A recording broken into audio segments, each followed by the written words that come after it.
It kicks off on this scorching-ass summer day inside a bus so hot it might as well be a damn sauna on wheels. Everyone's half-melting, minding their own business, when suddenly the route just glitches like someone hit pause on reality for a sec, and boom, something literally spawns out of thin air right in front of them. At first, folks are like, yo, this has to be a prank or some movie shoot, but nah, that theory dies real quick. The thing standing there is way too real. A straight-up goblin. What was supposed to be a normal, sweaty commute instantly turns into full-on chaos. More of those nasty creatures start crawling in, turning the bus into a slaughterhouse.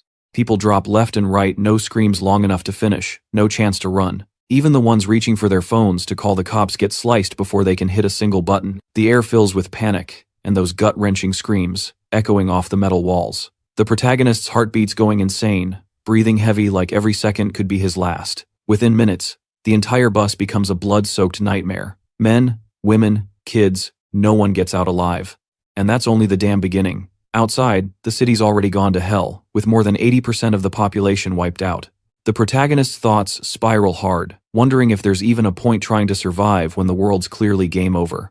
But reality hits cruel and fast. He's just some ordinary player, zero talent, no powers, no hacks. Just a scared dude stuck on nightmare mode with death closing in from every direction. In Jongno-gu, Seoul, 2028 life was just cruising like any other day. People doing their thing, minding their business, chasing deadlines, eating street food, the usual. Two dudes were clowning around about how hard they tanked their exams, laughing but also low-key panicking that if they flunked again, they'd be stuck repeating the damn year. Somewhere in that sea of normalcy was Kim Hyuk-jin, our protagonist, a 30-year-old dude still grinding for the civil service exam after wasting 7 straight years trying to pass it. Once upon a time, he dreamed of being a player, one of those super-powered hunters, but that dream died the moment he realized he had zero talent for it. A decade ago, portals had ripped open across Seoul, bringing chaos and monsters but also creating players, people who awakened powers and turned into humanity's frontline fighters. But Hyuk-jin, he stayed painfully average. No powers, no miracles, just textbooks and caffeine-fueled nights. During lunch, he overheard people hyping up Gwak Taeun, the legend everyone called God Taeun. This guy was built different, a monster among players. People joked that even 1% of his power could flip their entire lives. Meanwhile, normies like Hyuk-jin were just stuck grinding for that stable government job. And then came the real kick-in-the-gut gossip about him. Everyone remembered how he'd once taken the player's aptitude test and flopped so hard that he got branded dead genius. Apparently, he'd had multiple sealed talents but never awakened them in time.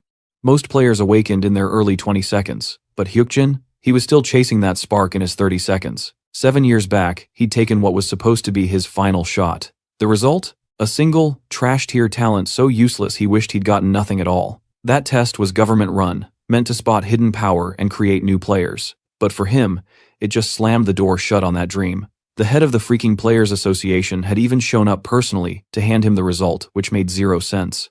The guy had no clout, no fame, just a regular school record and an ordinary life. He'd even tried applying to be a civil hunter's assistant, basically the bottom-tier job in the player world, and still couldn't make the cut. Players lived like celebrities, TV interviews, fan clubs, sponsors, dungeon loot, worth millions. While normal folks like Hyuk-jin weren't even on the radar, the difference between players and people like him was night and day, heaven and hell. So Hyuk-jin stopped wasting time being bitter. He buried his disappointment and kept studying like a machine. His life felt dull, gray, and painfully hopeless, but he didn't quit. Maybe one day he'd finally pass that damn exam.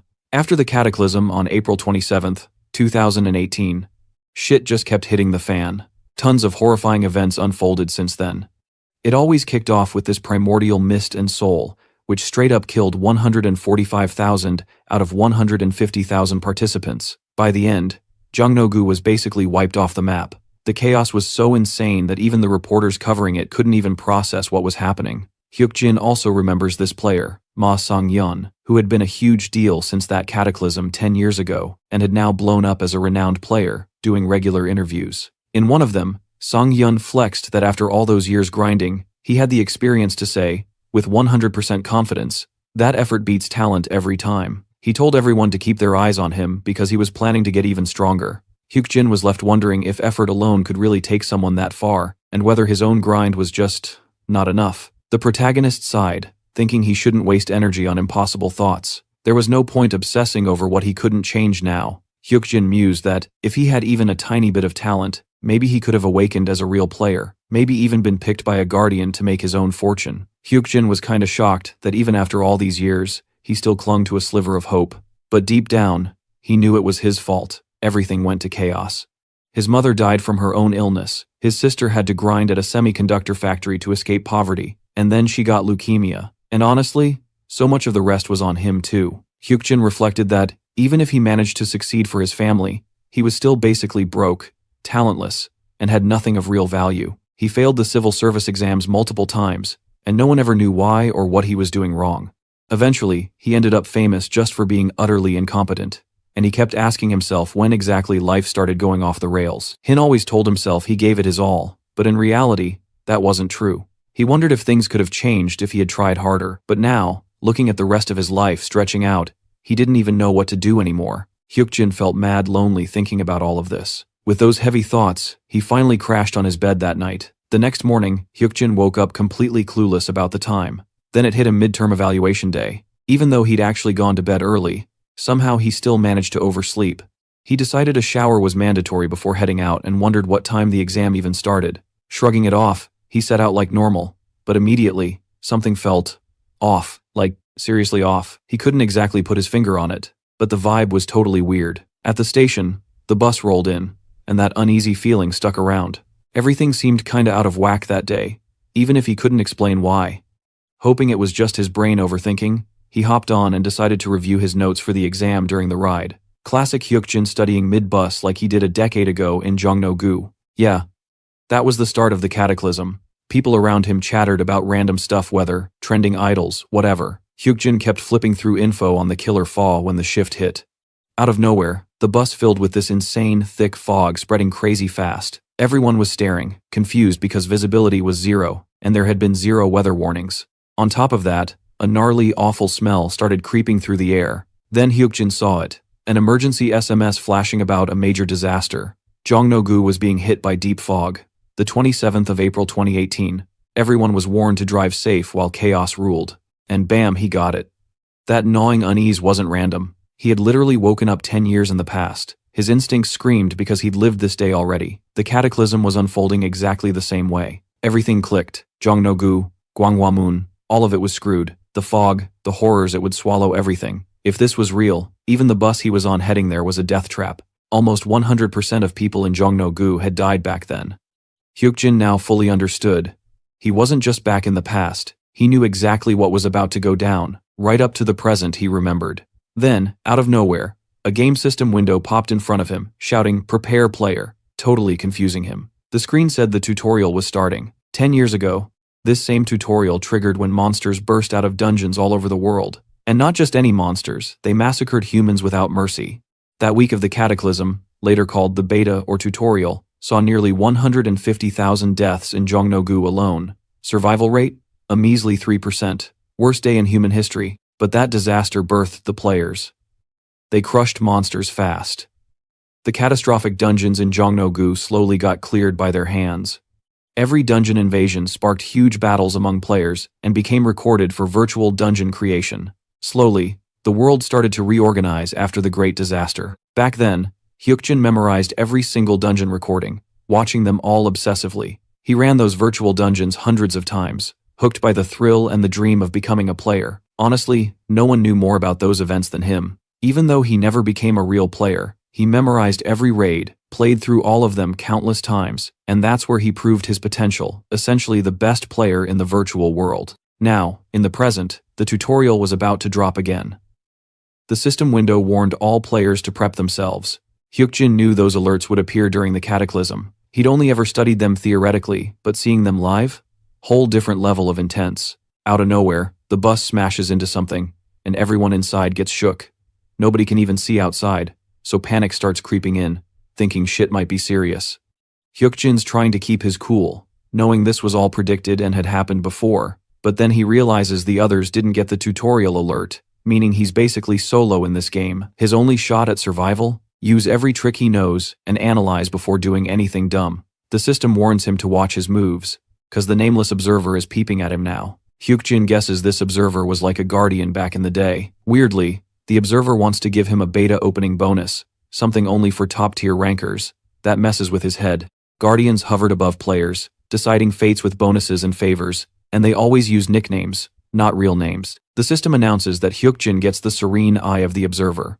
He feels oddly calm, like someone's watching him from a third-person perspective, making him feel almost detached from the chaos. Then the system says the tutorial quest drops in 10 seconds, and the countdown starts.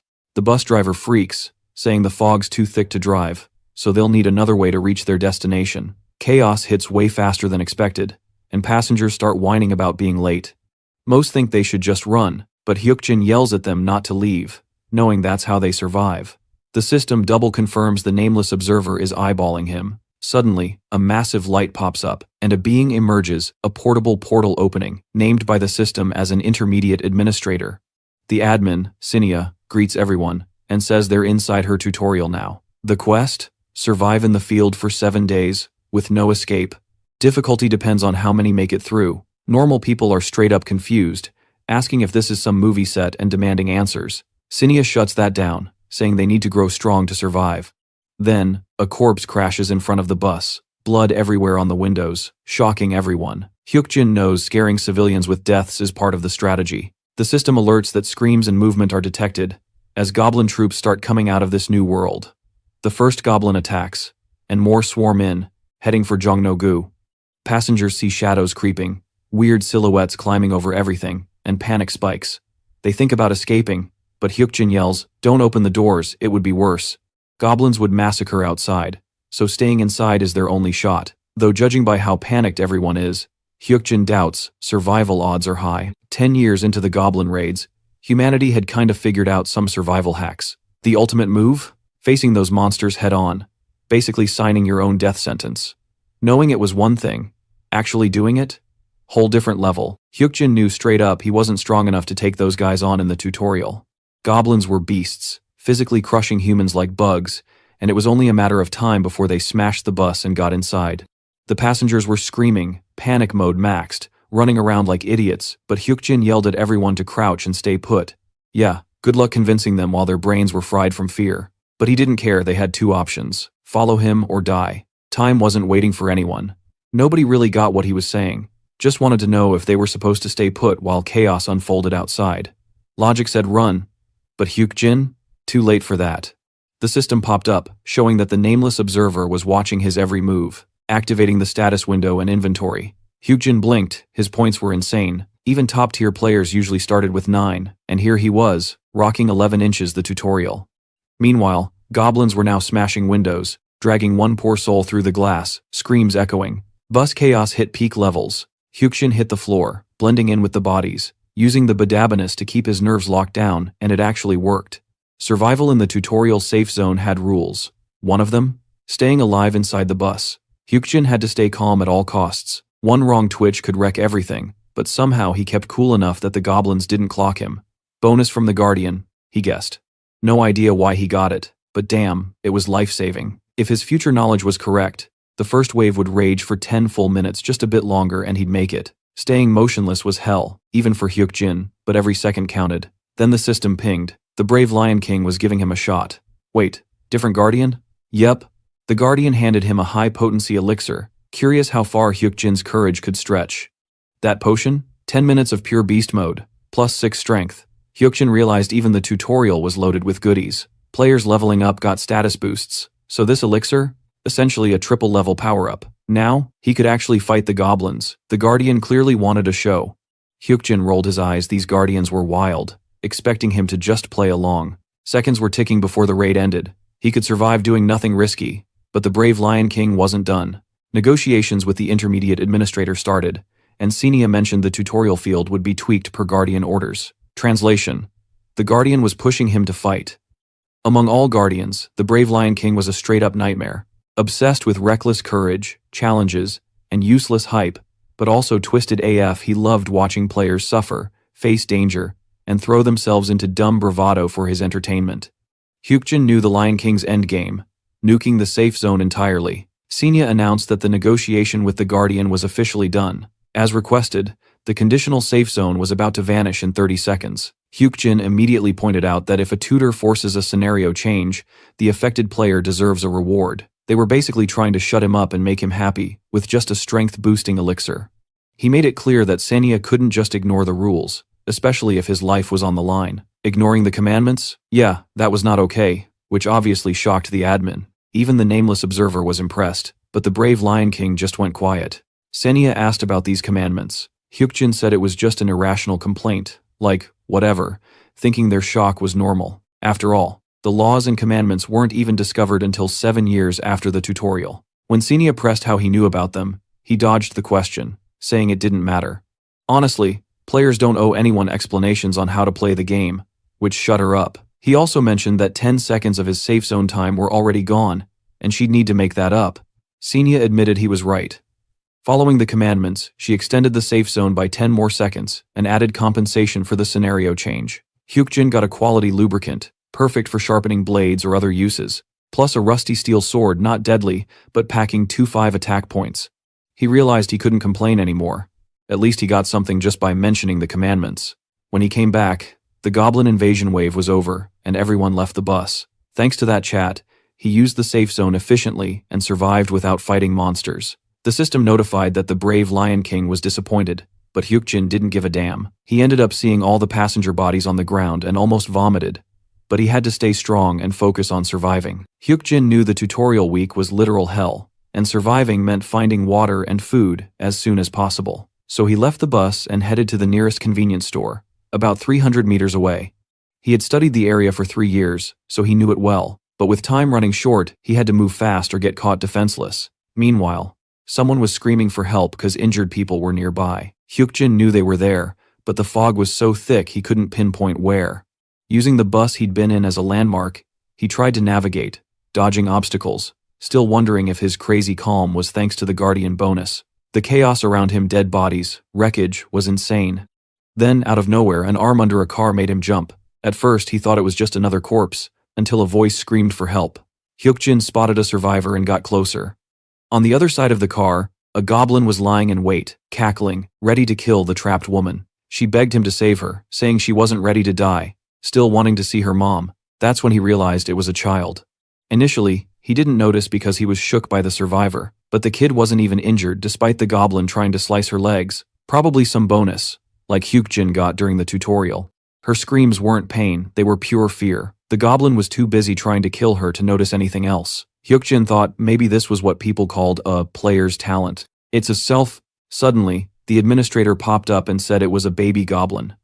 Still, a level 1 shouldn't have handled it this easily. If Senya was telling the truth, that made the kid even crazier, impressive. In reality, the child had some insane tanker-type ability. Hyukjin knew if he didn't step in, more goblins would show up and she'd be toast, so he acted fast, opening his inventory to summon his rusty iron sword. Even with all his field knowledge, applying it in real life was way different from the virtual world. But he used it, aiming for the goblin's weak spot while it was distracted, and with the kid not even fighting back, it was perfect. Hyukjin hit it from behind, landed a clean strike, got the XP, and finished the job in one blow. Then he told the kid to get up, grab her stuff, or he'd leave her behind. She complied, following him through the streets. They ended up at a shop. Hyukjin warned her, "Don't open the doors, no matter what." Confused, she stayed silent, so he double-checked. She nodded, probably terrified, and honestly, who wouldn't be in this mess? Despite understanding her fear, he knew bigger priorities were coming. The system flagged that 200 waves of goblin attacks were about to start, so safe zones needed to be set up. He asked if she could see the system, and she could. Safe zones were spots like schools, convenience stores, and hospitals. Hyukjin realized, just as he suspected, she was a player with massive potential. Normally, you could only confirm convenience stores as safe zones in the second wave, but her talent let her see hospitals too. That proved she was something else. Still, Hyukjin was low-key confused. He could see the hospital zones too, even without crazy talent. The system hinted at extra safe zones, making the whole thing even more wild. Pushing aside all that confusion, Hyukjin locked in on one thing: survival. Just then, the system dropped a bombshell. The second wave of goblin attacks was about to kick off. He warned the girl not to even think about opening the door. She clearly wasn't ready to handle what was out there, so the best move was to sit tight and stay far from that damn door. With the system setting up new safe zones, a thick primordial fog began rolling in, wrapping the place in a creepy mist. Outside, goblins started creeping around like freaks in a horror movie. Some people still tried to fight back with whatever weapons they had, but every single one of them got brutally slaughtered. Others sprinted toward nearby convenience stores, banging on doors and begging for help, screaming that they'd die if no one let them in. But Hyukjin didn't move. Even when people cursed at him, he just stood there. Watching it all happen tore him up inside, seeing goblins tear apart those helpless people right in front of him. But the system rules were clear. Once a safe zone door opens, it vanishes. If he'd opened it, both he and the girl would have been toast. So, he sat there, forcing himself to remember everything the cruel system set by some god, and those so-called guardians watching all this bloodshed like it was some twisted game show, and he swore he'd pay them back one day, every last one of them. 6 hours later, after that nightmare of a second wave, things finally chilled a bit. The girl thanked him, saying she wouldn't have survived without him, and introduced herself as Kang Sunhwa. She smiled, saying she was glad they met, but Hyukjin shut that down real quick, told her not to thank him yet. He hadn't done anything special, and things were far from over. Then he added coldly that he might use her as bait if things went south, which instantly freaked her out. She panicked, asking what she'd done wrong to deserve that. But Hyukjin wasn't being cruel, he said it that way on purpose. He explained that he couldn't promise her safety, just staying alive himself was already a damn challenge. Still, he made it clear that as long as he could manage, he wouldn't throw her away. Then he told her to get some rest, saying they'd figure out their next move by morning. When she asked where they'd go, Hyukjin opened the system map, seeing both regular and extra safe zones, one being on the second floor of the Park Tower parking lot. He said they'd head for Gwanghwamun, guessing Sunhwa probably couldn't even see those extra zones yet. Honestly, he hadn't heard about them before either, but he had a gut feeling the Gwanghwamun Tower was the key to flipping this whole messed up tutorial around. Next morning, they bounce from the convenience store, finally stepping out into the wrecked city. Hyukjin checks if Sunhwa's okay after seeing all those corpses, and she says she is, but deep down, he knows that's bullshit. There's no way anyone could be fine after witnessing something that brutal. She's probably just putting on a brave face. Still, Hyukjin's kinda shocked. Walking through a city reduced to rubble, no survivors in sight, and corpses everywhere, it's like some post-apocalyptic game come to life. He tells Sunhwa to stay alert and holler if she spots anything like jelly sliding on the ground, leaving her confused as hell about what that even means. Then boom, they actually find one. A freaking slime. Hyukjin's caught off guard since he didn't expect to run into one so soon. Slimes were neutral mobs, weak, and their levels didn't even show. Basically, the kind of monsters even kids could beat up without breaking a sweat. Hyukjin slashes it down with his sword and earns some XP and 3 coins, which surprises him. Even though it's his first time using a sword in real life, there's this weird nostalgic vibe like his body just remembers how to fight. Sunhwa's stunned when the slime just vanishes after dying. Hyukjin tells her those are the weakest monsters, but they'll keep popping up, so she should always stay on the lookout and call him out whenever she spots one. She agrees, ready to help. But Hyukjin can't shake off this feeling it's too easy. He's only ever used swords inside virtual dungeons, yet somehow, it feels way too natural now. Like he's been a swordsman since forever. Together, they keep grinding Sunhwa spotting slimes, Hyukjin slicing them down, and by the 5th kill, he's already leveled up to level 2. He gains 2 bonus stat points and 1 random one, and Sunhwa freaks out seeing his body glow. He tells her it's just leveling up that killing monsters makes them stronger. She's fired up to level up too, though it's also his first time doing it. And yet, that same nostalgic feeling doesn't leave him. They keep farming slimes until he hits level 3, bagging 2 more bonus points and another random one. He's kinda impressed with how fast he's leveling, but the random stat points? That's something else. According to history, even the first king, Su Yu Hyun, who was called the tutorial finisher, said those random stats existed, but it took him ages to find them. Yet Hyukjin already got 2. He starts wondering if this has to do with his return to the past. In his old life, he'd always failed aptitude tests. Everyone said he had 0 talent. But maybe something changed when he came back. Maybe this was an awakening, where a player's real growth only kicks in at the start. Whatever it was definitely working in his favor. By surviving and hitting level 3, Hyukjin even caught the attention of some guardians watching from above. If he really had an early awakening, there was a chance to reach his ultimate goal, because in 3 years, a disease-curing potion would drop on the market. The price? 1 billion. And if he could stack up that kind of cash, he could save his mom's life. So for now, all he could do was grind, survive, and keep hustling toward that goal. During their journey to Gwanghwamun Tower, Sunhwa and Hyukjin kept farming slimes like it was a full-time job. Hyukjin grinded his way up to level 5, snagging 2 bonus points and 1 random stat each time, which honestly kept throwing him off every time he checked the bonus screen again. That's when something new popped up, a party feature. Once he hit level 5, he instantly used it to invite Sunhwa into his group. Boom, she officially became part of his team, and now they could share EXP. Sunhwa was kinda mind-blown by the new system features, while that nameless guardian kept watching Hyukjin with growing interest. But Hyukjin didn't care. Sunhwa thanked him nervously, promising to work hard and not be a burden, even begging him not to abandon her. He could tell she'd been through some serious abandonment issues. He felt bad, sure, but he was also fighting for his own survival. So he told her that words mean nothing, she better prove it through action. Despite the quick level ups and the sweet stat boosts, one thing still haunted him, that monster. Waiting on the first floor of Gwanghwamun Tower, Hyukjin doubted he could even protect Sunhwa when that time came. I mean, a level 5 guy protecting someone? Yeah, right. Then Sunhwa suddenly pointed ahead, spotting something. A creature, a level 3 city fox. The system showed it was neutral, but these things always moved in packs and attacked together if provoked. Hyukjin signaled her to move quietly, but Sunhwa, not knowing any better, used a skill called Taunt, pulling every damn fox's attention onto herself. Hyukjin rushed to help, realizing she wasn't taking too much damage, but the foxes were multiplying fast, so he went for the kill, aiming straight for their necks. After a brutal fight, he wiped them out, and checked if she was okay. Meanwhile, the system went off again. Level up, several times. He was now level 8. Right then, Administrator Senya appeared, curious about his level. Hyukjin casually said he was level 8, which made her doubt him. He told her to scan him if she didn't believe it, and when she did, she was stunned he wasn't lying. Even the nameless guardian was shocked at how fast he was growing. Other watchers were now paying close attention. Hyukjin knew his rapid growth would draw eyes, even he found it weird. He opened his status window, noticing his distributed points were way higher than a normal level 8's. Clearly, his growth was freakishly fast, but he wasn't about to complain. It was an opportunity he'd milked to the max. Then he told Sunhwa it was time to move. There was a dungeon inside the tower, and once they entered, she had to follow his instructions exactly, or she'd die. Sunhwa looked nervous, but Hyukjin assured her not to panic as long as she stuck to the plan. They took down a few more city foxes on the way and looted a worn iron gauntlet, which Hyukjin immediately gave to her. With that, their dungeon prep was complete. As they approached the tower, the system announced, minimum entry level 5.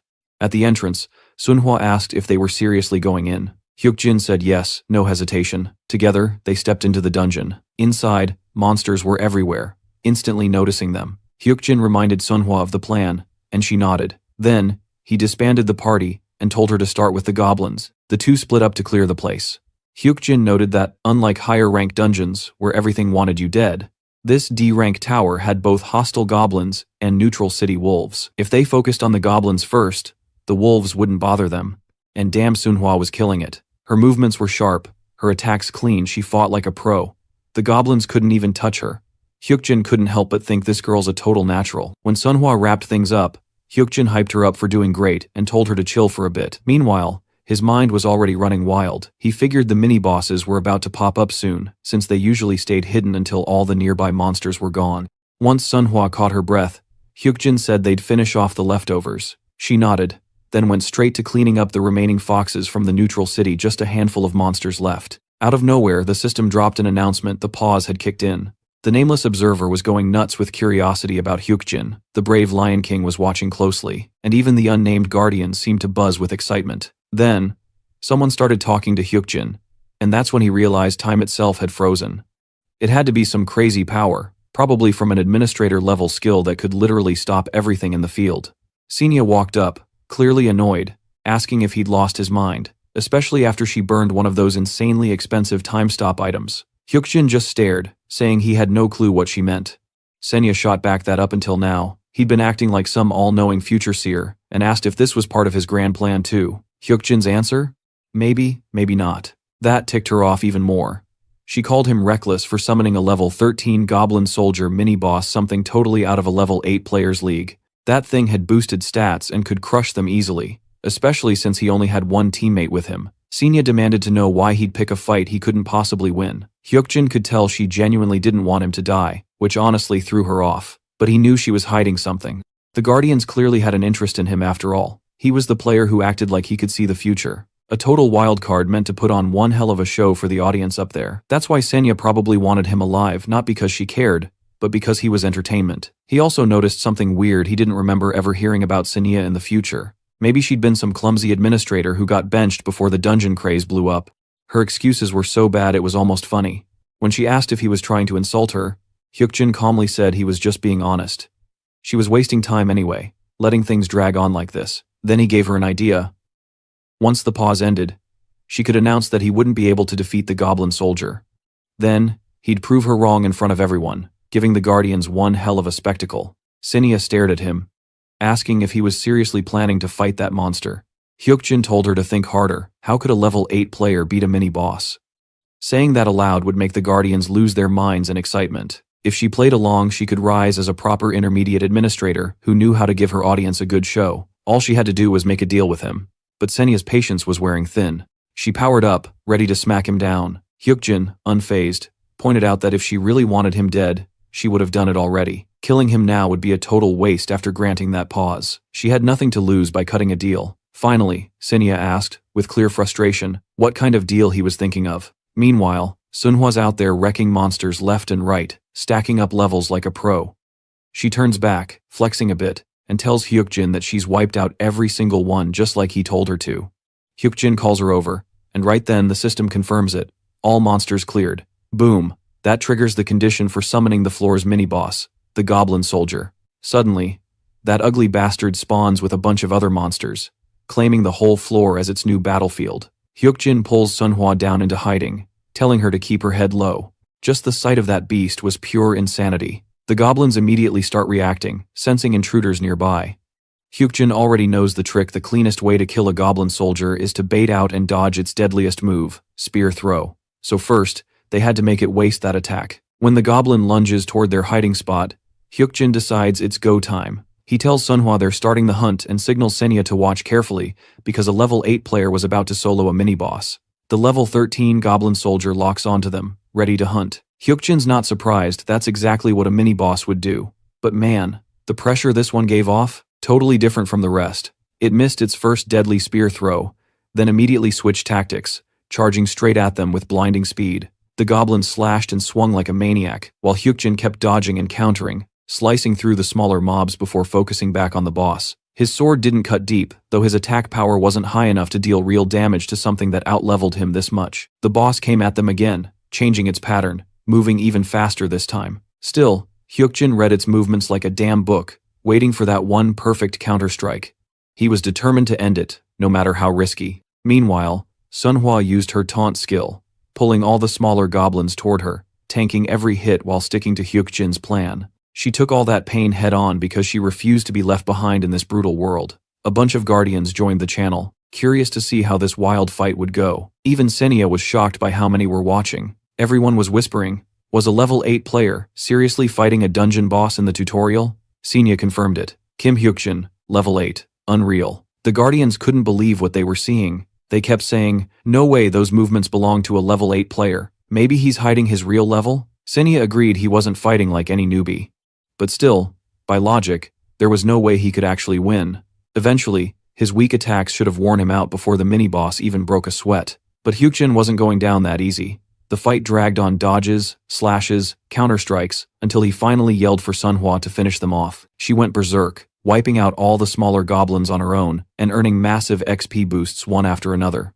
The system admin was completely stunned by her sudden burst.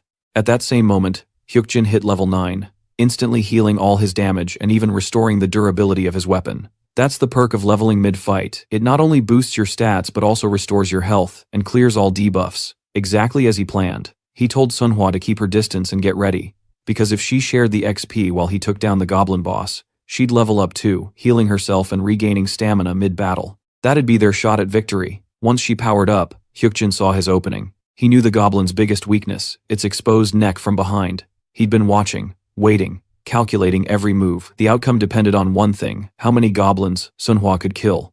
The more she leveled, the stronger their odds became. And with every monster that fell, their shot at clearing that dungeon grew closer to reality. Out of nowhere, the dungeon boss lands a nasty hit on Hyukjin. He instantly realizes that he's got to tank that blow himself this time, no other choice. Still, he somehow pulls through and hits level 10, which helps him bounce back from the heavy-ass damage that goblin boss dealt.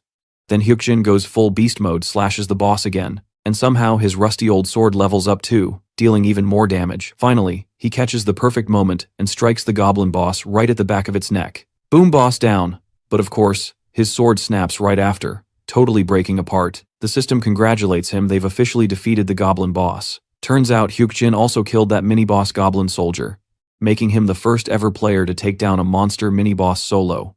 He gains the XP, and the system drops a bomb. The tutorial field's level cap is 10, and at least 5 players were supposed to be in that raid. But since the system marked it as a solo raid, all restrictions are gone. Leveling up's back on the table, and some special hidden qualification gets unlocked too. Sunhwa, hyped beyond words, jumps and hugs him.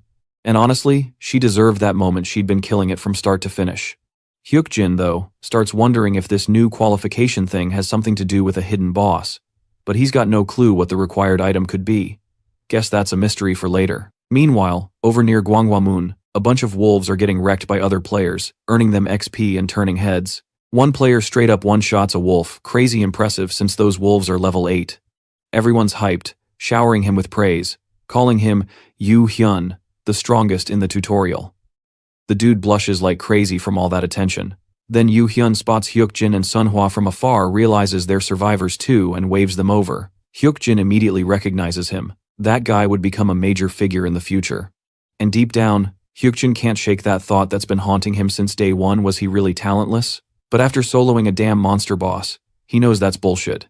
There's no way he's got no talent. Even with all his future knowledge, Hyukjin knew his dungeon odds were basically 50/50, but the nameless observer still admired the hell out of him, his grit, focus, and insane willpower. And it wasn't just one guardian keeping tabs now, even the Lady of Scales had taken an interest. Unlike the fierce Lion King, she was more about protecting good-hearted players, donating safe rewards, and helping people survive. She was basically a beloved guardian, and for some reason, she'd started favoring him. Maybe it was 'cause he'd been helping Sunhwa, that kid everyone else left behind. Then Senia pops up, telling Hyukjin she's giving him a reward for slaying that mini-boss. He gets a standard steel sword, decent durability, average attack, but still way better than that broken junk he used before. Sunhwa asks what's next, and he says they're heading to Cheonggyecheon to hunt city wolves. She's like, wait, wolves? Not foxes? Hyukjin explains that city wolves are all level 7 and up, and their leaders hit around level 9, way tougher than foxes, but solid targets for grinding XP. If they could take down a pack, just the 2 of them would be enough. When she asks how he even knows that, he casually says he heard it from others before they met. She nods, taking a second to process it, still kinda impressed that he already knew all that. To be honest, Hyukjin's OG plan was simple: chill in a nearby safe zone until the legend himself, the Fist King Yu Hyun, launched his big raid on Tower D's 2nd floor. That dungeon was wild enough to shake up the entire territory they were in. The one Hyukjin and his partner just cleared? Yeah, that was only the 1st floor. But once they finished it, all the local monster attacks stopped cold in that area. Now that Hyukjin could actually clear dungeons, survival till the end of the tutorial was easy peasy, as long as they stayed inside the safe zone. But Hyukjin wasn't planning to just survive. After realizing he had legit player talent, making $1 million to help his fam suddenly felt doable. When he came out of the dungeon, he kept replaying everything that went down. He had gained some kind of talent after the tutorial, or maybe he always had it, just didn't know. Either way, now he was ready to use it. That's when they ran into Yu Hyun, who showed up asking if they were survivors. Hyukjin immediately recognized him. Even though it was their first face-to-face, there was no mistaking the Yu Hyun, the Fist King, soon to be one of Korea's top 8 iconic players. Hyukjin confirmed they were survivors, and Yu Hyun said something nice about how tough it must have been for them. That honestly shocked Hyukjin. Dude had already saved a bunch of people inside the tutorial. Even in this timeline, his power and charisma were the same. Then Yu Hyun offered to team up, saying more survivors together meant higher chances of making it out alive. But Hyukjin straight up refused, leaving everyone stunned.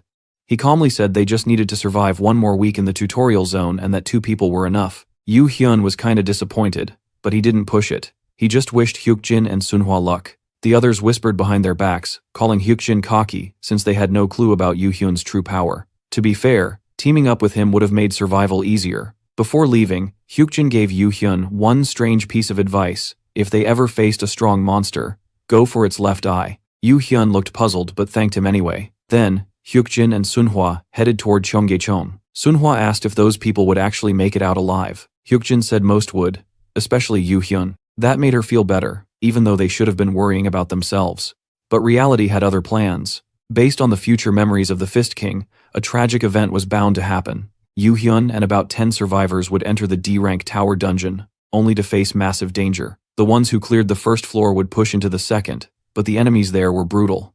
Almost everyone would die as the raid timer hit 0. Only Yu Han would survive, earning the title of tutorial finisher, the first ever to conquer a D-rank tower. Still, that victory came with a price. From that day on, bringing people into that dungeon became his biggest regret. Now, the timeline could play out differently, but Hyukjin hoped his little tip about the left eye might save a few lives. Even so, he didn't want to risk joining them because this time, the cost could be their lives. Sunhwa suddenly pointed out something up ahead, a pack of wolves, the same ones they'd been hunting for. Hyukjin gave her props for spotting them from that far and was like, "Nice job, let's go get 'em." Without wasting a second, the two charged straight in. Sunhwa popped her taunt skill, swinging her baseball bat like she owned the place, playing her role perfectly as the bait to distract the beasts. Meanwhile, Hyukjin kept doing his thing, staying laser-focused. He wasn't just clearing tutorial dungeons, he was also grinding smart, using the no-level restriction rule inside the tutorial to push past level 10 while he still could. Together, they wrecked a bunch of the neutral city wolves. Sunhwa quickly realized that swinging a bat was way better than throwing punches. Following Hyukjin's advice to grab that weapon? Best decision ever. Hyukjin, on the other hand, kept slicing through monsters until he finally hit level 11, officially becoming the first player to ever do it. Sunhwa wasn't even shocked, just proud. It was already insane how hard it was for others to reach level 10 that fast, but Hyukjin went beyond that. Then came the surprise he unlocked a brand new title, the First Pioneer. The name alone screamed prestige. It boosted EXP by 20% and could even stack with other titles. Hyukjin was stunned. He'd never even heard of that title before, but thinking about it, it made sense since no one else had broken the level cap earlier. No one could have claimed it. Sunhwa glanced at him, asking if he was good, and he just nodded, saying they should keep moving and hunt down more monsters themselves. Meanwhile, the administrator was silently watching the duo while chatting with the guardians. Xenia, clearly annoyed, muttered that just as she'd suspected, she'd discovered something weird, and now she'd need to report it and get it confirmed. Inside the hospital's safe zone, Hyukjin and Sunhwa were prepping for another dam expedition. While Hyukjin noticed Xenia had been acting weird since yesterday, she seemed pissed, and now he knew why she brought up the title he'd earned. He casually admitted he got one but refused to tell her which, leaving her frustrated and clueless. Not even the Guardians could know a player's title unless it was spoken aloud, and Hyukjin wasn't about to hand out that info. Xenia was under pressure, clearly struggling to figure it out, but Hyukjin didn't care to make it easier. He knew keeping her in the dark made things more interesting for the spectators anyway. Sunhwa then asked if they were heading back to Cheonggyecheon like before, and Hyukjin confirmed they were. Meanwhile, over near Gwanghwamun, Yu Hyun gathered his crew and dropped some big news about a nearby dungeon. No one knew how dangerous it was, but everyone could smell the rewards waiting inside. He declared he'd be entering it himself, hyping up his followers who instantly wanted in. The crowd buzzed with energy, chanting and prepping to take down whatever beast hid inside. Back at Cheonggyecheon, Hyukjin and Sunhwa were busy wrecking wolves from the neutral zone, leveling up like maniacs. Sunhwa noted how fast their hunts had gotten, and Hyukjin told her it was just repetition. They'd been grinding non-stop for 2 days straight. He'd already hit level 12 in no time, moving so fast the wolves barely had a chance to react. The loot was pouring in: 2 coins, drops, and a mutant wolf fang worth over 6,000 coins. Then Sunhwa spotted one more wolf lurking nearby, and Hyukjin instantly recognized it as the last one. He killed it with a single blow, easy and clean. But then a weird notification hit. They'd completed all hidden requirements for something special. The system listed them out. Obtain a secret item, reach level 12, and slay 500 city wolves. Hyukjin froze for a second, realizing what they'd triggered. He'd been avoiding danger, but fate clearly had other plans. Because now, they had just unlocked the damn Wolf King lycanthrope. Hyukjin yelled for Sunhwa to run, and both of them bolted without looking back. Sunhwa tried asking what the hell was happening, but Hyukjin had zero time to explain. His only focus was getting them out alive. Out of nowhere, Lycanthrope crawled out of a damn portal, unleashing his skill Howl, which hit their bodies like a shockwave. Sunhwa stumbled and fell, apologizing as her body refused to move properly under that monster's influence. Hyukjin told her to hide behind a nearby car, but she hesitated, panicked about what he was planning next. He shouted again, forcing her to move, because he knew there was a secret item tied to this encounter, and certain conditions had already been met. Still, he never thought he'd actually meet Lycanthrope during a freaking tutorial. That boss wasn't supposed to exist here. Its power was easily on par with the second floor of Tower D's dungeon, maybe even worse. Hyukjin couldn't even read its level because his was too damn low, but he knew beasts like this were usually level 20 to 25. This kind of monster shouldn't have shown up in a beginner zone, and now he was stuck wondering how the hell he was supposed to fight something this unfair. Running again wasn't an option anymore. So, he pulled out a grand elixir, chugging it down to temporarily boost his strength by 6 points. If he wanted to live, he'd have to use the raid tactic from the great explorer Jackson's strategy, lure the boss in and outsmart it. As the lycanthrope charged, Manhwa tried to hide like she was told, but her chest tightened with worry, unsure if Hyukjin could handle this alone. She couldn't even see the monster's level, and that scared the hell out of her. It looked nothing like the wolves they'd been farming earlier. If the system wasn't showing its level, it basically meant one thing: you're not supposed to beat this thing. The difference was massive, at least 10 levels apart. Winning was technically impossible. Hyukjin recalled something from an old report about monsters like this. It said, low-level players should never run into them. They were massive, fast, and brutal. The only way to survive was to pray you were in a safe zone, or use desperate tricks to escape. But when escape wasn't an option, there was one method left, a survival move that might just work. Hyukjin grabbed a bottle of high-grade lubricant from his inventory, the kind used to coat sword blades or surfaces. He remembered lycanthropes always opened with a huge leap for the throat. So as soon as it lunged, he slid under it with perfect timing. The next attack came in a sweeping motion, and Hyukjin read the beast's muscle movements and shadow positions like clockwork. He threw the lubricant on the ground, making the monster slip like an idiot, giving him the perfect opening. Using his boosted strength, he dashed in and slammed it down hard in a single strike. He remembered from the same report that water was another weakness. Lycanthropes hated it. So, Hyukjin pushed the beast straight into the nearby stream, forcing it underwater. The thing thrashed violently, shrinking as its swollen form collapsed into something smaller, weaker. Manhwa was left speechless, watching the scene unfold. Hyukjin explained that when a lycanthrope hit water, it lost its monstrous form, turning into something no stronger than a regular city wolf. Manhwa was stunned and asked if Hyukjin had some secret martial arts training or something, because the dude fought like a movie hero. He brushed it off, saying he'd never trained a day in his life, just studied for exams. Truth was, he didn't win through skill, just clever tricks. The weakened lycanthrope howled from the water until Hyukjin finished it off with a clean sword strike, ending its misery and earning a flood of level-ups straight from 12-2 to level 15. He'd just taken down a hidden boss and got showered with rewards for it. The system granted him the title, Excellent Hunter, and even the Guardians watching were impressed.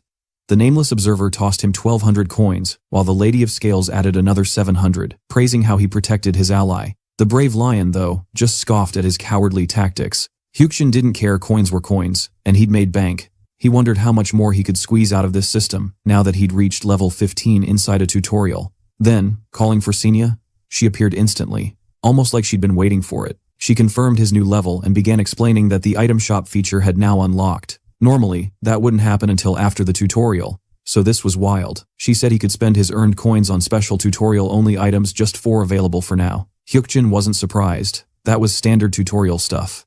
He had nearly 8,000 coins stacked up and figured he could buy a bunch of potions or other useful gear. Before he could browse, Senia suddenly asked if he had a real name. Hyukjin frowned, wondering why the hell she wanted to know that. She sighed, admitting she hadn't been curious at first but changed her mind. Then asked if he wasn't planning to check the rest of the Excellent Hunter rewards. He told her he'd do that later alone.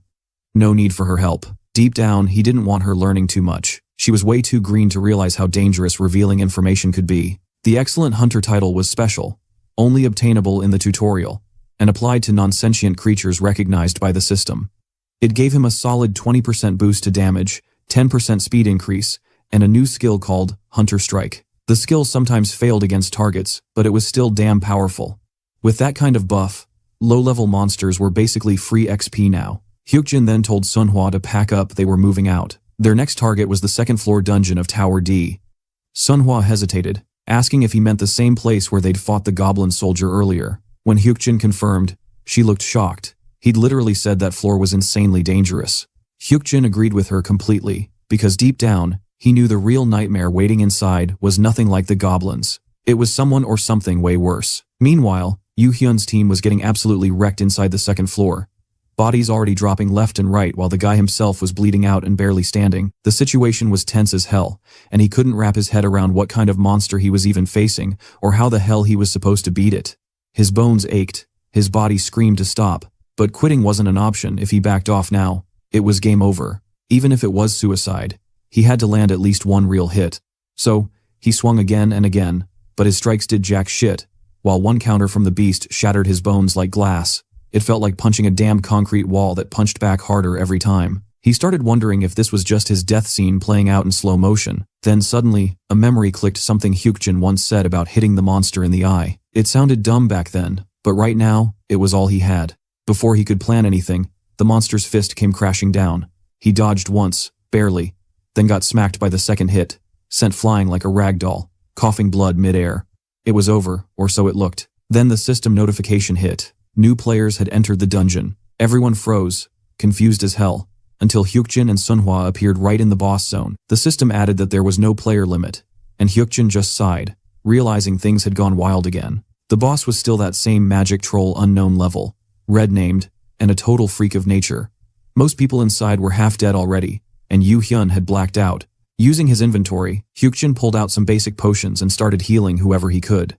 One injured guy screamed for them to run, warning that anyone who stayed in the boss zone for over 10 seconds was guaranteed dead. But Hyukjin ignored him, tossing potions to Sunhwa and telling her to patch up the survivors, even that loudmouth.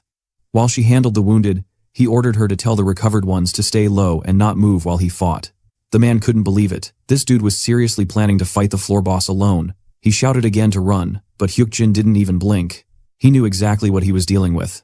That troll wasn't just any beast. It was one of the monsters he knew better than anyone else. Like the lycanthrope, its level was hidden, its name was red, and its toughness was straight up broken.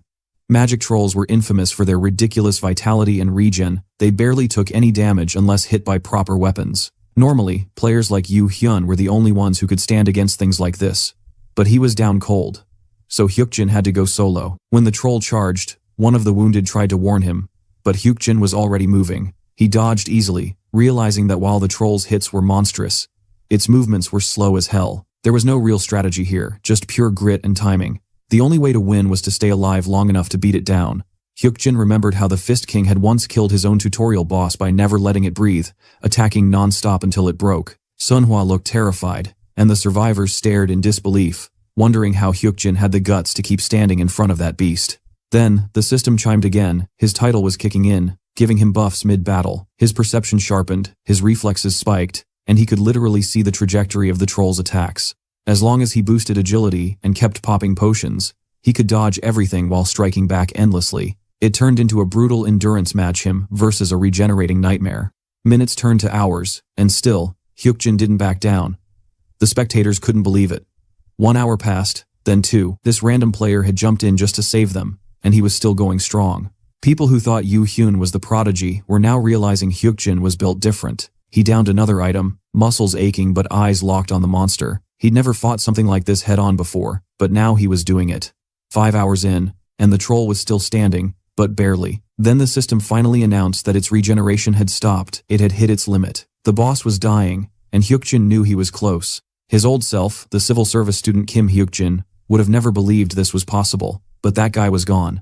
Now, he was Hyukjin the player, and he was ending this fight. 15 more minutes, maybe less, and the floor boss would fall. Just then, the brave Lion King granted him a divine favor, confusing the hell out of him. A new skill appeared, superb overhuman strength, a buff that doubled his attack power instantly. Hyukjin didn't even have time to process it before his next strike landed, hitting twice as hard as intended.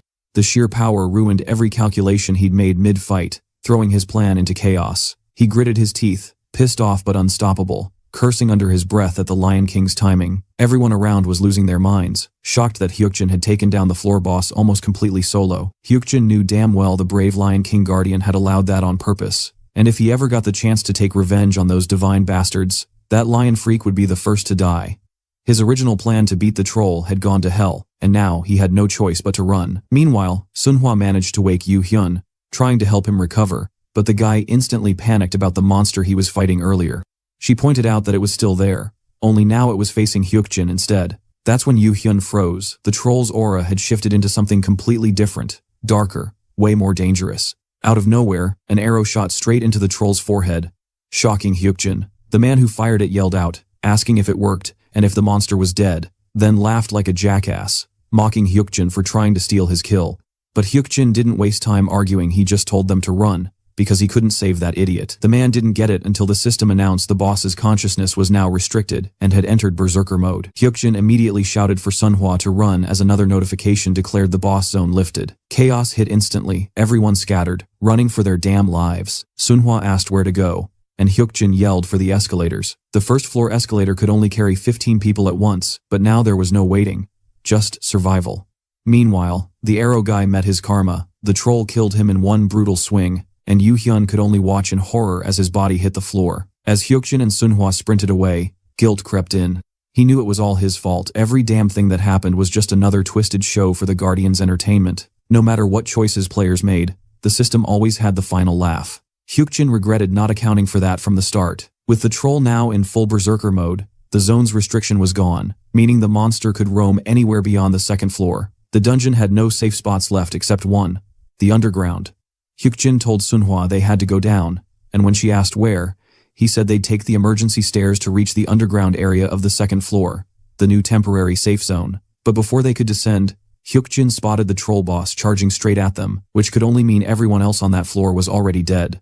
He grabbed Sunhwa's arm and yanked her back just in time, leaping off the staircase as the troll's attack slammed into the spot they'd been standing. He forced himself to stay calm. Panic would get them killed. The second floor was further down than he thought, but they finally spotted the emergency exit door ahead. The system recognized the dire situation, confirming it matched the tutorial field's conditions, and classifying it as a special encounter. That's when Hyukjin felt it, his innate skill awakening under pressure. Even without looking back, he could sense the boss closing in.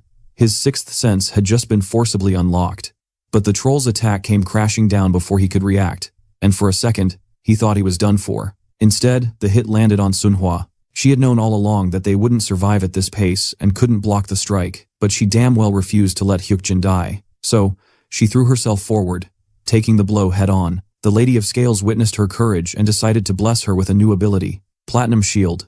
It gave her the power to block the troll's attack, but as she held the shield up, the system warned her that the impact was too much, and the shield would soon shatter from the absorbed force. Hyukjin realized she was hurt because of him, quickly dragging her away from the line of fire. He was shocked at her sudden awakening, but even more horrified to see her collapse unconscious right after using it. Hyukjin grabbed her and kept running, dodging the troll's furious swings. He tried to stay calm. They were close to the safe zone. All they had to do was reach that damn glass door. Bursting through it, Hyukjin finally exhaled as the system confirmed the additional safe zone of Tower D was active. The floor boss couldn't cross that line now. The troll slammed against the barrier, roaring in rage, but it couldn't pass through. For now, Hyukjin was safe. Still, he couldn't ignore the dread crawling up his spine. There were monsters out there that could breach even safe zones. The troll just wasn't one of them. Even in his berserker mode, Hyukjin tried shaking Sunhwa awake and noticed her arm was wrecked. She'd taken that troll's hit head-on just to block it. Without wasting a second, he poured a potion down her throat, hoping it'd restore her strength. He had no clue when she'd learned that kind of defensive skill, but damn, it was a lifesaver. If that strike had landed on him full force, his skull would have been mashed into soup. Meanwhile, that raging troll was still pounding on the safe zone door, roaring like a beast from hell. It ticked Hyukjin off so bad he just shouted it to die already. The bastard was in berserker mode anyway, shouldn't have long left. And right on cue, the troll's body burst apart like a damn bomb, painting the whole area red with blood. The system chimed in, declaring that the magic troll had been hunted by the level 20 player inside the zone. Just then Senya appeared, saying the dungeon's conquest reward would go straight to Hyukjin. With the boss gone, the tutorial territory would collapse, and her quest was marked complete. Then came another update. Difficulty for the next stage would depend on survivor count 5087 in total, making it low. Hyukjin froze for a second. That number was identical to what he remembered from before. Even with him and Sunhwa surviving this round, the total hadn't changed, which made no damn sense. Then came the juicy part, the tutorial completion rewards. Everyone got their system package. Player qualification, 1,000 coins, and a beginner's defense kit. Individual rewards were to be distributed by each administrator. Since the whole tutorial was cleared, the level cap was gone too. The tutorial finisher title would go to the survivor on Tower D's second floor, Yu Hyun, whose name would be carved into the Hall of Fame. Hyukjin knew that guy had been the sole survivor there last time too, but that wasn't what mattered now. He turned to Senya and brought up the trade she mentioned earlier. He is ready to negotiate. He didn't care about fame or bragging rights. He just wanted to save Sunhwa's life. So he asked her to upgrade his item shop rank immediately. Senya hesitated, saying it'd naturally level up after the tutorial, and that he could just wait or buy potions instead. But Hyukjin wasn't built for patience. He wanted it done now. Contracts between players and intermediate administrators were a thing, as long as the rules were followed. Through them, Guardians could spectate the chosen player, and the more chaos or entertainment they brought, the more benefits the administrator got. Hyukjin knew how twisted that system was, But he also knew he was worth a lot right now, especially after those potions and wins. Still, his only focus was Sunhwa. She had risked her life to save him. The least he could do was return the favor. He owed her everything. So he kept praying she'd wake up after all the potions he'd fed her. Finally, her eyes flicked open, and she looked shocked that she was still alive. Hyukjin confirmed it. It felt like a damn miracle. She glanced at the mountain of empty potion bottles beside her and reminded him how he once said he'd ditch her if she ever slowed him down. He didn't respond this time. After what she'd done, abandoning her would have been the dumbest move ever. She broke into tears, realizing she hadn't been left behind. Hyukjin snapped back to business, asking Senia to calculate his individual rewards. She agreed, but he couldn't resist teasing her again about that shop rank upgrade. It clearly annoyed her. He thought she was acting like a total rookie, not even preparing the proper contract paperwork to make the deal official. He pointed out that it wasn't his fault she was careless, then told her to just read out the damn rewards already. Senia finally displayed his data on the system screen, and Hyukjin couldn't help but feel a surge of pride. The 7-day tutorial was officially over, and survivors were getting personalized rewards based on performance. His results were nothing short of insane stuff no ordinary player could ever pull off without knowing the future. Because of his past knowledge, the timeline had shifted, so it made sense that his rewards were also different.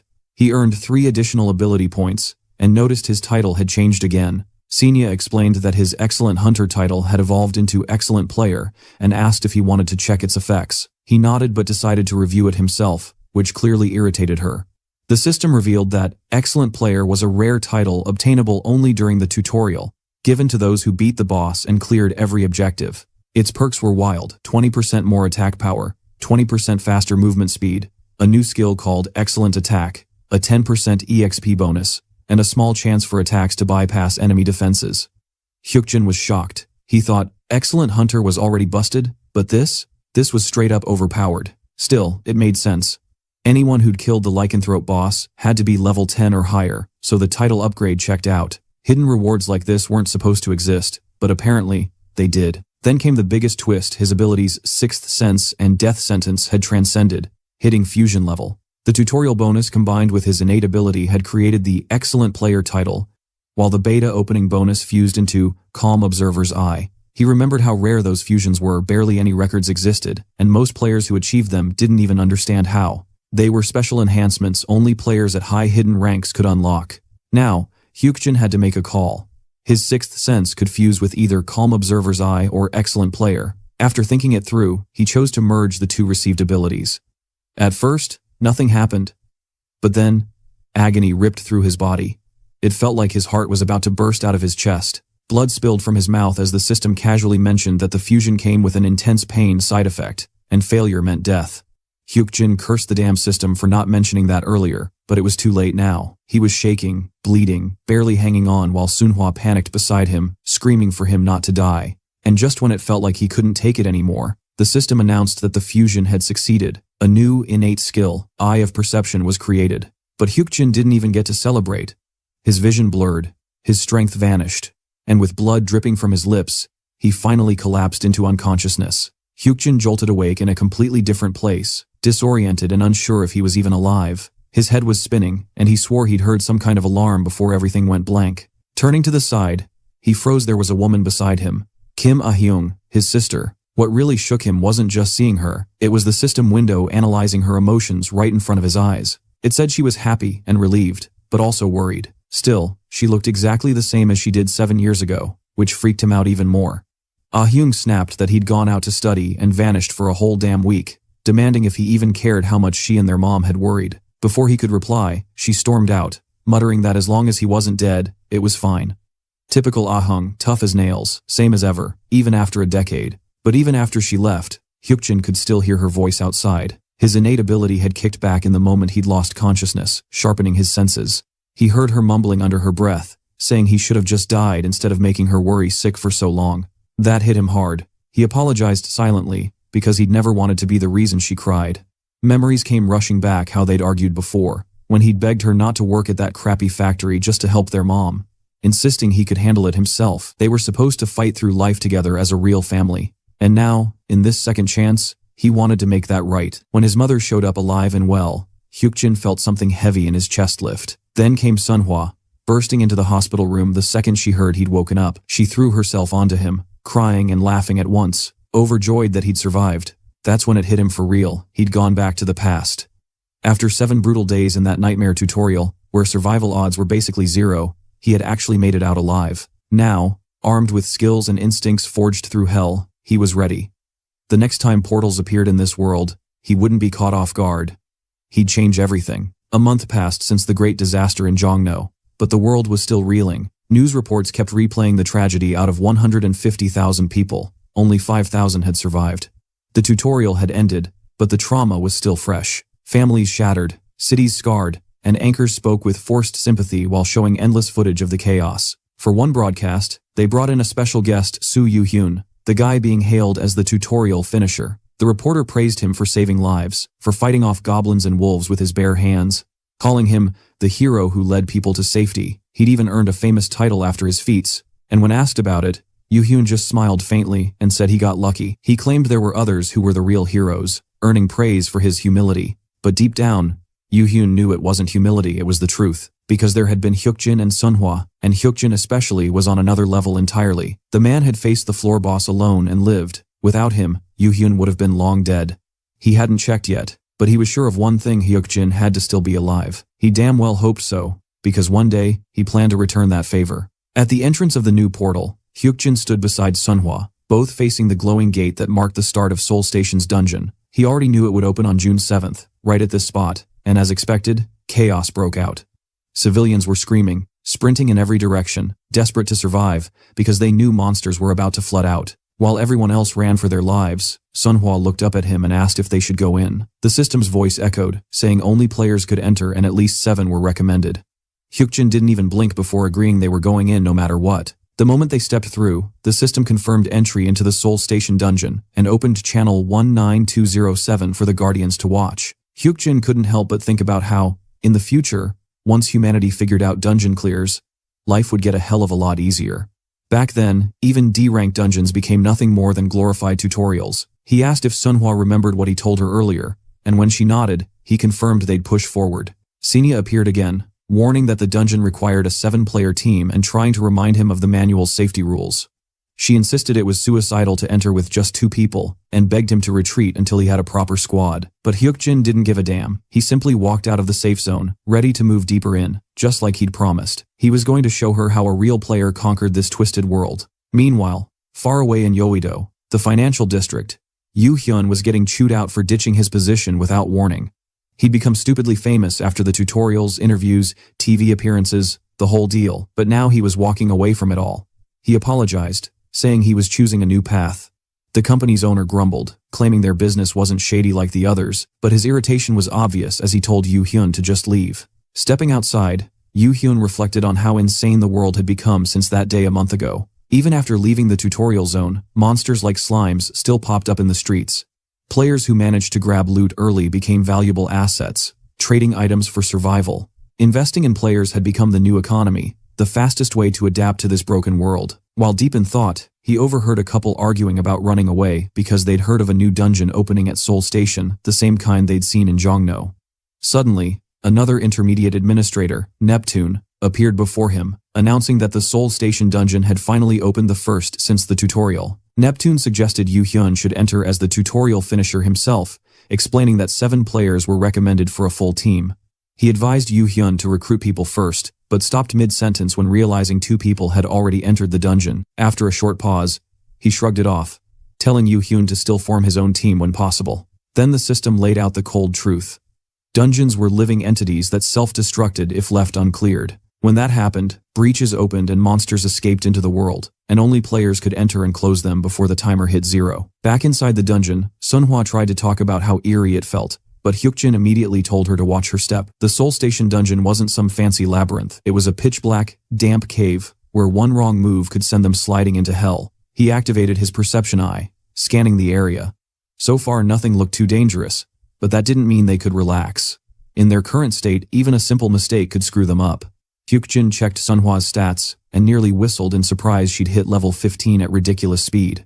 There hadn't even been that many monsters since the portal opened, yet she'd grinded her way up non-stop. A 14-year-old girl already pushing level 15, Hyukjin couldn't help but feel impressed. Soon, they reached a massive divide in the path ahead, the infamous 7 fort paths. 7 entrances leading to 7 entirely different routes, each with its own unique item waiting at the end.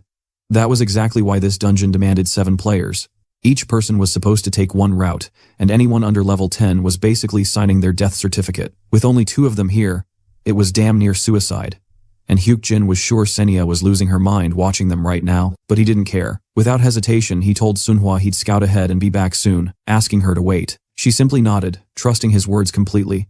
As he stepped toward one of the 7 cursed paths alone, Hyukjin walked down one of the dungeon's eerie paths. Passing the first fork that instantly triggered recognition from the system, the dungeon responded to his presence, activating the Nepal's path within Seoul Station. But fear? Nah, that wasn't in his vocabulary. He kept moving deeper, eyes sharp, curiosity burning to see what this damn place still had hidden. To clear this dungeon, every single path had to be conquered, each one handing out a different reward. The real pain was that collecting all 7 rewards was the only way to beat it. The system was ruthless. Each path automatically scaled its difficulty to match a full 7-player team. Entering the Nepal's path with just 2 people? Straight up suicide.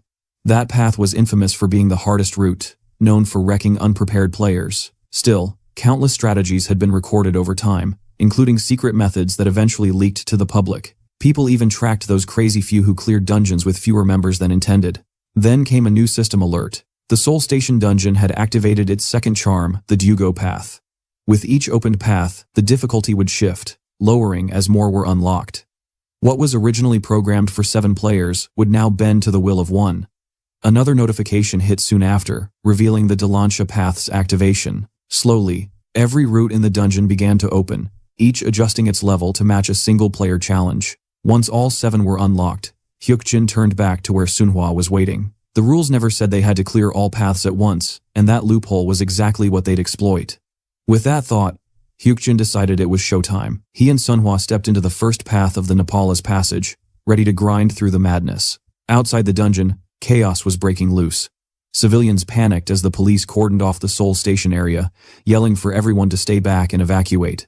Nobody knew what the hell was happening, but the fear was contagious. Yoo Hyun, watching from the crowd, immediately sensed that a dungeon portal had opened inside the station. Then, a strange voice echoed through the confusion, dripping with irritation. Someone complained that the cops were messing with his livelihood, blocking him from what was his. Heads turned. The man floating in the air looked nothing like a normal human. The cops shouted for him to identify himself, guns raised, but Yoo Hyun froze. He recognized that face. It was Chris, the intermediate administrator from the tutorial zone. And if an admin was here, that meant a player nearby had triggered something big. The cops barked another warning, threatening to open fire. But Chris didn't even flinch. Annoyed, he grabbed one officer by the neck, asking if he had any clue what he was doing. The others panicked, shouting for him to drop the man and opened fire. But the bullets didn't even touch him. His barrier deflected everything, then hurled them right back. Within seconds, flames erupted and chaos consumed the area. Chris looked around in disgust, calling them noisy insects before declaring that the way to Seoul Station dungeon was now cleared. He smirked, saying it was the perfect time for players to step in. Apparently, some famous names were around, and he made sure to call one out, Yoo Hyun. As Chris spoke, another figure emerged beside him, greeting Yoo Hyun like an old buddy. It was Seo Juhwan, a player Yoo Hyun hadn't seen since the tutorial a month ago. Juhwan chuckled, calling it wild to meet the great finisher of the tutorial here of all places. Yoo Hyun greeted him back, cautious but unsurprised. He'd expected Juhwan to have survived. Memories hit hard. During the goblin attack, Juhwan was a blood-soaked maniac, stacking corpses while everyone else ran for their lives. That kind of madness stuck with you, and even if it freaked Yoo Hyun out, he couldn't deny the guy had serious skill. Juhwan asked if Yoo Hyun was also aiming to clear the Seoul Station dungeon, though it was obvious he was. This world had changed for good, and dungeons like these weren't going anywhere. Juhwan grinned, saying that, as long as they existed, players could chase whatever crazy dreams they wanted. It was the ultimate chance to grab power, fame, or whatever the hell they desired. When Yoo Hyun didn't respond, Juhwan mentioned that the administrators said it needed 7 players to clear. Since they only had 6, he threw out the offer to join them, and together they'd crush it. Back in the first path of Nepal's, Hyukjin and Sunhwa ran into a herd of black yaks, ready to rip into the new monsters. The sight of the massive herd made Hyukjin smirk, knowing they had a long grind ahead, so he pushed them deeper into the dungeon without hesitation. As the yaks charged, he swung his sword with precision, killing them one by one, chaining multiple kills and racking up experience points and coin drops like it was nothing. After cutting through the first 30, Hyukjin noticed Sunhwa had finished her own fight, and she asked about the skill he used earlier, the one that flung all the yaks aside effortlessly. She wanted to know if anyone could learn it, and Hyukjin subtly glanced at the administrator, Senior, acknowledging her curiosity, then whispered that with enough practice, she might pull it off herself someday. The nameless guardian stayed silent while the Lady of Scales looked concerned, and the whispering demon clearly disapproved of his choice to stay vague. Sunhwa asked if just grinding to get stronger would help, and Hyukjin explained that practicing to avoid regrets was key. If she gave her absolute best at the right moment, she could make it happen, just like he had in his past life. Sunhwa didn't fully get it, but his conviction made her trust his words. Suddenly, something floated near them, a ring glimmering in the air, and Hyukjin immediately recognized it, the item he had been waiting for in the dungeon. With that, they cleared Nepala's path and approached the next fork. Sunhwa hesitated, thinking they had to kill every monster like they did in the tutorial, but Hyukjin explained that weaker monsters weren't worth the grind, and leaving was smarter since they weren't alone in the dungeon. Meanwhile, Juwon's group stepped through the portal into the dungeon, noticing it felt more like a cave system than a tower dungeon. Juwon reminisced about the tutorial dungeon, but Yoo-hyun grimly reminded them of the over 10 people who died there, including himself failing to beat the second-floor boss, turning it into a disaster. Juwon just smiled and urged them to keep moving. Finishing faster meant safer returns for everyone. As they went deeper, a player noticed multiple forks, one glowing brightly, leaving them unsure of which to pick, and Juwon decided they should start with the closest, the Nepala's path. Hyukjin and Sunhwa moved through another dungeon path and instantly snagged the second reward, grabbing Ryugo's necklace faster than the Nepala's ring. The protagonist realized Sunhwa was starting to piece together the real purpose of each key item, understanding collecting them mattered more than slaughtering monsters.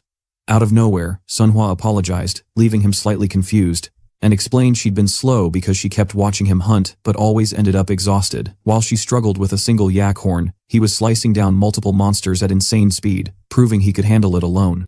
She started worrying she was becoming a burden, but Hyukjin denied it and reminded her he never did anything useless, and his guidance wasn't out of kindness. With that settled, they moved to the third path, where level 14 purple yaks roamed, far more aggressive than the black ones, and one charged at Sunhwa immediately. Its horn struck her head so fast she couldn't even see it, and only later realized it was a projectile attack from the yaks, which Hyukjin explained could hit from range. Confident she wasn't hurt, he let Sunhwa take the lead, calling her an excellent tank, leaving her puzzled by the new role she'd been handed. Waves of horn attacks rained down on her, and Hyukjin praised her ability to endure far more than he'd expected, though she complained it didn't feel safe. He reminded her the yaks couldn't actually injure her, telling her to use her taunt skill, which she activated, making the yaks attack even harder and fire more horns at her.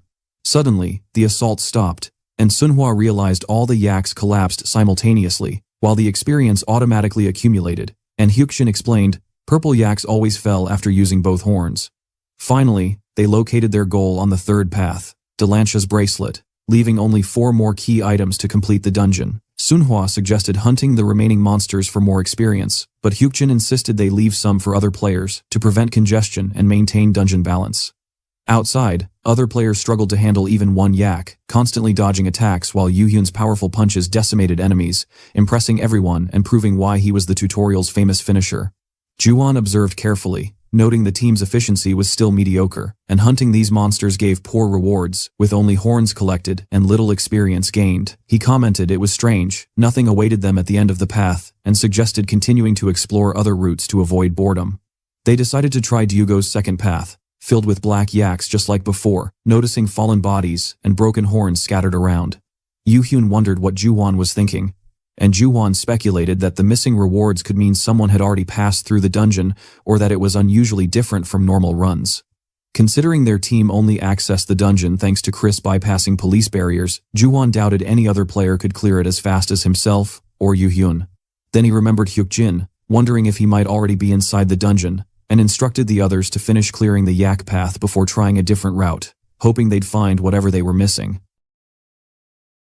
On the sixth path, called Victoria's Path, Hyukjin and Sunhwa had just wiped out a few more black yaks after a decent grind, stacking up XP and snagging another rare drop. The item turned out to be Victoria's Shield, the second-to-last reward, which, at first glance, seemed perfect for a tanker, but when Hyukjin checked it, the thing had trash durability, barely usable as an actual shield. By now, they had Athena's necklace from the fourth path, Zenith's club from the fifth, and this weak-ass shield from the sixth. leaving only the heat item from the 7th path to wrap things up. Sunhwa figured that meant they were almost done, and Hyukjin agreed since clearing that last one would finally end the dungeon run. As they stepped out of the 6th path, Sunhwa sensed something ahead, and that's when another group showed up, Juwon's squad. They spotted the duo instantly. Hyukjin had expected this meeting eventually, but the fact that it took them this long just screamed rookie energy. Among them was Juwon, who smirked like he had been waiting for this moment. The same guy Hyukjin remembered from the future, the crazy bastard from the Demon King's army, also called Nightmare. That bunch was infamous for being straight-up psychos who fought heroes and committed unspeakable crap for fun, and Juwon, in particular, was known for his bloody hobbies. Hyukjin knew he'd face one of them someday, just didn't think it'd happen this today. Juwon mentioned they'd passed through areas cleared of monsters, and guessed it was Hyukjin's doing, which he confirmed. He looked way younger than Hyukjin remembered, but still gave off that same lunatic vibe. After some casual talk, Juwon pointed out how fast they were progressing, saying a dungeon like this was meant for 7 players, hinting they might need more hands. Hyukjin didn't bite, and coolly said they'd see for themselves whether 2 were enough, making it clear he saw through Juwon's intentions. The group didn't like his tone, but Juwon jumped in before things heated up, suggesting they join forces. He explained that their team had solid hunting experience, and teaming up would make clearing faster and safer for both sides. Juwon added that they could even split the rewards evenly so no one got salty about loot. After a bit of thought, Hyukjin agreed to the alliance, but only on one condition. The 7th key from Lakatula's path would belong to him. The squad gathered up and stormed into Lakatula's path, diving straight into another yak massacre, stacking XP like crazy as the monsters kept spawning ahead. The others yelled about more yaks up front, and everyone moved together, which made Sunhwa realize how much faster everything went with a full team. Still, she couldn't shake off this weird gut feeling. Hyukjin's movements looked off slower, less precise, almost like he was running out of fuel. Earlier, he'd been soloing everything effortlessly, but now he looked tired as hell, which made her wonder what was going on. Meanwhile, Juwon kept analyzing Hyukjin, curious about what kind of trick he'd been using to clear the previous paths so fast. Seeing him now, Juwon started thinking maybe the guy wasn't that special after all, just a regular player who'd gotten lucky a few times. Eventually, they snagged the Lakatula earrings, the final key item Hyukjin needed, and Juwon picked them up, unimpressed. To him, they looked like some cheap, useless junk, with low durability and no special stats. He couldn't understand why Hyukjin wanted them so badly. Hyukjin walked over and asked if they'd found the item, and Juwon handed it over, mocking its plain look and asking why it mattered. Calm as ever, Hyukjin said those items were necessary to clear the dungeon, but only if collected in the right order, and since he had all 7 keys now, they were ready to finish this thing. To keep his word, he paid Juwon 500 coins as promised, which stunned the guy since earning that much meant killing at least 40 yaks. Juwon laughed, realizing it would be way too easy to rob him later, but still played nice, saying he'd help them until they got out. Hyukjin accepted that offer, though he hinted there was still a lot left before the main quest was done. Juwon rallied his team to follow Hyukjin deeper in, which made Sunhwa uneasy. She worried about his fatigue and asked if he was really okay, but he brushed it off like it was nothing. She hoped maybe she was just overthinking it. Truth was, Juwon was a dangerous guy, level 16, intimidating, and carrying that twisted aura only Hyukjin could see clearly thanks to his eye of perception. He could literally sense the darkness in that guy's head, the same kind of sick energy tied to his blood-soaked future. Hyukjin wondered when Juwon's real self would finally snap through that fake, friendly mask he wore. As they went deeper, they reached the end Menorah Square, where a massive statue suddenly opened its eyes. Hyukjin knew this was coming. Clearing all 7 paths always triggered Menorah's Square. Back in his timeline, this place was known as the end of the line for low-ranked players, because no one ever made it past this point. Sunhwa freaked out seeing the statue move, while Hyukjin noted how simple the area looked, despite its final destination name. Then the statue spoke, demanding to know who dared disturb its deep slumber. Yu-hyun was shocked as the thing warned unqualified players to leave or face punishment. But Hyukjin wasn't about to back off after all that effort. He declared himself ready to prove his worth. The statue glowed brightly, and a system screen popped up, telling him to take the test of qualification, a deadly one, where even a single mistake could destroy the challenger completely. The test recreated the same dungeon paths he had cleared. Hyukjin opened his inventory and equipped each of the 7 key items in the right order, starting with Napala's ring, followed by Dugo's necklace, Delanche's bracelet, and so on until all the slots on the Menorah statue were filled. Each piece latched onto the statue, decorating it like a divine relic display. When it was done, Menorah acknowledged him as worthy, and asked him to answer her final question what her name was. Hyukjin remembered the hidden quest lore from his timeline, the one where Manora or Mandra meant stables. The statue was the guardian of those stables, protecting the hidden treasure of her long-lost master. To unlock that treasure, the player had to claim to be her master, not themselves. So Hyukjin did exactly that, calling himself Rancher, the one who gave Manora new life. The others were confused as hell, but the statue bowed, recognizing her creator. The system confirmed he'd found the correct answer and completed the secret quest. Hyukjin felt a wave of relief as notifications flooded the screen. The unnamed observer sighed. The Lady of Scales was stunned, and the whispering demon chuckled, clearly entertained by what just happened. Everyone around stared in awe at Hyukjin's success, while Sunhwa's nerves finally eased, seeing it all end well. The others were confused, asking what he'd done and what the system meant by calling him her master. But at least they were safe. Even Yuhyun admitted to himself that Hyukjin wasn't some ordinary player after all. Then, Manora spoke again, saying her master had left behind items for him to choose from a set of powerful relics. Manora's gloves, Manora's fine sword, and Manora's breastplate. All top-tier rewards that could give massive advantages early in the game. Hyukjin thought carefully, knowing what lay ahead, and had a clear pick in mind. Before he could choose, Juwon stepped up, pretending to be friendly, congratulating him on his win and commenting on how interesting those rewards must be. He admitted he couldn't see what options Hyukjin had, and Hyukjin casually told him it'd only take a minute to sort it out. Juwon smirked, saying that was fine, they'd just leave once he was done. But Hyukjin wasn't fooled. Using his eye of perception again, he caught Juwon staring at Sunhwa like a predator, eyeing prey, disgust and calculation written all over his face. The guy clearly saw her as an easy target, a hostage even, and thought Hyukjin didn't notice. Big mistake. Hyukjin calmly announced that he'd made his choice and selected Manora's gloves. The statue handed them over a special item that boosted defense by 2, added 3 points to poison resistance, and granted immunity against infections. Manora wished him well on his journey, and the system finally declared the quest in Manora's square complete. The next stage popped up as something called the Forked Path, and Sunhwa instantly got curious seeing the 2 split routes ahead. The quest description said, Soul Station Dungeon still had one last trial left, and if they failed here, the whole place would collapse. At least one player had to enter each passage. Hyukjin agreed that they still had to clear the final paths, which basically meant the dungeon run was nearing its end. Sunhwa asked if they'd finally get to go home afterward, but Hyukjin reminded her it wasn't over yet, and told her to stay sharp and stick close to him. She promised she would, though before the moment could settle, Juwon butted in, sounding all offended, saying this was supposed to be teamwork, not everyone blindly following Hyukjin's lead. He complained that it felt one-sided and suggested splitting into 2 groups to handle the paths more efficiently. Hyukjin didn't argue if that's how Juwon wanted it, then he and Sunhwa could handle one side alone. Juwon chuckled at his confidence, asking how he could be so sure that just the 2 of them were enough. Confidence was fine, he said, but arrogance could kill. Hyukjin didn't deny it, though he could tell Juwon was still salty, probably remembering that humiliating loss from before. When Hyukjin asked how they'd split the teams, Juwon suggested dividing based on balance, 3 players on one side and 4 on the other, and he volunteered himself as the leader of the 3-person team.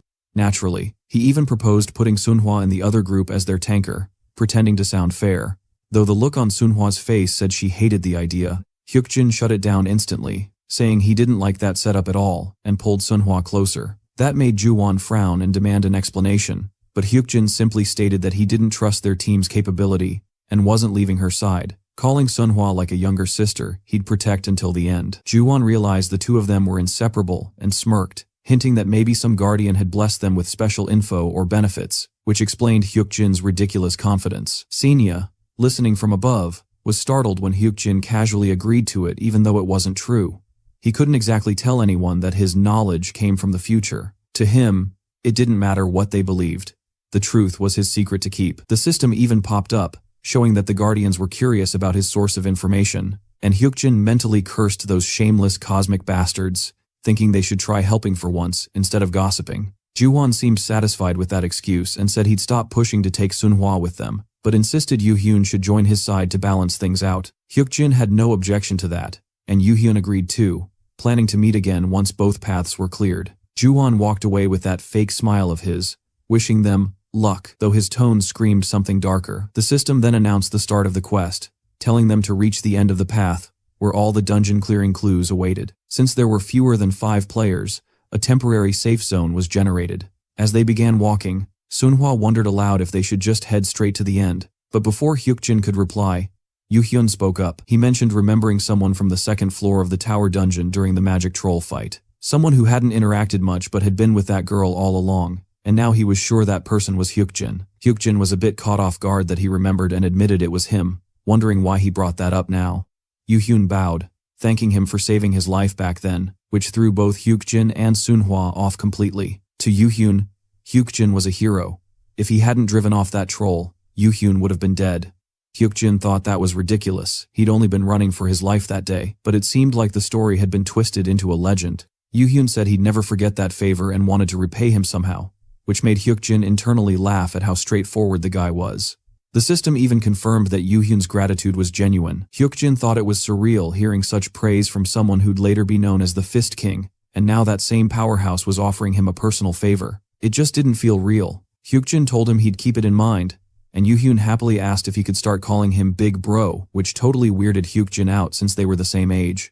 Still, Yu-hyun didn't care about that, saying Hyukjin was his savior and deserved the title. Hyukjin gave in, figuring it wasn't worth arguing, and Yu-hyun asked him to talk casually with him from now on. That simple exchange lightened the mood, and Sunhwa smiled, relieved to see the two finally connecting like real allies. As they moved deeper into the dungeon, Hyukjin finally spotted the crystal that could clear the Soul Station dungeon. And just as he expected, it was still untouched and shining like proof of progress, so he told his team to chill and rest up since they'd need all that energy for what came next, assuring Yu-hyun that it was fine because this area was marked as a temporary safe zone, which meant they could take a breather before things got messy again. And the best way to win inside dungeons was by saving stamina for the real fight instead of burning it early. Yu-hyun still frowned about Hyukjin talking too formally, pushing him to loosen up while Hyukjin wondered how this guy always managed to get so hyped over random stuff. Sunhwa then got curious about what she should call Yu-hyun if she was like Hyukjin's little sister, deciding she'd just stick with her usual way, while Hyukjin found it kind of funny how she addressed them with that oppa tone like people in Korea did for older brothers.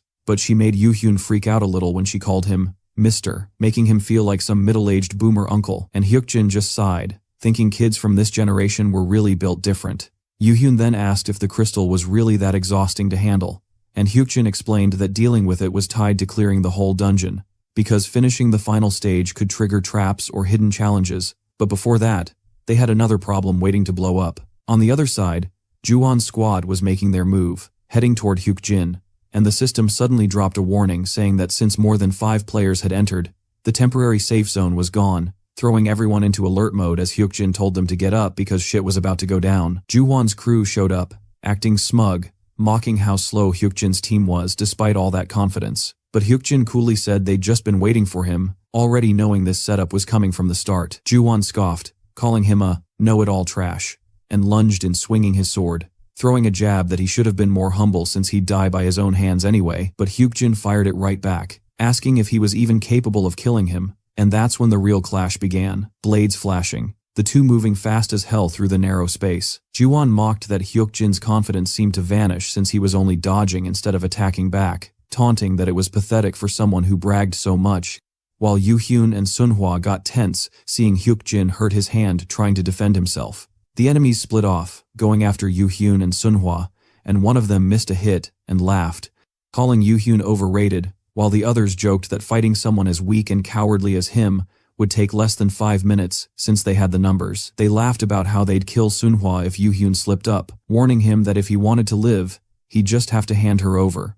But Yu-hyun's glare said everything. Juwon, meanwhile, said it was getting boring with Hyukjin only defending, wondering if he had anything cooler to show since he looked like a total rookie when fighting players instead of monsters. The whispering demon watching them seemed to enjoy every insult thrown at Hyukjin, but the protagonist just smirked inside, realizing Juwon wasn't even using shadow ambush, meaning the guy wasn't half as skilled as he pretended to be. That pissed Juwon off, telling him to keep that arrogant face so he wouldn't feel bad killing him. And Hyukjin finally asked one last time if he'd really kill them for not handing over Sunhwa, but when Juwon said he'd take her either way, Hyukjin charged forward, pressing something onto his chest that made him cough blood, warning that what happened next was all on him. The story then cut back to an hour earlier when Juwon had been plotting outside with his team, ignoring someone who said they should just clear the dungeon since the intermediate administrator had blocked the entrance. But Juwon said screw that, deciding he'd just snap Hyukjin's neck and take what he wanted. The others realized he wanted to ambush them mid-run, reasoning that Hyukjin's team would be tired,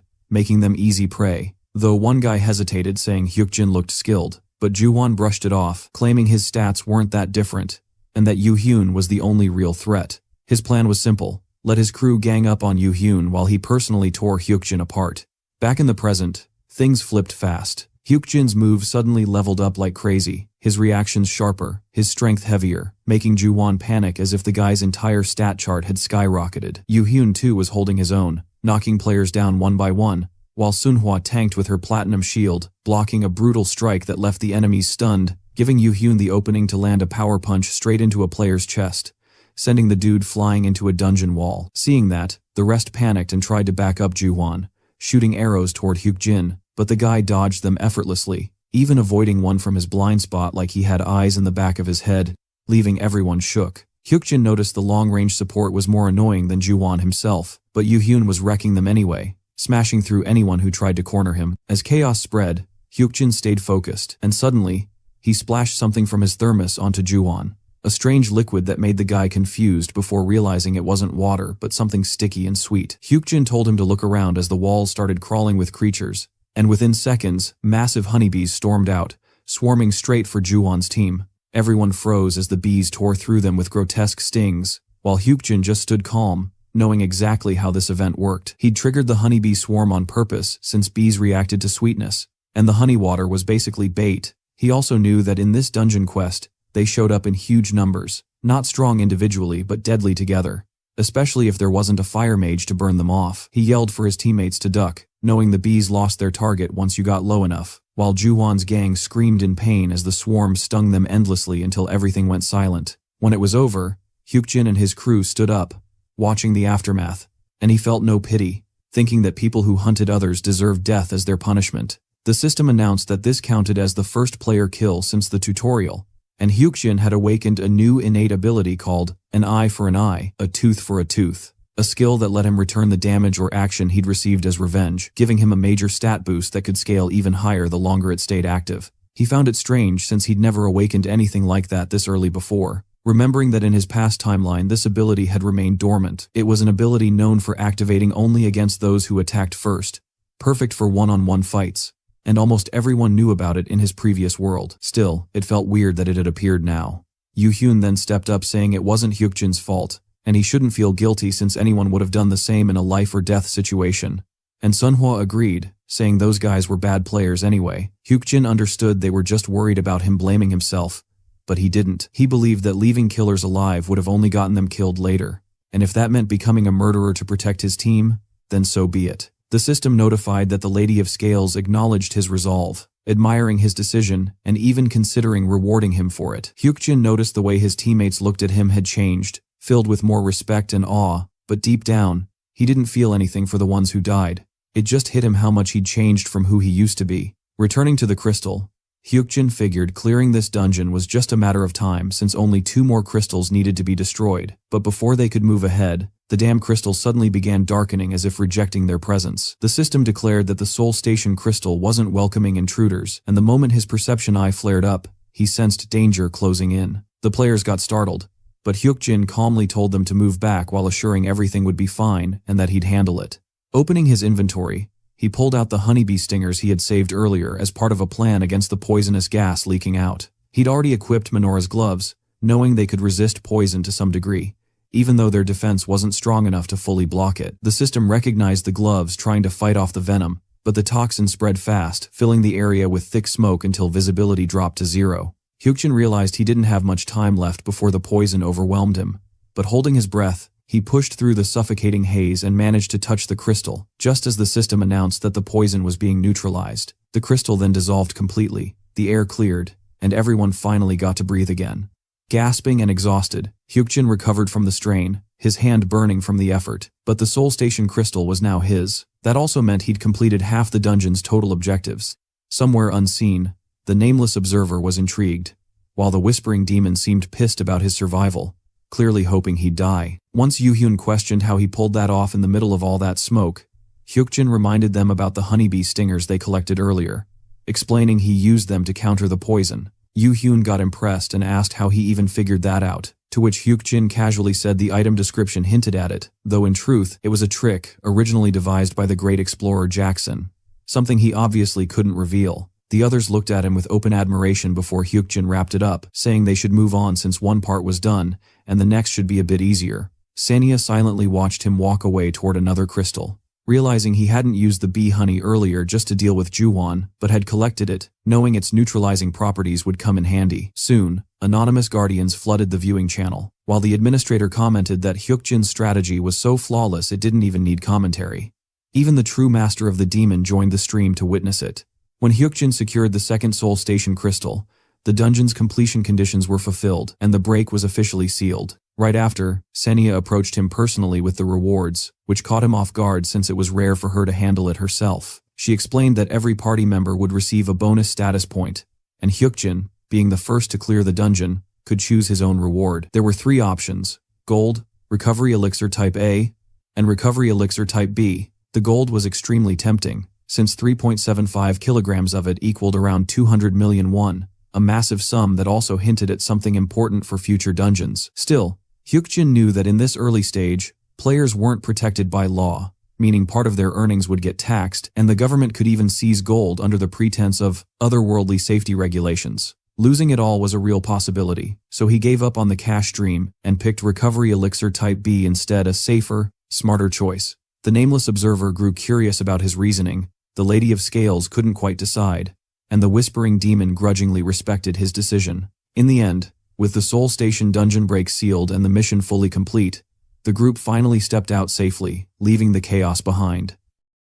Later, while riding the old local bus, Hyukjin tried bringing up something serious with his sister, catching her totally off guard when he asked about moving away. She stared at him like he'd lost it, wondering if he suddenly got rich or something. Hyukjin just shrugged and told her he'd saved up a little, around 100 million. His sister thought he was drunk, and honestly, he couldn't blame her. For their family, that kind of money sounded unreal, more than they'd ever even dreamed of having. The guy had pulled it off using the Recovery Elixir Type B, an insanely effective cure for a specific illness. Just like in his past timeline, he gave it to the same person Juwon once did, a rich guy who could afford a massive payout and just so happened to suffer from that illness. The deal went exactly as planned, 1 billion won in exchange, and a valuable connection to a big shot. As he thought about how smooth everything went, his sister was glued to her phone, watching the news where CEO Song suddenly appeared. Hyukjin instantly recognized him, the bald CEO, who should have been rocking a wig by now. His sister was shocked since even the fake hair tech looked real, but Hyukjin knew better. He'd seen the dude's hair actually grow back after using that elixir. Turns out, Recovery Elixir Type B wasn't just for healing, it was secretly a top-tier baldness cure. Song, the self-made powerhouse of his corporation, saw it as an investment gold mine and offered 100,000 cash plus an apartment in return. He even agreed to help Hyukjin adopt Sunhwa, a cheerful girl whose future had been uncertain since her dungeon tutorial days.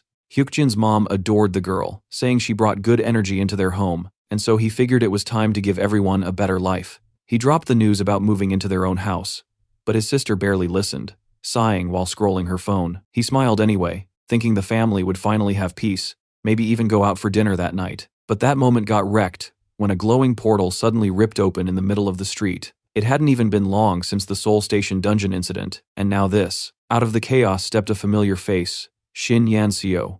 The bus screeched to a stop, people panicking, while Hyukjin got ready to jump off. His sister thought he was crazy since the place was far, but he couldn't ignore it. Only one portal had appeared in the Hongjudong area, the same one known as the first dungeon ever cleared by the Empress of the Sword. It wasn't just famous because it was a special dungeon, but because that's where the strongest PvP fighter in history first rose. Hyukjin approached Shin, realizing she had no clue who she'd become years later. Right now, she was just a bright, curious girl with a totally different vibe. He could see her status window level 19, loaded with skills, and described in a hilariously cheesy way. When he warned her about monsters spilling out if the dungeon wasn't cleared, she mentioned her administrator had said the same. There hadn't been any dungeon breaks so far, thanks to Hyukjin's insider knowledge from his past life. Back then, Soul Station had collapsed multiple times before his strategy saved it. This time, he was ahead of everything, making sure no one died needlessly. But even he knew he couldn't stop all dungeon breaks forever. Eventually, there'd be too many for him alone to handle. He asked Shin if she was planning to enter,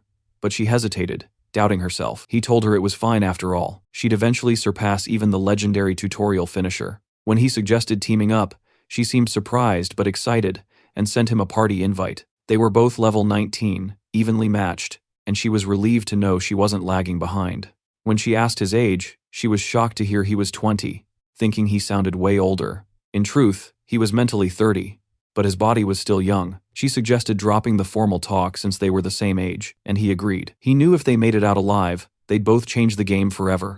Without wasting another second, they stepped into the portal of light together. His sister could only stand frozen, watching him disappear. Inside, Hyukjin stared down the underground tunnel, curious about its layout. The return portal behind him was still active, meaning escape was possible. And if Shin Yanseo could solo clear this place after the tutorial in his past life, then this one shouldn't be too hard for him. Suddenly, the system alerted that monsters were appearing, catching him off guard. Rabbit tag monsters between levels 20 and 18 emerged, making him curious. Shin, who arrived shortly after, was impressed because they were large monsters. She asked if they were some sort of boss types, even though they didn't look that strong. The protagonist had to agree they weren't strong monsters despite their height. Unlike players, he could tell how strong a monster was just from its appearance. They were rabbits, so they didn't seem threatening or powerful like other monsters. Their main trait was that they fled quickly when they judged a target as a threat. That's exactly what happened. Hyukjin knew they ran because they feared them. If possible, they had to kill each one in a single blow, and he asked if she could do it. Shin smiled in agreement. She had the perfect skill to make that work. It was expected. She had the title of one-hit finisher, always being the Sword Empress, even if it was still a bit early. She charged at the monsters with her sword and defeated them without any problem. That was the innate ability of the Sword Empress, the one-hit finisher. It was impressive on its own, but he didn't expect her to be this skilled this early. Her behavior also changed the moment she started fighting. She looked like an ordinary college student just a short while ago. Now, she perfectly matched the battle-obsessed woman he remembered. Setting that aside, he never would have guessed this portal was filled with rabbit monsters. They were practically invincible against people with poor attack speed, but their attack and defense power was weak, even though they were particularly well known. Still, among other players, there was another reason for their interest. With a bit of luck, he was able to get that thing there, though nothing dropped this time. Shin asked if he'd been here before, and he denied it. It was his first time. She thought that because he was killing the rabbits with such ease and speed, to which she replied that she also only needed one strike for each of them. Even so, Shin sighed and let it go. There was no need to argue. Now that she knew they were the same age, trying to talk normally was kind of driving her crazy. She just wanted to speak casually, and Hyukjin finally introduced himself to her. Shin was about to call him by name and introduced herself too.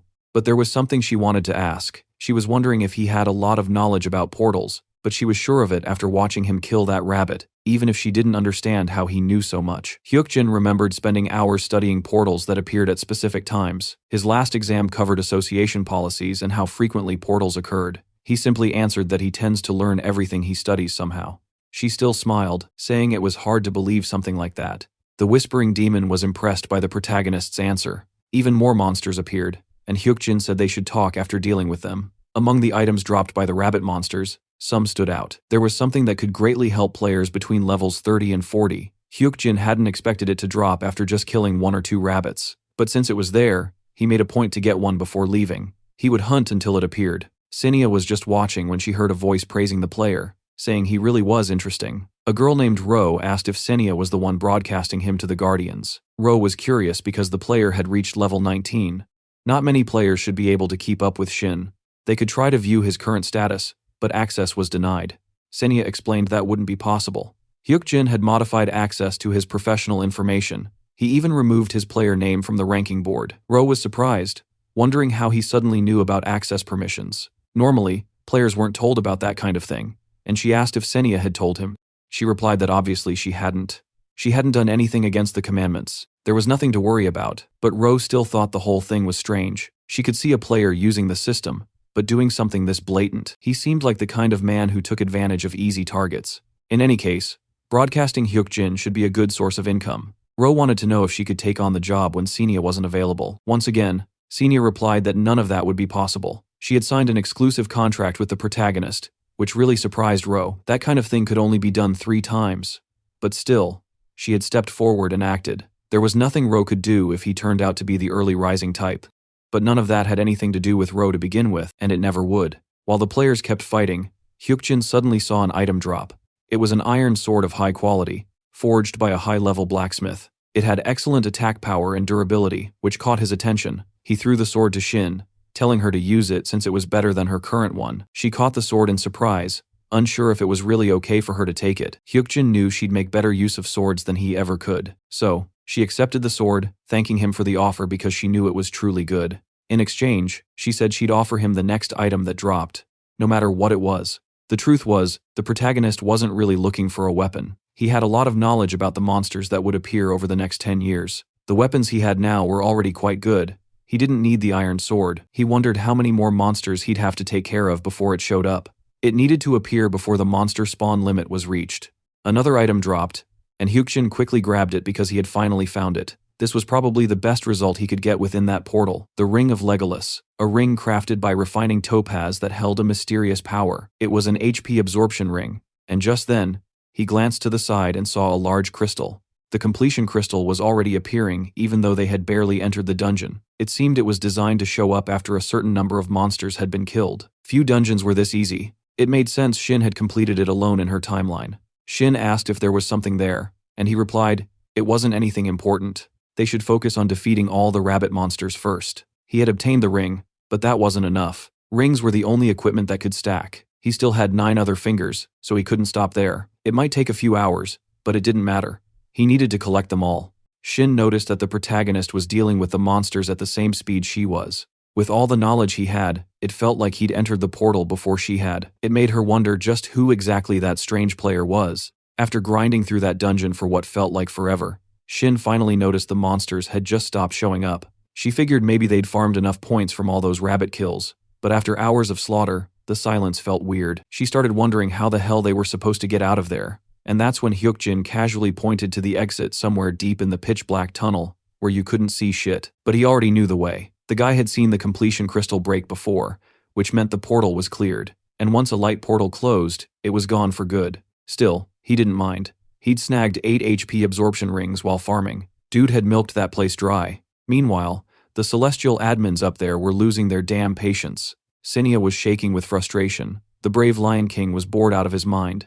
The nameless observer had already dipped, and the Lady of Scales was just watching, like, what the hell is this guy even doing? Hyukjin knew it probably looked boring as hell from their point of view. But screw them, he wasn't about to miss that loot. Still, it had taken way longer than he'd planned, and he was already thinking what excuse he'd give his sister once he got home. As the two stepped out of the portal, Shin noticed they were back in the same place as before, but something felt off. The crowd was gone, the streets were empty, and then bam, Ro popped up, all smiles, thanking the Guardians for tuning into her channel. She dropped the bomb that the true master of the Celestial Demonic Mountain had just requested a PvP zone, and right there, she announced its creation. Hyukjin immediately recognized her, Ro, one of those flashy intermediate admins who loved hyping things up, unlike Sania who barely spoke 2 words during a stream. Ro said the Guardians were losing their minds over these 2 players. On one side, Shin the sword prodigy who'd caught the eye of that powerful Guardian, and on the other, Hyukjin, the mysterious player who somehow knew way too damn much. The Guardians were already placing bets on who'd win. Ro hyped it like it was some grand tournament, reminding everyone no one could die in a PvP zone, every hit would be healed afterward. Shin seemed unsure, but she relaxed when she heard that. Hyukjin, on the other hand, was completely stunned. This was happening way earlier than in his original timeline. He didn't even have a guardian backing him yet. That caught everyone's attention, the Lady of Scales, the Whispering Demon, the brave Lion King. They all went quiet when he pointed it out. Even the nameless observer shut up. Ro seemed thrown off too, wondering if Senia hadn't told him anything about guardian selection. But Hyukjin wasn't done. Before the PvP started, he called out that so-called noble guardian who wanted the duel, accusing him of basically pushing him to betray someone who trusted him. And that jab hit hard. The guardian, the true master of the Celestial Demonic Mountain, revealed himself as the Lord of Millions, a proud warrior who despised betrayal and injustice. That warrior, pissed but impressed, decided to grant Hyukjin a temporary skill, one-hit finisher, usable only inside the PvP zone. Shin was shocked it actually worked. From the Guardian's point of view, Shin was the stronger one, the true fighter he had chosen. To him, Hyukjin was just some weak-ass guy who hadn't earned the skill through training. But now that both had it, the playing field was even. Hyukjin couldn't help but find it ironic they'd just cleared a dungeon together, and now they had to fight each other right after. Shin felt the same. She was just as curious to see who'd win between them. Hyukjin had impressed her before he hunted at her pace, navigated the portal like he had night vision, and always knew what to do next. It was like he could see the future or something. Now, she wanted to see how far he could go when he went all out. Both readied themselves, and the Guardians were hyped the brave Lion King yelling for them to start, while the proud warrior just watched silently. When the duel began, their blades clashed at the same instant, and Hyukjin's eye of perception triggered. Sparks flew as they traded blows, and even though he could predict her next move, she was tricky, sometimes faking him out, making it hard to counter. Ro was losing her mind watching the fight. It was intense, skillful, and unpredictable. But even with that advantage, Hyukjin couldn't break through. His swordsmanship was still limited. Shin noticed his sharp senses and smirked, saying she'd start taking things seriously now. That shocked him so far. She hadn't even been fighting at full power.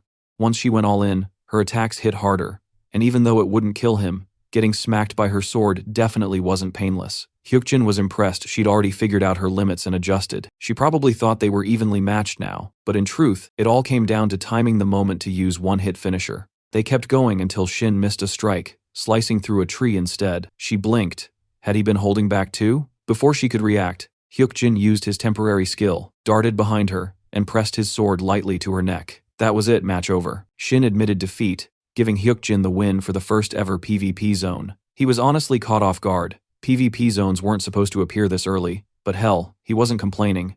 The title of first opponent began to generate, awarded to the winner of the first PvP battle. The opponent gains a considerable advantage in elevated terrain over other players. It granted him Light Step, a skill that lets you leap forward before your opponent can react. A formidable light-based technique that didn't require any mana to use.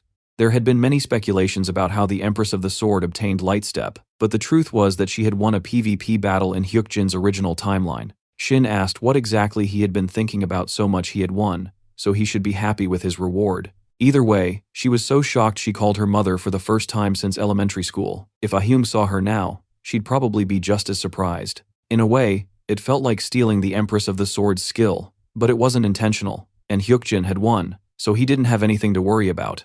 Besides, it seemed like they were shocked that he had actually won, and the Guardians talked about it. It was as if all 4 Guardians were watching with vivid interest. They were probably trying to make a good impression because they knew about the selection. The brave Lion King kept mocking his dirty tricks, as expected. That guy still firmly hated Hyukjin despite everything, but for some reason, he kept watching his channel even while hating him that much. The PvP zone was deactivated, finally ending after a long moment. The wound he got during the battle was healed, just as they had been promised.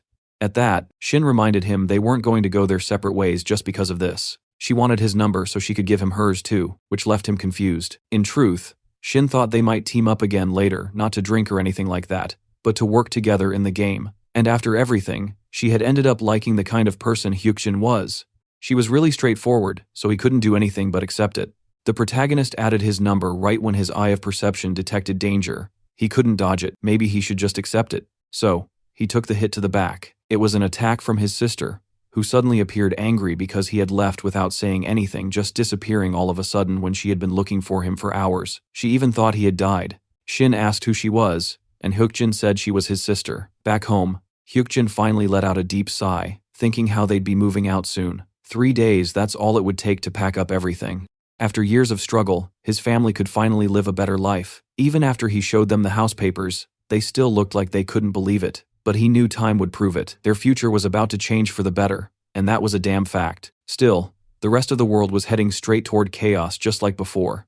He remembered clearly, in the old timeline, the cataclysm hit on May 11th, 2018. The world fell apart overnight, with over 20 million people dying inside the tutorial fields. The internet went wild, people freaking out, talking non-stop about the coming end of everything. Big corporations like Sun tried turning it into a business opportunity, calling it new technology, and launching projects to cash in on it. Everything so far matched exactly with Hyukjin's notes. If the pattern continued, then on June 16th, 3 days from now, dungeons and portals would start appearing across the country.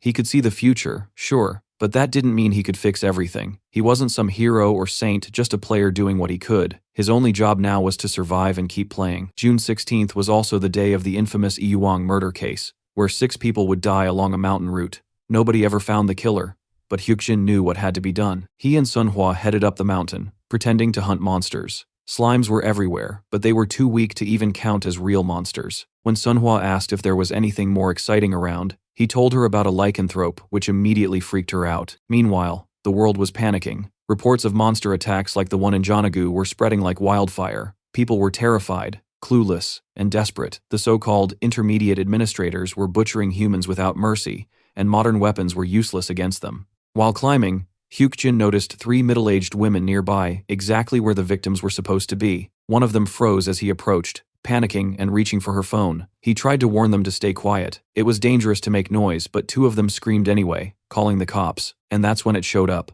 A level 24 lycanthrope burst out of the shadows, reacting to their screams. The women bolted in terror while one fell to the ground, trembling. Hyukjin rushed in front of her, blocking the monster's path. He had been tracking its bloodlust since entering the mountain, and now it was time to face it head-on. No tricks this time. But something felt off. Another bloodthirsty presence lingered nearby, something even deadlier. Before he could locate it, an attack came from behind.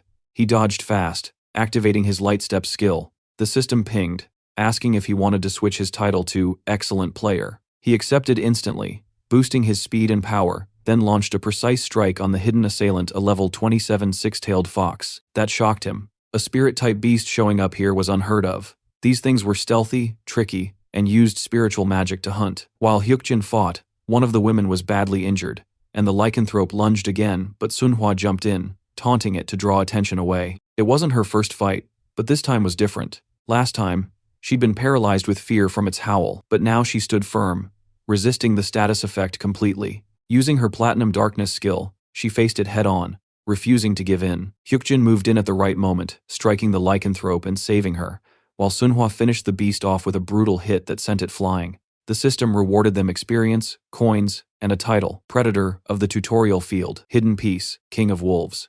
The lycanthrope went down easier than expected, but the six-tailed fox had made everything messy. One woman didn't survive the attack, and the other 2 backed away in horror, calling Hyukjin a monster. He looked at the body with quiet guilt. This was supposed to be the infamous Mount Wang case. The government had once bragged about killing the lycanthrope, but they'd never realized the true predator, the six-tailed fox, was still alive. It had slipped away back then, invisible to their tech, and now, even though it was wounded, Hyukjin knew it hadn't gone far. Meanwhile, somewhere else the women were screaming, pointing at the six-tailed fox that lurked nearby. Hyukjin stepped forward, realizing the beast wasn't far. It needed human flesh to heal, especially organs. That explained why it went after the fleeing woman instead of them. The wounds on its belly told the story it was desperate to feed, but something felt off. It wasn't the real fox. What stood before them was just a doppelganger. The real one was hiding. Using his detection ability and the eye of perception, Hyukjin spotted it camouflaged high in a tree, silently watching. It didn't know he'd seen it, so he had to pretend to be unaware. He told Sunhwa to provoke the clone, keeping the real one's attention fixed. Her taunt worked partially. The fox got agitated but didn't fully commit. Hyukjin told her to keep at it, stay loud, and trust him. She continued baiting the creature until it finally lunged forward. The clone wasn't an illusion. It was a physical copy that shared stats with the main body. Its strength was halved, making it easier to defend against. Still, killing the clone wouldn't end things. The real body would just sense the danger and run. The system then offered him a solution, a starter dagger for 260 coins. Without hesitation, he bought it, locked his eyes on the real fox, and threw the blade. In that instant, notifications flashed. The brave Lion King is interested in your throw. The nameless observer is watching. The true master of the celestial demonic mountain mocks you. Seconds later, the fox vanished. Sunhwa froze, confused, thinking she'd heard an arrow sound. But it wasn't that the dagger had struck the real body, dead on. Hyukjin climbed up, finished the job with his sword, and looted the corpse. Experience gained. Coins earned. Level up. 26. Among the spoils, he obtained the foxtail, a valuable item from a six-tailed beast, perfect for the upcoming dungeon. Before he could even breathe, the sound of helicopter blades filled the air. Someone had called the police. Getting dragged into that mess would only complicate things, so he prepared to leave. But then Senia appeared fluttering in with trembling wings. She asked his current level, and he told her to scan him. She did, but her wings shook harder. Then suddenly, everything froze. Time itself stopped. It was the Lady of the Scales doing. A pause. Messages from various guardians poured in like a storm. Each one came with an offer. The brave Lion King praised his courage and offered a Tier 3 elixir of great strength. The Lady of the Scales and Whispering Demon chimed in with their own gifts. The Typhoon Sword of Jo Sung-hyun, a rare grade weapon, and the Demonic Fruit, a consumable that boosted player growth but turned one's alignment evil. Both items were ranker-level gear unheard of at this stage. Then came the most shocking one. The true master of the Celestial Demonic Mountain offered to teach him the Celestial Demonic Art, an absurdly overpowered technique. Only the nameless observer remained silent, watching quietly like always. Hyukjin understood what this was.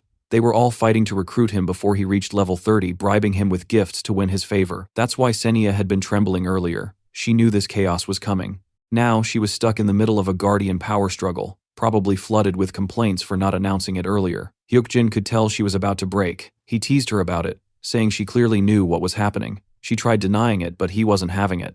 When she got snappy, demanding to know what he wanted, he casually replied, 3,000 coins. She tried haggling it down to 2,000, but he shut her down, reminding her she wasn't exactly in a position to bargain. She tried again, 2,700 coins. He smirked, reminding her they were on the same side, but if she kept playing games, he'd happily walk away and end things for good.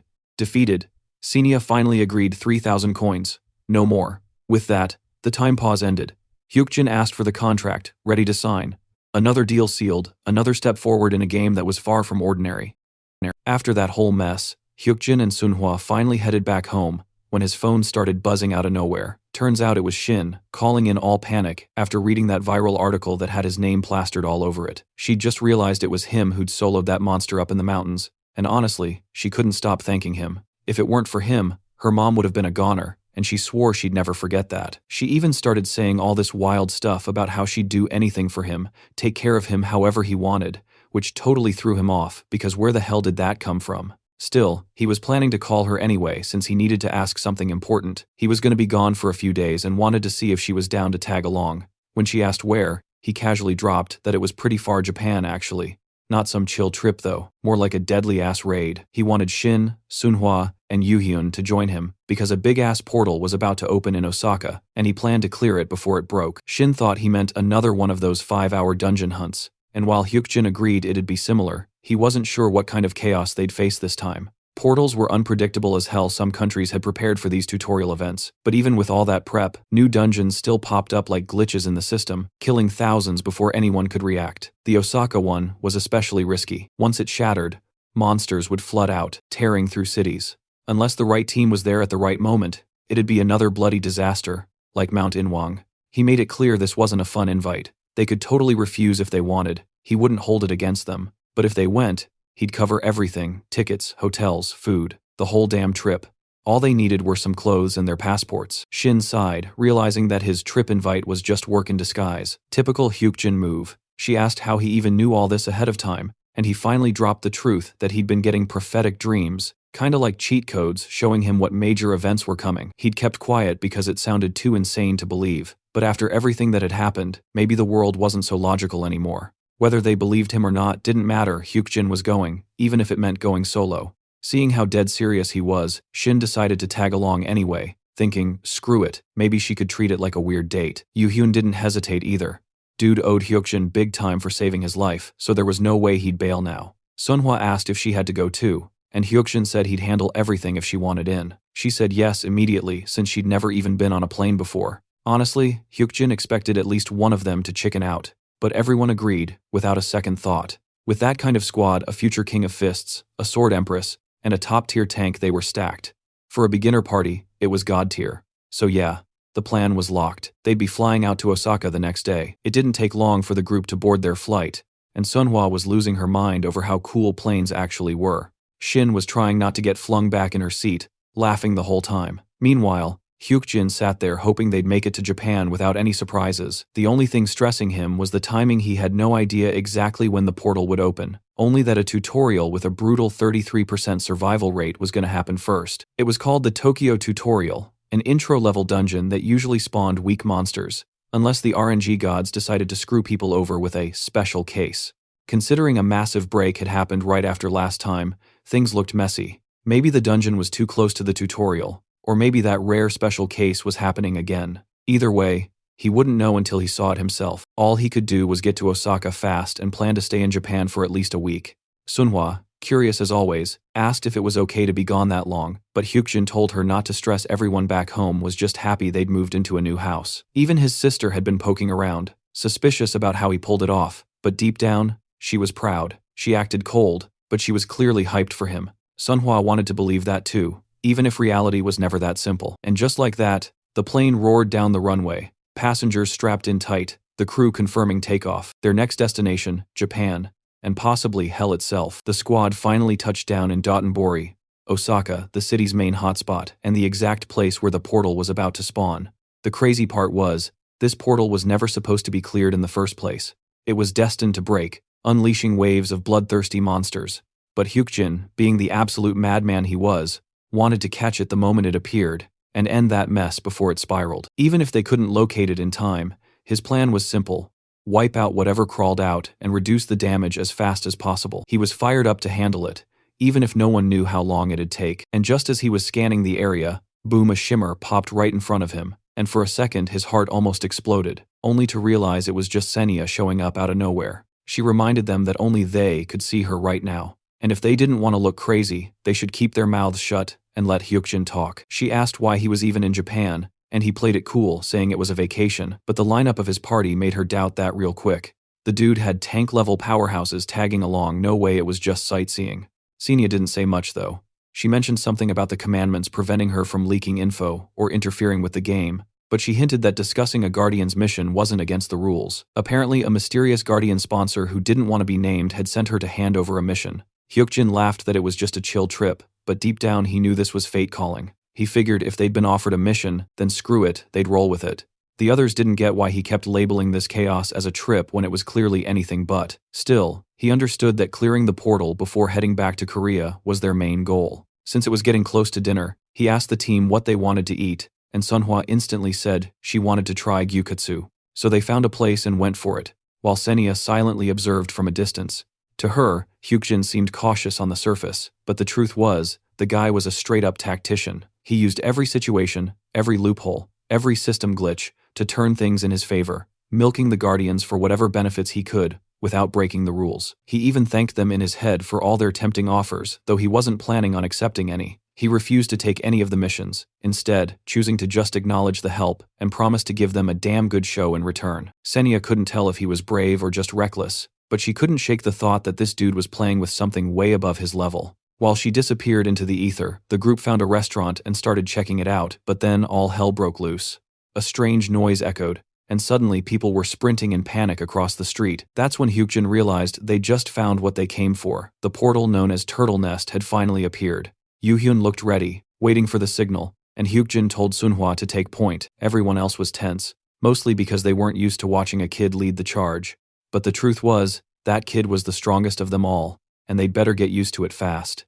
They stepped inside the dungeon, instantly swallowed by pitch-black surroundings that smelled like wet soil. The whole place looked like a swamp straight out of nightmares, covered in thick mud and dripping with mystery. Nobody had cleared it before, so they were basically walking into a blind run. Hyukjin suggested scouting the area first, just to get a grip on their environment, but then, something unexpected happened. Another fairy appeared beside them, glowing faintly and staring like she was sizing them up. She didn't seem to recognize who they were, but the way she looked at them said otherwise. Something about them caught her interest, that same strange sensation Hyukjin got whenever he looked at Senya, like being able to see her but not truly see her. His perception skill couldn't analyze beings above his level, meaning this one was way out of his league. The fairy, who called herself Celine, was actually an intermediate administrator, and she stepped closer, intrigued by the vibe she got from Hyukjin. He looked young, but there was something about him, a quiet confidence, almost like he'd been through dozens of raids already. She quickly realized he came from the Korean server, and thought maybe she'd made a mistake showing up here. Back in her prime, Celine had been one of the top 3 in the Japanese server, known as the Rising Star Excavator, a title that instantly made Hyukjin's brain start racing. If she was here, that meant there were players already inside this portal, maybe even broadcasting their run, but that also meant those players had probably failed to clear it, which lined up perfectly with what Hyukjin already knew. Turtle Nest was the portal that broke. Anyone trapped inside was as good as dead. Not wasting time, he told the team to buy a portal map from the shop, an item that showed real-time positions of all members inside. Shin hesitated since it cost a whopping 1,000 coins, but Hyukjin reminded her that losing coins was way better than losing their lives. She sighed, low-key salty, since she'd been saving those coins, but Yoo-hyun backed Hyukjin up without question. The activation phrase was portal map, and it even came with built-in alert signals: yellow for mild danger, red for we're screwed levels of danger. He made everyone promise to keep their eyes glued to the map and move quietly, since too much noise could trigger a mob attack. Shin muttered that it wasn't even that complicated of a plan, and Hyukjin gave the go-ahead. They split into pairs, Yoo-hyun with Shin, and Hyukjin with Sunhwa, each taking different paths through the swamp. The key was to stay alert and keep track of their positions, since those marshes could swallow people whole. As they started moving, Shin couldn't help teasing Yoo-hyun about his muscles, patting his arm and smirking, while the poor guy just sighed, wondering why she couldn't just call him by his damn name first. And with that chaotic energy, their deadly little adventure inside the turtle nest officially began. Meanwhile, the other administrator who was broadcasting his own feed was completely thrown off when a bunch of guardians suddenly ditched his stream. 1 second, everything was fine, and the next, his view count just tanked out of nowhere. Dude had no clue what the hell just happened. His channel literally featured Yu Hyun, the damn finisher, plus Shin, the same girl who had caught the interest of the true master of the celestial demonic mountain. But somehow every single guardian switched over to Senia's stream, like she dropped the hottest content of the season. The poor guy basically lost the entire content war overnight and couldn't even figure out how many people were now watching that human freak show instead. Hyukjin's name was spreading like wildfire. This guy was leveling up through completely unknown means and weird-ass knowledge. But that didn't mean the admin was out of options. He still had other tricks to climb back up. The fact that no one knew jack shit about Hyukjin because of his exclusive contract made everything even more suspicious. So the administrator tried reaching out to higher-ranking guardians, gossiping about how strange the whole thing was. Everyone was talking about Hyukjin, about Senia, and how the hell that human knew things even before the Korean server itself did. And now, on top of that, he was casually explaining how to use the damn portal map like he built it himself. No wonder people were losing their minds trying to figure out if they were using some illegal hack or divine cheat code. Back inside the field, Shin warned everyone to watch their step, and Yoo-hyun agreed, reminding her that Hooten had already told them to chill on the talking, so they kept their mouths shut and stayed alert. Then something caught their eyes, fragments scattered across the ground, like broken shells. Turned out to be a level 1 golden turtle. Tough little bastard with armor thick as hell. Shin wondered if they should take it down, but Yoo-hyun refused, saying they'd signal Hyukjin first before doing anything stupid. Before they could even blink, the turtle ducked back into hiding, leaving them staring like idiots. Then Shin spotted something else, a guy lugging around a massive sack. They moved closer, wondering if he was another player. The man said no, though he was clearly hauling around a freaking monster, one of those golden turtles with absurd defense. Yoo-hyun quickly figured out what was going on. The dude had been trying to hunt them but couldn't kill any because their defense was just too damn high, so he was dragging them back to the water to deal with them somehow. Shin was honestly surprised that Yoo-hyun pieced it all together so fast. Still, she asked what they should do, maybe send Hyukjin the yellow signal, but Yoo-hyun told her to wait, they didn't even know the key for this zone yet. Then chaos hit. The water suddenly started thrashing, and that Japanese guy let out a scream that could wake the dead. When they looked, he was being yanked backward, shouting that he didn't want to die. Shin froze as he grabbed onto her leg, begging like hell for help. And then she saw it. The swamp split open, and a massive creature rose from the dark water. Even Yoo-hyun was stunned. The swamp expanded fast, dragging everything down, and for a second, they had no clue what to do. If that idiot kept clinging to her, she'd be dragged in too. But Shin didn't have it in her to just abandon him. That's when Hyukjin showed up out of nowhere, cold as ever, and without hesitation, he snapped the man's arm and told Shin to pull her shit together. The monster was a swamp alligator level 17, not too strong on paper, but in the swamp, its power jumped to the level of a damn 25. Killing one in its own turf was borderline impossible unless you had insane penetration skills. The swamp itself acted like its armor. Hyukjin told Sunhwa he'd move ahead first and used his light step to close the distance fast. When he reached them, Shin was still being grabbed, paralyzed like her brain had just crashed. The nameless observer was watching with amusement. The whispering demon was laughing his ass off. The true master of the celestial demonic mountain was clapping like it was a show, while the lady of the scales just sat there silently judging. Hyukjin snapped at Shin, basically asking if she planned to just stand there forever. If he hadn't intervened, she would have been gone. But she was stuck, not scared, just blank, frozen in panic. He sliced the man's arm clean off to free her, telling her to stay sharp next time because luck won't always have her back. Yoo-hyun asked what the plan was now, and Hyukjin said the monster had just eaten, meaning it'd soon get sleepy and crawl back to land. Sunhwa was skeptical, but Hyukjin said he'd already seen it happen in one of his prophetic dreams, so they stayed low, just watching. Celine, observing from her side, was honestly questioning reality. A dude having dreams that accurately predicted monster behavior? That was next-level bullshit, but she couldn't deny the results. Even if he didn't foresee that one player's death, the accuracy of his visions was still terrifying. If anyone deserved an exclusive contract this early, it was that bastard. Eventually, the swamp alligator surfaced again, dragging itself onto land. Yoo-hyun cracked his knuckles, ready to go all out, and Hyukjin noticed him channeling mana into his fists, king of fists, for a damn reason. That level of control was rare as hell for someone at this stage, but before he could move, Shin stepped up, burning with rage. Hyukjin could feel it, her murderous aura spiking, her sanity slipping a little. She'd leveled up again, and the fury in her eyes said she wasn't holding back. Ignoring Hyukjin's calm warning, she dashed forward like lightning, her sword glowing as she went straight for the alligator's head, the usual weak point. With a clean, vicious strike, she merged with her blade and tore through the monster like it was butter. The beast went down hard. Even without using light step, she'd hit a whole new level. Shin was growing fast, maybe even faster than the version of her Hyukjin once knew. When it was over, she noticed the system reward. She'd picked up a quest item, the alligator's claw. It could be exchanged with an administrator for a special quest. Senya announced it right away, saying the player who presented it would trigger the quest, meaning Hyukjin. Shin handed the claw over without question, and soon the quest appeared: kill 5 swamp alligators. They'd just taken one down, 4 more to go. Sunhwa honestly didn't think they'd pull it off. Not in that hellish swamp at least, because fighting there was just asking to die, and everyone knew it. So the only real option was to drag those damn alligators onto land if they wanted a chance to kill them. Like before, the nameless observer and the 4 other guardians were watching with that same eerie curiosity, eager to see what would happen next. The moment one of those beasts crawled out of the murky water, trying to swallow some poor player alive, Hyukjin already had a plan in mind. He bought himself a long-ass spear, keeping the distance advantage on his side, but then noticed Shin standing there, low-key terrified, thinking he might use her as bait or one of those sacrifices to lure the monsters out. He sighed, and instead placed a small chunk of lean black yak meat right on the spear's tip. It wasn't just any meat though, it was ridiculously juicy, the kind that could instantly make whoever ate it feel full and satisfied. He'd gotten it back from the Soul Dungeon when he met Juwon, thinking it'd be useful someday, but even he didn't expect that day to be now. So with the bait ready, all they had to do was find another gator and use the meat to lure it out.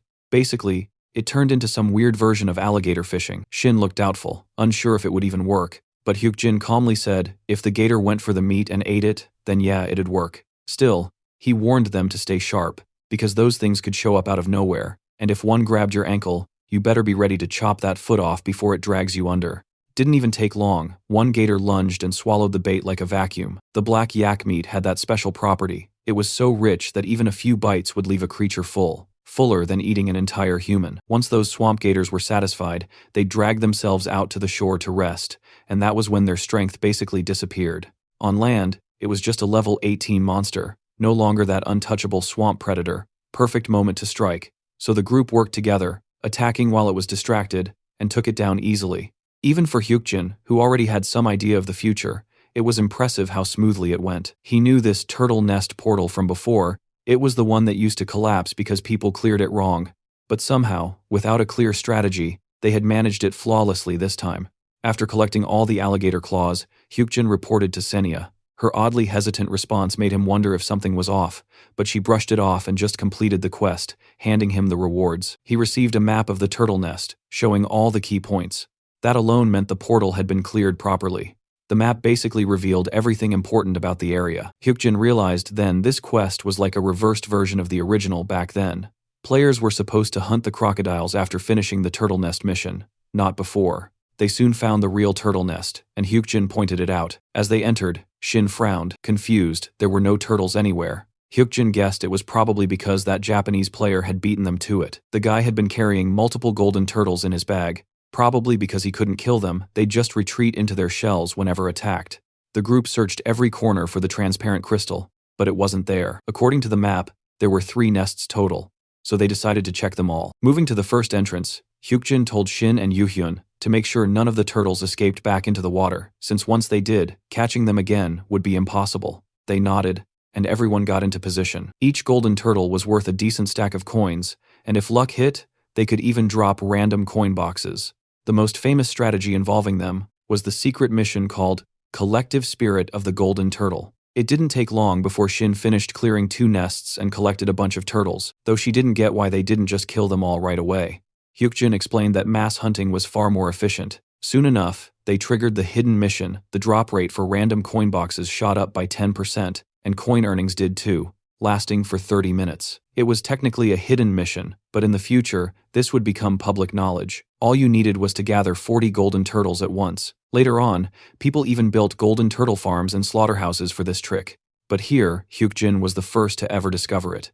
Because of that, he unlocked a title called First Pioneer, which could link with hidden missions. Checking the details, he found that if a player with this title was the first to uncover a hidden mission, they could trigger something called a link scenario. and it could happen up to 3 times. Using it here would unlock a hidden boss, spawn the venomous golden turtle, a level 30 intermediate monster. But with the boss buff, it'd fight like a level 35 beast. That was too dangerous without serious poison resistance. Hyukjin had his Mondre gloves, which helped against toxins, but even then, he wasn't stupid enough to risk it. Shin seemed confused, not understanding what he was planning. He just told her to wait. She also received the bonus notification, the increased drop rate and coin gain. She grinned, satisfied with the outcome, saying she wouldn't get greedy. If others wanted to take the lead, she was fine splitting tasks. She'd learned a ton that day, and figured she owed him again. With a teasing smile, she joked that maybe they could call this a date. Hyukjin, of course, had no clue how that counted as one, but Yoo-hyun chimed in saying he didn't want any rewards, just helping out. Sunhwa added that she'd simply follow Hyukjin's lead without complaint. Then Hyukjin asked if anyone had a large, blunt weapon for smashing. Yoo-hyun pulled out a big hammer and handed it over. It was ridiculously heavy, useless for moving targets, but perfect for something stationary like the golden turtles now. Hyukjin said it was time to start making real money. He'd begin with 70,000 coins and split whatever was left evenly among the team. Sunhwa didn't really get the plan but thanked him anyway. He never planned to hog all the rewards. Keeping his team motivated mattered more since he'd probably work with them again. Then he got to work, swinging that massive hammer down on a golden turtle, killing it instantly and earning 200 coins. Each strike brought more coins pouring in, and the others just watched, surprised by his precision. To them, he looked like some pro at using heavy weapons. As the turtles fell one after another, Hyukjin started collecting random coin boxes too. Once he got 7, he knew it'd trigger another hidden mission he had in mind. It was exhausting, but he was determined to get all 7 no matter what.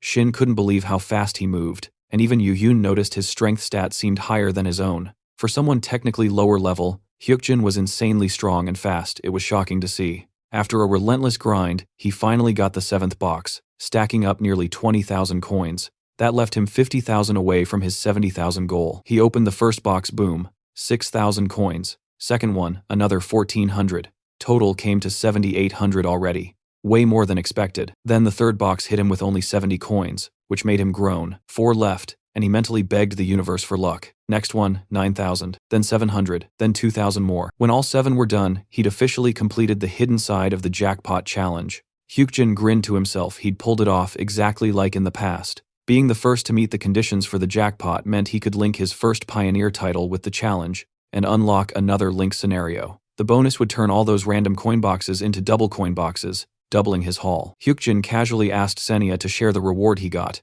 and that small move instantly caught the Guardian's attention. The nameless observer leaned in curiously. The Whispering Devil's interest spiked. The true master of the celestial demonic mountain grew restless, and the brave lion literally started pounding his chest like some overhyped gorilla, making the entire scene awkward as hell. But Hyukjin didn't care. He was too focused on the 7th box, ready to turn that thing into a double coin box, the kind that straight up doubled your money when you opened it. The trick was simple. The more coins you had on hand when you cracked it open, the more you'd earn, but only real gains counted, not coins earned through trading. This wasn't just his loot though. They had all worked their asses off clearing that swampy death trap together. They were a team, and Hyukjin wasn't the kind of guy to hog rewards. So he planned to buy the box and give everyone at least 3,000 coins each. A solid deal by all means. Yoo-hyun stayed quiet, expressionless as usual, but Shin was visibly anxious, probably thinking it was way too generous, and she wasn't wrong. For a beginner, 3,000 coins was a hell of a lot. Still, when Senya mentioned that linking the first Pioneer title to a secret mission could only be done 3 times, Hyukjin didn't hesitate. He just shrugged and said fairness mattered more than hoarding opportunities. Of course, that wasn't the real reason. Deep down, Hyukjin just wanted his damn 70,000 coins as soon as possible. The Lady of the Scales seemed impressed by the gesture, while the Whispering Devil glared, clearly pissed. To that devil, Hyukjin was just another human schemer trying to curry favor with the Lady of the Scales and rope her in as his personal guardian. And honestly, he wasn't entirely wrong. Timing it perfectly, Hyukjin linked the first Pioneer title with the hidden jackpot challenge, triggering the effect. And bam, the 7th coin box turned into a double coin box. At that exact moment, he was holding 43,219 coins, which instantly doubled to a jaw-dropping 86,438. He immediately handed out 3,000 to each teammate, thanking them for the grind. Yoo-hyun, though, still thought Hyukjin had soloed the entire thing, which made Hyukjin smirk to himself, finding that cute as hell. His plan had gone beyond what he'd hoped for, and to top it off, the Lady of the Scales even dropped him a 500 coin sponsorship. He mentally rolled his eyes, kinda stingy for a celestial powerhouse. But hey, coins were coins. After that, Hyukjin told Yoo-hyun to smash the transparent crystal, freeing the turtle nest portal and finishing the mission. The portal cleared. Rewards popped up. Each of them received 500 coins and a return scroll to the beginner's tower. Shin blinked, confused by the scroll, but Hyukjin just told them to use it. It was perfect timing anyway. If they tried to exit the normal route, the local authorities would have probably been waiting to interrogate them for being in a Japanese portal. Then, Senya appeared again, offering a mysterious compensation reward. Apparently it was sent by an unnamed guardian. Hyukjin accepted 7,000 more coins. The two stared at each other for a bit, both silent, realizing how absurd the payout was for just a beginner-level portal. Some high-ranking guardian had definitely stepped in through Senya, though she was still trying to stay low-key. If it were the Lady of the Scales, she'd have said so openly. The Shepherd of Las Vegas didn't fit either. He was tied to the US server, so whoever it was, Hyukjin had no clue, and honestly, there was no way to find out now. Deciding not to overthink it, he told everyone to use their return scrolls. Senya switched her stream back to the Korean server, broadcasting from the beginner's tower. When they teleported, the group found themselves back in Korea, but something was off. There were no real people around. The crowd looked normal, but Hyukjin quickly realized they were all NPCs, basically bots coded to fill the tower space. Shin noticed this was Tower D, and was stunned by how different it looked. Yoo-hyun questioned if their re-entry was even legal, but Hyukjin brushed it off, saying they could do whatever the hell they wanted, thanking them for their hard work anyway. Then he reminded them of their next step, clearing the Seoul Station dungeon 25 times, as fast as possible. Both Shin and Yoo-hyun were confused at first, but Hyukjin just nodded, saying it'd be easy. It was all part of the early riser condition anyway. Once he explained the logic, they understood grinding fast would give them an edge. Shin agreed, determined as ever, and Yoo-hyun said they'd finish it in a blink. Sunhwa, meanwhile, asked what she should do since she was a tanker. Hyukjin told her to head home for now, he'd be late. But when he noticed that clingy, almost sisterly attachment she had, he chuckled and promised he'd bring her ice cream later. That worked like magic. She lit up instantly, and Sophie let her leave, though Hyukjin couldn't help but think it was wild how much that girl loved ice cream. Not long after, he spotted the massive escalator leading up to the second floor of the beginner's tower. Only 15 people could teleport through it at once, but right now, it was completely empty. It required 100 coins to activate, and Hyukjin, without hesitation, paid up and started climbing. Senya was watching silently, clearly thinking he was wasting his money. She even admitted it, spending coins to go up wouldn't achieve anything. But Hyukjin knew that too. The point wasn't to get something right now, it was to see. Originally, the second floor of the beginner tower wasn't even supposed to open automatically, which meant someone had already forced it open again. That someone was the infamous Demon King, the same mysterious player who led the Demon King's army, known as the Nightmare. 10 years ago, his identity had stayed hidden, but his actions left chaos everywhere. Every historic disaster after the Cataclysm had his fingerprints on it. He was also the first player to ever climb the second floor of the beginner's tower and claim the bonus from it. The system didn't just reward him though, the first few players got bonuses too. That meant whoever opened the second floor this time might still be up there, and odds were, it was the Demon King again. Then it hit. A surge of pressure slammed into Hyukjin, almost crushing him. His eye of perception flickered and went offline, making it feel like his vision was being stabbed out from inside. Even through the pain, he caught a glimpse. Someone was up there, someone terrifying. For a split second, he was sure it was the Demon King himself. His whole body froze, his muscles locked up, his breathing went shallow. Then, just as suddenly, the eye of perception forcefully reactivated, and the figure vanished. Probably for the best. Hyukjin had zero interest in picking a fight with that monster anyway. He could reach his goals just fine without getting stomped by a living disaster. So instead, he calmly told Senya to open the secret item shop. That caught her off guard. She didn't expect him to know about that. She confirmed that, yes, it existed, but it had cost 50,000 coins to use. Hyukjin didn't even blink he had the money, and he opened it right away. For most beginners, that was insane. Spending 50k just to access a shop for 60 seconds was madness. Each item was limited stock, one per player. Technically possible for a beginner to afford, sure, but no one would ever waste their entire fortune for a 1-minute window. Hyukjin, though, wasn't just anyone.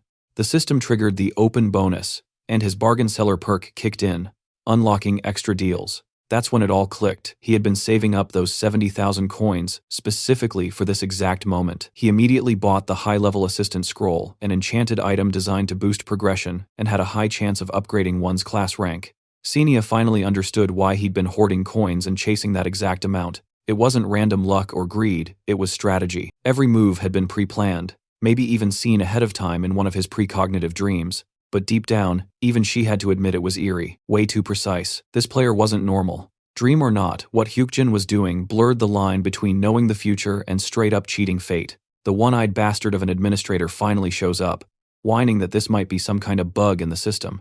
So, they send a request to Neptune to investigate. But instead of Hyukjin stepping forward, he flips it around and tells Neptune to come over if he wants to scan him so bad. That smug tone pisses Neptune off immediately. Then Hyukjin straight up calls him a pygmy, which just sets the guy ablaze with rage. Neptune tries flexing his authority, using the power of forced submission to make Hyukjin kneel. But of course, our boy doesn't budge. He just glares back like, "Try me again, asshole." That arrogance? It drives Neptune nuts. I mean, this was a mid-tier administrator, and here's a mere human casually shitting on him in front of everyone. Neptune tries to play the big boss, saying Hyukjin should know his place, probably thinking the kid's grown bold just because he's got Senia, the naive angelic type, backing him up. But Hyukjin? He's not buying that bullshit. He stands his ground and even warns Neptune that he can't kill him no matter how hard he tries. Neptune's whole vibe screams power trip. He's pissed that this insignificant human dared to talk back, while Hyukjin's just pointing out the obvious. He only called him a pygmy because, well, that is the damn name of his race. But Neptune still plays the victim, pretending Hyukjin's being rude. Then he tries to lecture him like a teacher scolding a kid, saying he's crossed the line and deserves punishment. But before things get ugly, the Lady of the Scales herself steps in. She sides with Hyukjin, dropping her divine power of innocent until proven guilty. Instantly, Neptune's forced submission shatters. The invisible weight crushing Hyukjin's body just disappears, and our guy rises up with that cold-ass smile like, "You done yet?" Then things get even wilder. The true master of the celestial demonic mountain, the dude who absolutely despises cowards, activates a special rule. An eye for an eye, a tooth for a tooth. Neptune panics and tries to stop it, but no one gives a damn. Whatever authority he had left just crumbles. Through that power, Hyukjin's stats spike like crazy. His perception kicks in, letting him peek at Neptune's info. Turns out, the pompous fool's not that impressive after all. But since Hyukjin's still not at full proficiency, he can't see everything. At that point, he knows he could stomp Neptune in a one-on-one fight. But doing that live on stream? Nah, not worth it. Neither the Guardians nor he needed that drama. So he waits it out, hoping the system check wraps up soon. And sure enough, the result comes out, no bugs found. Neptune looks like a total clown. Hyukjin throws one last jab, daring him to accuse him again without proof. Neptune fumbles, mutters an apology, face red as hell. Later that night, things shift back to reality. Hyukjin's sister's low-key pissed because even after she spent time cooking dinner, the guy went and ate outside. Their mom's just laughing, teasing her about why she suddenly made stew. She tries to play it off, saying the kitchen just looked nice, but her mom's smirk says it all. Meanwhile, Sunhwa's wondering what Hyukjin's up to now. He's in his room, checking his notifications, and notices a non-aggression pact from Neptune, basically a peace deal. There's also a shiny new item, the Pygmy's Ring, forged by a dwarf blacksmith, super rare stuff. Now, Hyukjin's got choices to make. He logs into the player community site. It's kinda evolved into this hub where players hang out and trade info. There, he spots a recruitment post, a team looking for a tank to tackle something called the Short Table Dungeon. The poster's nickname is hilariously cringe, but Hyukjin knows that guy's destined to become a legend 10 years from now, Lord Flame, Choi Sung-do. And that dungeon? It ain't like Soul Station or any of the standard ones. This one's got a twist. You can clear it multiple times for stacked rewards. Sounds like a pain in the ass, but the payoff? Worth every bit of blood and grind. The Short Table Dungeon, that freaky little death trap that popped up only during special events, was back, and players were already dying left and right, trying to clear it. Even Soul Station Dungeon was claiming lives daily. Raid posts were dead silent, barely anyone responding, and that's when Hyukjin saw his shot. Dude decided to hop in as a level 25 tank. Yeah, risky as hell, but money doesn't wait. He needed a dungeon that actually paid off, even if it meant stepping straight into a fire pit. Dungeons weren't death sentences, they were jackpot zones for the crazy ones brave enough to dive in. So he heads to Konchak University Station, bringing just one person along. At first, that sounded dumb as shit, but it actually made him happy. Fewer people meant bigger loot cuts. Most would call it suicide, he called it math. That dungeon hadn't even been cleared before, and here he was planning to enter it with a half-sized squad. Soon, he met this dude with the nickname Jayangdong Firemaster. Hyukjin came with Sunhwa, meeting the guy for the first time. The man looked like a skeleton now, but 10 years down the line, he'd balloon into a damn beach ball. Turns out, this was Choi Sung-ji. Hyukjin activates his Eye of Perception to check him out, but something weird happens. His scan gets blocked. A guardian was meddling. That was rare as hell for someone below level 30. Sunhwa asks if everything's good, and Hyukjin brushes it off. Choi, meanwhile, seems surprised seeing a little girl tagging along. He's like, what the hell? She's just a kid, but Sunhwa snaps right back she ain't one. Still, Choi's the soft-hearted type when it comes to kids, unlike Juwon. He tries yelling at her to leave, but she's not listening to anyone except Hyukjin. The man sighs, realizing there's no reasoning with this bunch.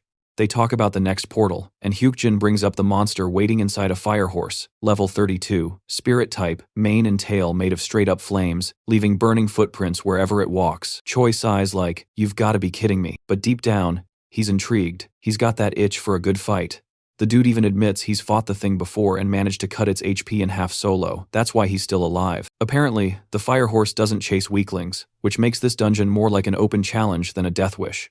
They move through the tunnels, Choi talking about some guys in black cow masks he'd smoked earlier, probably black yaks. The dungeon seemed like a one-time instance, so the mobs didn't respawn. Then they reach a dead-end path, the gateway. Beyond it lies the fire horse's field. Choi still can't believe they brought a kid into the mess, but warns her to run if things go sideways. Sunhwa nods, but Hyukjin can already tell she's getting seriously pissed. They step into the field and there it is, the level 35 fire horse, burning bright and roaring like hell itself. Hyukjin's eye of perception can't read much since his proficiency's still low, but he doesn't care. He tells Choi to flank from the side and cut its HP down to 40%. If he's got a crit buff, pop it now. Choi looks stunned like, how'd he even know I had that? But Hyukjin doesn't wait, he signals Sunhwa, and they charge. The battle's insane. Fire erupts everywhere, hooves blazing, but their coordination's flawless. Choi watches for a moment, realizing these two don't need babysitting. So he finally jumps in, activating Fatal Flames. Boom, 3% critical. He keeps stacking that skill, each strike boosting his crit rate even higher. The fire horse keeps taking hits non-stop. Then it starts charging up some ritual, the ground lighting up under its hooves. Hyukjin shouts for them to pull the thing from their inventories. Next second he uses Flash Step and dives in again. And guess what the thing was? A goddamn fire extinguisher. Choi's jaw drops. The bastard actually brought a real extinguisher to fight a fire monster. But hell, it works. Once the fire horse's HP hits 20%, it begins summoning its master. Flames surge everywhere, and Hyukjin yells for Choi to go all in. Choi charges up Fatal Flames one more time, landing a fat 36% crit. The monster screams, collapses, and boom, they win. Hyukjin praises Choi for clutching it, but Choi laughs and calls them both bastards for hiding the extinguisher. Still, deep down, he's proud. Then Sunhwa spots a glowing item on the ground, Flame Essence. It's an awakening material that amps up fire-based powers big time. Hyukjin's confused why it dropped, and Choi's surprised too, especially when Hyukjin tells him to check the item details. Turns out, the condition to use it is having the blessing of the Sunset Giant. That's when it clicks, the damn guardian chose Choi. This whole dungeon? A setup by the Sunset Giant to awaken him. When Choi drinks the essence, the dungeon's true identity is revealed. It's a training ground crafted just for him. The guy feels kinda guilty, saying Hyukjin did most of the work, but Hyukjin waves it off. They agree Choi will get priority on the next loot drop to even things out. With that settled, they move deeper through the second portal, straight into the ravine of fire. The air is scorching, a river of molten lava about 7 meters wide cutting through their path. On the other side lies riches, but to reach it, they have to cross that burning hell. Choi's like, bro, we'll melt before we make it halfway. Hyukjin realizes the cruel truth the Sunset Giant only intended for Choi to survive this part. The fire essence's power makes him immune, but the others? Toast. He asks if Choi can handle it. Choi nods, saying, yeah, but insists they all go together. Hyukjin sighs, because, honestly, that'd just be suicide. Choi refused to leave without Hyukjin and Sunhwa, stubbornly standing his ground until they found a way to cross together. But Hyukjin calmly explained that if they attempted to cross now, they would be burned alive. He clarified that he wasn't asking Choi to abandon them, he only wanted to clear a path first before anything tragic happened, and that finally made Choi Sung-gu pause and think. Hyukjin reasoned that since Choi had consumed the flame essence and possessed the protection of a special guardian, he would be able to pass through safely. Reluctantly, Choi agreed in frustration, and before heading out, he told them to stay put and wait since he would return soon. As Choi disappeared into the blazing path, Hyukjin, through his eye of perception, clearly saw the man's unwavering loyalty. Sunhwa, however, couldn't hide her concern and asked if Choi would really be okay, to which Hyukjin simply replied that he hoped so, before turning his focus toward the item shop. After browsing for a moment, he decided to purchase a Whisper Stone, a rare tool that allowed the user to communicate privately for only 3 minutes. Using it immediately, he contacted Sanya, and after a brief system confirmation, the connection was made. Through the whisper, Hyukjin told Senia to stop broadcasting him for a while, and instead focus on other players since all they were doing was standing around, which might bore the Guardians watching.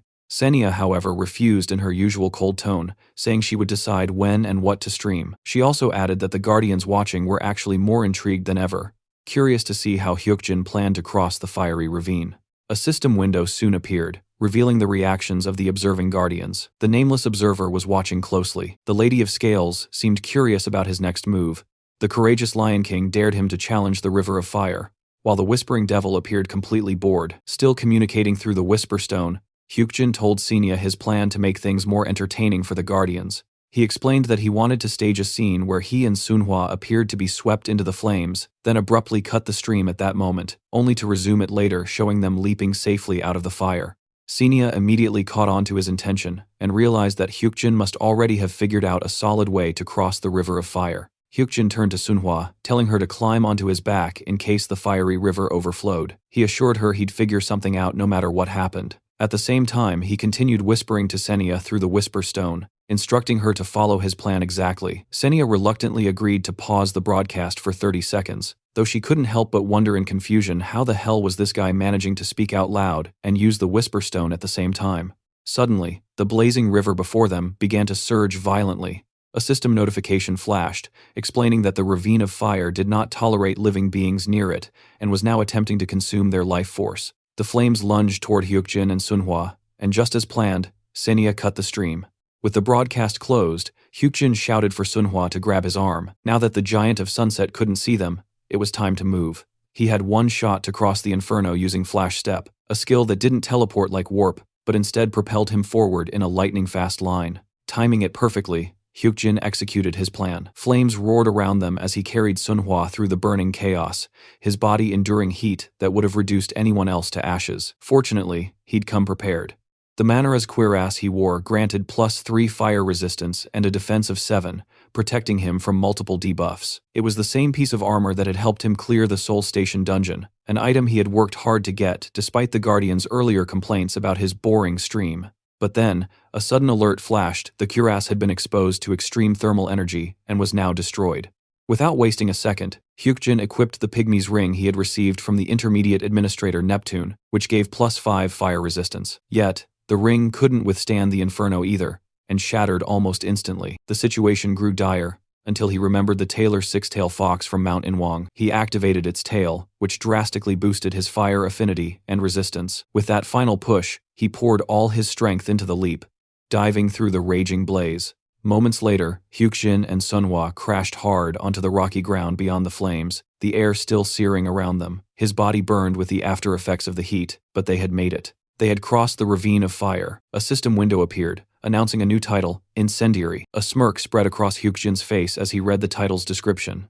It granted +5 fire affinity and +5 fire resistance, plus a 10% increase in damage when using fire attribute attacks while reducing damage taken from fire. Sunhwa beamed, saying she'd received the same title, and Hyukjin already knew what that meant. This title could eventually evolve into Immortal Fire God. Ironically, this achievement was supposed to belong to Choi Sung-gu, not them. Their daring stunt through the flames had left their clothes charred and half-burned, prompting Hyukjin to glance at Sunhwa and tell her calmly to go buy some clothes from the shop first. Meanwhile, somewhere else, Choi was trudging through the wall of fire, the heat far worse than what he'd faced against the fire horse earlier. Every step burned like hell, but he didn't stop. Gritting his teeth, he kept pushing forward until the system finally chimed in. The short table dungeon had been successfully cleared, and it was now calculating rewards. That was when Hyukjin realized Choi had made it. Still, it had taken them nearly 6 hours to clear the dungeon. As for rewards, Hyukjin's level shot up to 27, and he received 1/3 of an unknown map fragment. Judging by that, Hyukjin immediately knew Choi was the one destined to collect the entire map. It was probably tied to his next personal dungeon. Soon after, the dungeon faded away, and the group found themselves standing in an alleyway, and there was Choi buck naked, with only his half-burned underwear hanging on. The moment he spotted Hyukjin, a wave of relief hit him so hard that he actually teared up. He rushed forward, hugged Hyukjin tight, thanking the gods that they'd made it out alive. Poor guy had clearly been terrified it took him way too long to finish that dungeon. Meanwhile, the Whispering Demon was oddly amused by the reunion, while a new guardian, wrapped in blue light, started paying attention to Hyukjin. Even the Giant of Sunset seemed astonished by what he saw. Trying to pull himself together, Choi fished out the reward he had promised Hyuk-jin. It was none other than the Tome of the Divine Fire Physique, a ridiculously rare magic tome, so rare that fewer than 10 copies had ever appeared in a decade. Using it would allow anyone to become a world-class ranker with ease. But there was a catch. The moment Hyuk-jin took it, the Flame Lord Choi Sung-gu would cease to exist. Hyuk-jin wasn't scared of changing the future, but he knew accepting it would enrage the Giant of Sunset, who might even try to kill him, breaking rules if he had to. And even though that guardian was supposed to be law-abiding, he was still an annoying bastard. So Hyuk-jin decided to take a different approach. Instead of directly claiming the tome, he focused his mind on something else, the map fragment he had received as part of the reward. That, he knew, would be the key to what came next. Hyuk-jin and Choi soon made their way to the Tower D, first floor, to officially seal their deal through a contract. The notary NPC, Senna, verified everything and announced that the contract had been successfully registered with the registration fee to be covered by player Choi Sung-gu. Choi gave Hyuk-jin a puzzled look, asking if he always solved his problems in such a complicated way. Hyuk-jin simply shrugged and said it depended on the situation. In this particular contract, Hyuk-jin allowed Choi to keep the Tome of the Divine Fire Physique, but in return, he would receive 3% of Choi's total profits and gain the right to join Choi's personal scenarios in the future. Now that both were officially registered as allies, Hyuk-jin was confident that the Giant of Sunset wouldn't dare touch him. Choi, however, wasn't satisfied. He insisted Hyuk-jin take at least 30%, but Hyuk-jin refused, saying 3% was more than enough. He already knew how tough it was to earn even 1% under that overbearing guardian's gaze. With everything settled, Choi chuckled and waved goodbye, telling Hyuk-jin to call him for the next mission. Hyuk-jin already knew they'd meet again soon in about 10 days. As the two parted ways, Sunhwa tugged at Hyuk-jin's sleeve, saying she wanted to eat tonkatsu. Without hesitation, Hyuk-jin nodded after everything they'd just been through. A warm meal sounded perfect. As the duo rode in the taxi, Hyuk-jin's gaze drifted outside and caught sight of the Uplex building, a spot where another 7-floor dungeon was soon expected to appear, and that alone was enough for him to plan on scouting the area before it opened. Soon after, they arrived at the Go Chicken Corner, and the moment Sunhwa's favorite dish landed on the table, her face lit up with pure joy. Hyuk-jin casually asked if she liked the food, and she nodded, saying it was super good, her tone full of excitement. As she ate, memories from her orphanage days came flooding back, how she used to save every 10 or 20 cents she got as allowance just to visit a small snack stand once in a while, dreaming of eating a $5 tonkatsu someday. But her warden would always mock her for it, sneering at her, and reminding her how pathetic it was for a poor girl like her to dream of something so simple. Hearing that, Hyuk-jin realized how much the girl had endured, and couldn't help but think the world really was a messed up shit of a place. Still, Sunhwa's smile didn't fade. She said she was just thankful to finally have a family, promising Hyuk-jin that she'd do her best from now on and never be a burden. Hyuk-jin just leaned back, telling her to relax, reminding her she wasn't his employee, she was just someone worth caring about. On the 23rd of June 2018, just 2 days from now, a dungeon was set to appear in Peace Park, Paju. It wasn't just any dungeon. It would have the highest difficulty among beginner grade ones, far tougher than the Seoul Station dungeon, and destined to claim countless lives once it opened. And as if that wasn't enough, in just 5 days, Choi Sung-gu's personal scenario dungeon would also begin. Every single day leading up to that point, Hyuk-jin had been planning and calculating his every move. He knew he couldn't afford to drift with the flow anymore. He had to be the architect of his own fate. Peace Park had to be cleared. That wasn't optional. But right now, he simply wasn't strong enough to take it on. To even stand a chance, a player needed to be at least level 30, and Hyuk-jin wasn't there yet. So he sat down, focused, and began scribbling out a plan on paper, his roadmap to survival and strength before the storm hit. June 23rd, the scene shifts to Seoul Station, where chaos and order clashed in perfect sync. The news blared across every screen, reporters announcing that the 22nd Players Association, established by the Emergency Committee, had officially begun operations. Its first CEO, Song Ki-young, head of Sungshin Group, was now stepping into the spotlight. For years, he had been the shadow leader behind the committee, and now he was its face. Amid all this, Hyuk-jin arrived at the station gates with Sunhwa by his side. The guards immediately halted him, demanding proof of citizenship. Calm as ever, Hyuk-jin handed over his ID and introduced Sunhwa as his family member. Once verified, the massive container gate rumbled open, revealing the dungeon entrance beyond. Standing before it, Hyuk-jin could tell the government had finally taken full control over gate management and player activity.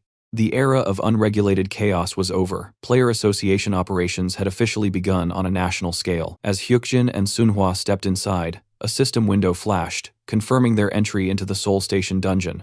The moment they vanished into the dungeon, One of the stationed guards quietly grabbed his communicator, reporting their entry. On the other end, a voice ordered him to keep a close eye on player Kim Hyuk-jin. That information quickly reached a man in a sharp suit, who then passed it directly to CEO Song. Hearing that Hyuk-jin had entered the Seoul Station dungeon for the 30th time, the CEO's brows lifted in surprise. 30 times. No one had ever cleared it that fast. The man in the suit explained that Hyuk-jin's speed was incomparable, and he likely had a unique strategy only his team knew. He listed his party members Soo Yoo-hyun, Shin Yeon-seo, and Kim Sunhwa. The mention of Sunhwa made the CEO pause for a moment. He remembered being the one who helped process her adoption papers, and when he'd first met Hyuk-jin back then, the boy's fearless gaze had left an impression, those sharp, unshaken eyes that looked straight through him.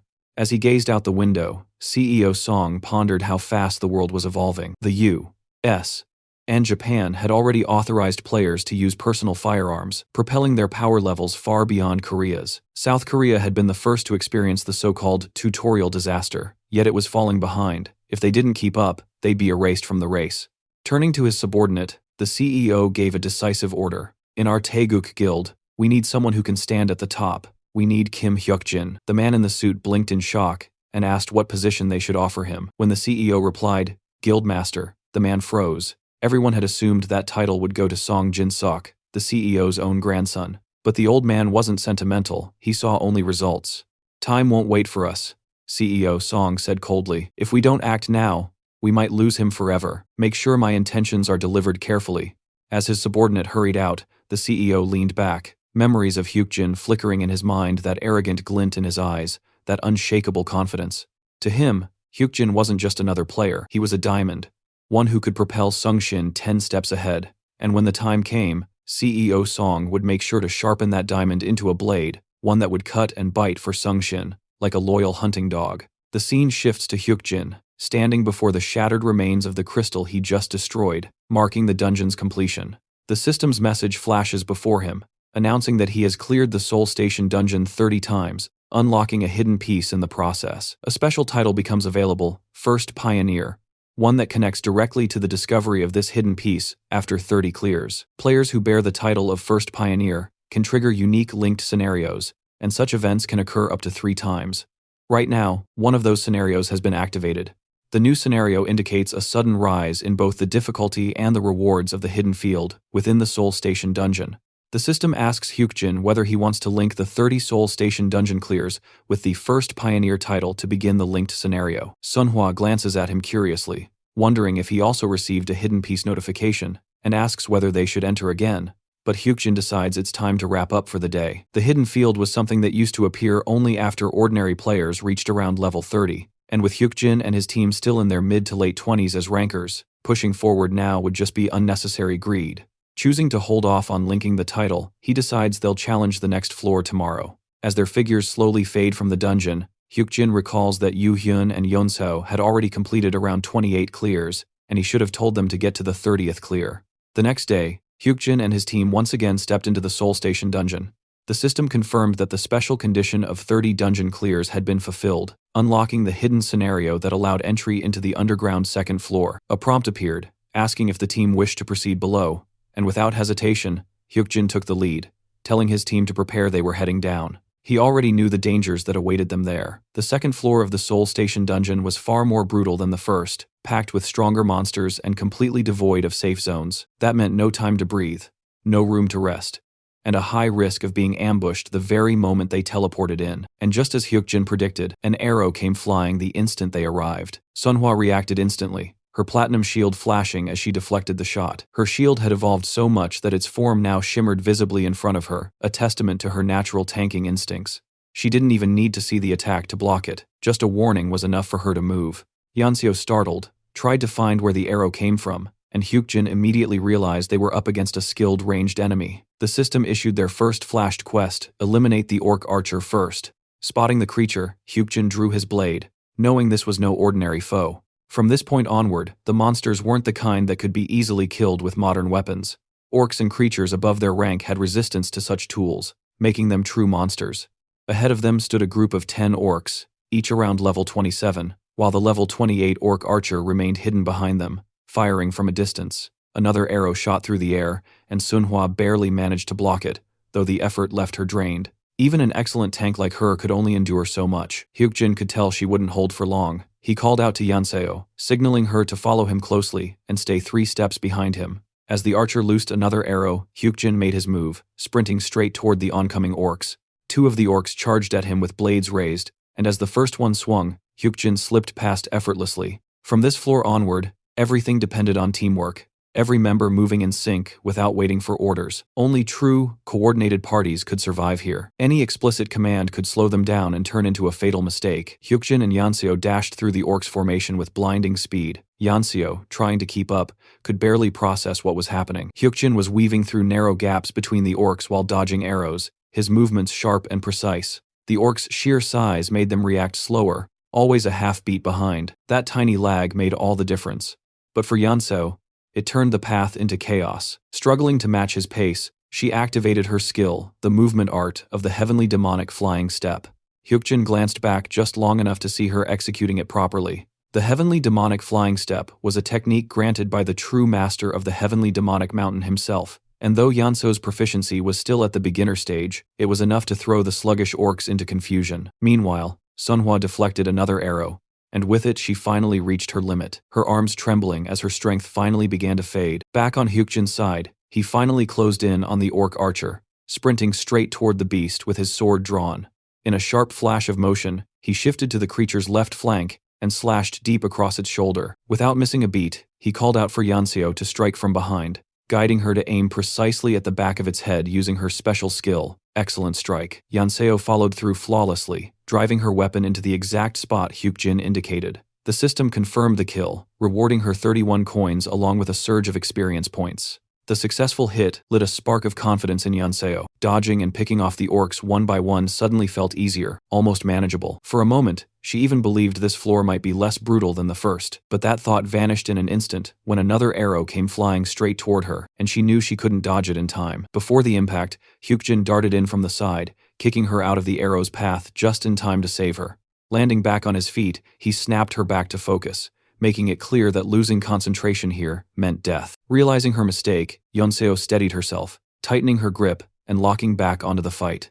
Meanwhile, Sunhwa stood firm, with her platinum shield raised high, breathing heavily as exhaustion crept up her arms. She gritted her teeth, knowing she just had to hold out for one more strike. At the same time, another level 28 orc archer drew his bow, locking his next deadly shot directly onto her position, while Sunhwa braced herself, determined to block whatever came next. Hyukjin and Yanseo charged straight toward the next group of orcs, locking onto their new target, the second orc archer. The duo moved in perfect sync, slipping past the swings and slashes of the orc warriors with sharp, fluid precision. Hidden behind them, the orc archer began to panic, realizing death was closing in fast. Within moments, Hyukjin and Yanseo reached him, unleashing their strongest coordinated strike, cutting down the creature in seconds.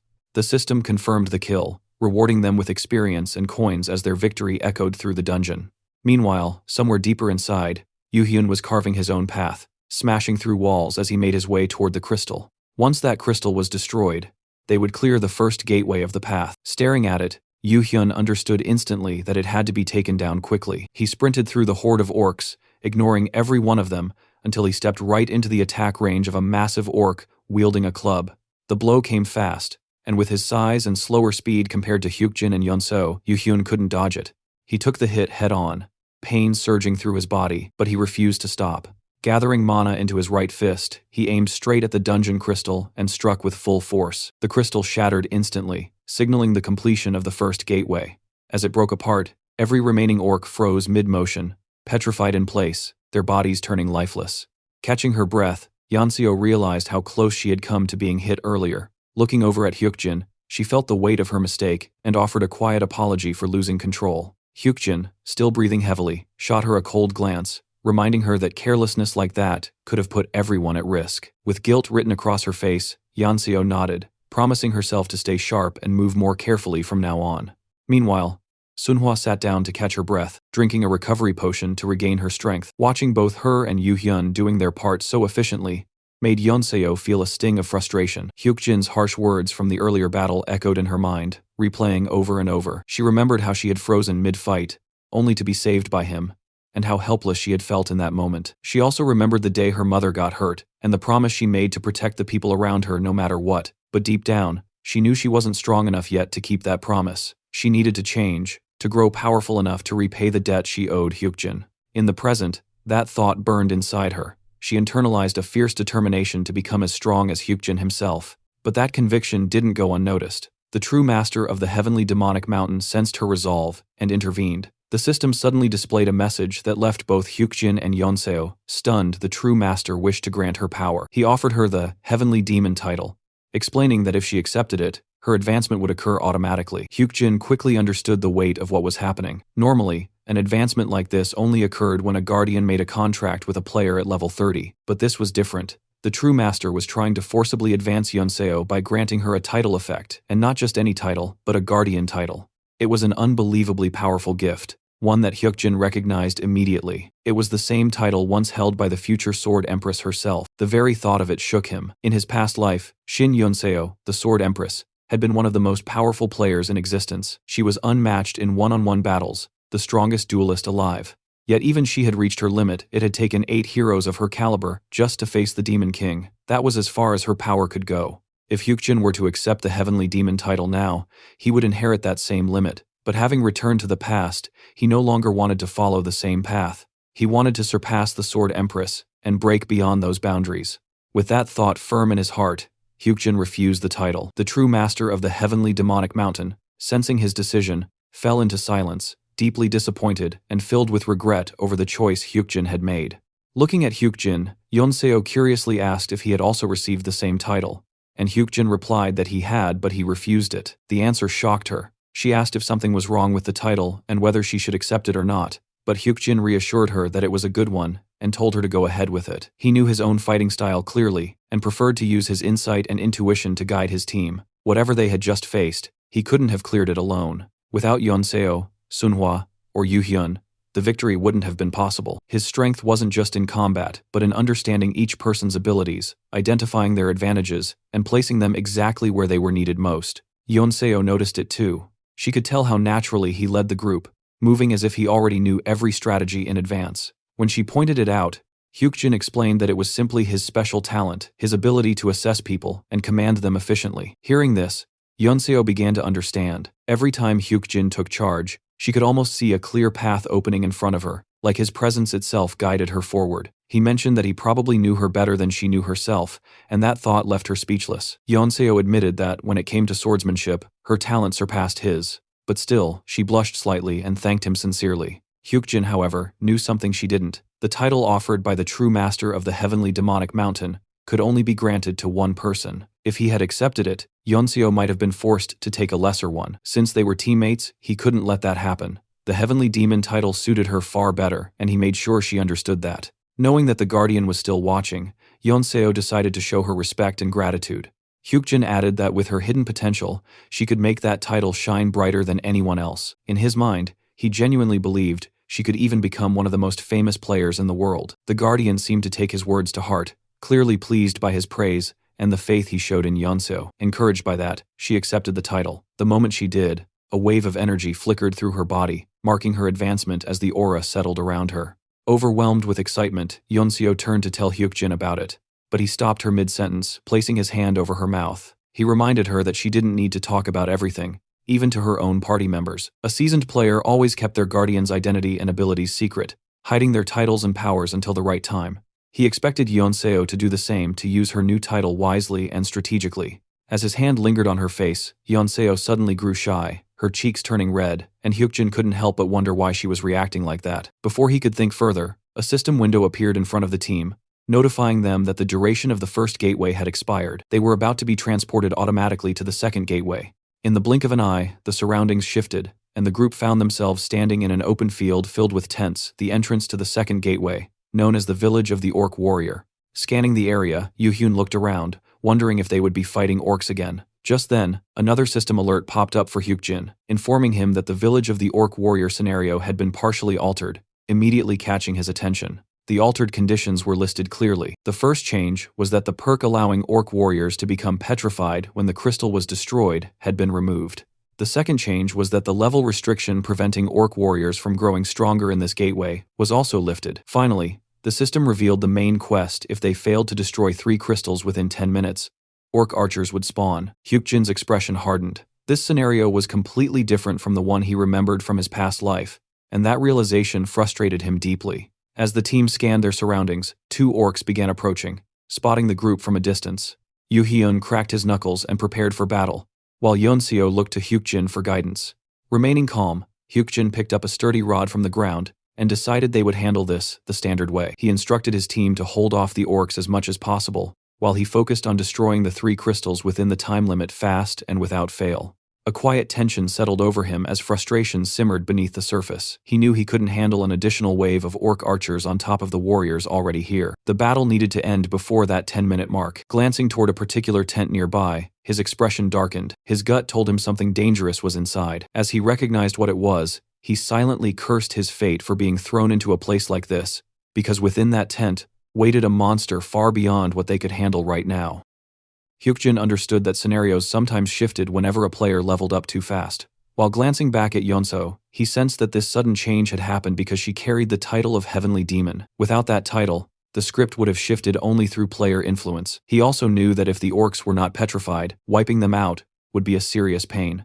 The level limit on the orc warrior had vanished as well, turning it into the kind of monster that grew nastier the longer a fight dragged on. From the look of the village, Hyukjin felt that the orc warrior was not absurdly high in level, but the players still carried a disadvantage. His only real fear now was the possibility that the orc warrior had already hit something around level 37 or maybe even 40. New orcs began spilling out of the village, and the players had barely 8 minutes left. Hyukjin could feel the urgency clawing at him, because without petrification, a direct fight with the orc warrior was unavoidable. He decided to start by grabbing the iron sword he had picked up earlier and focused on stopping the damn archer from appearing. He avoided revealing that he already knew where the crystals were, and instead casually guided the group toward a tent while insisting they avoid the orcs. Very briefly, he explained that Yeonseo would move toward a point on the right side, while Sunhwa and Yuhyun would head to the left together. As he drew his sword, he calculated the plan in his head. With this setup, 2 of the crystals would definitely get destroyed, and he would take care of the last one himself. The moment an orc swung at him,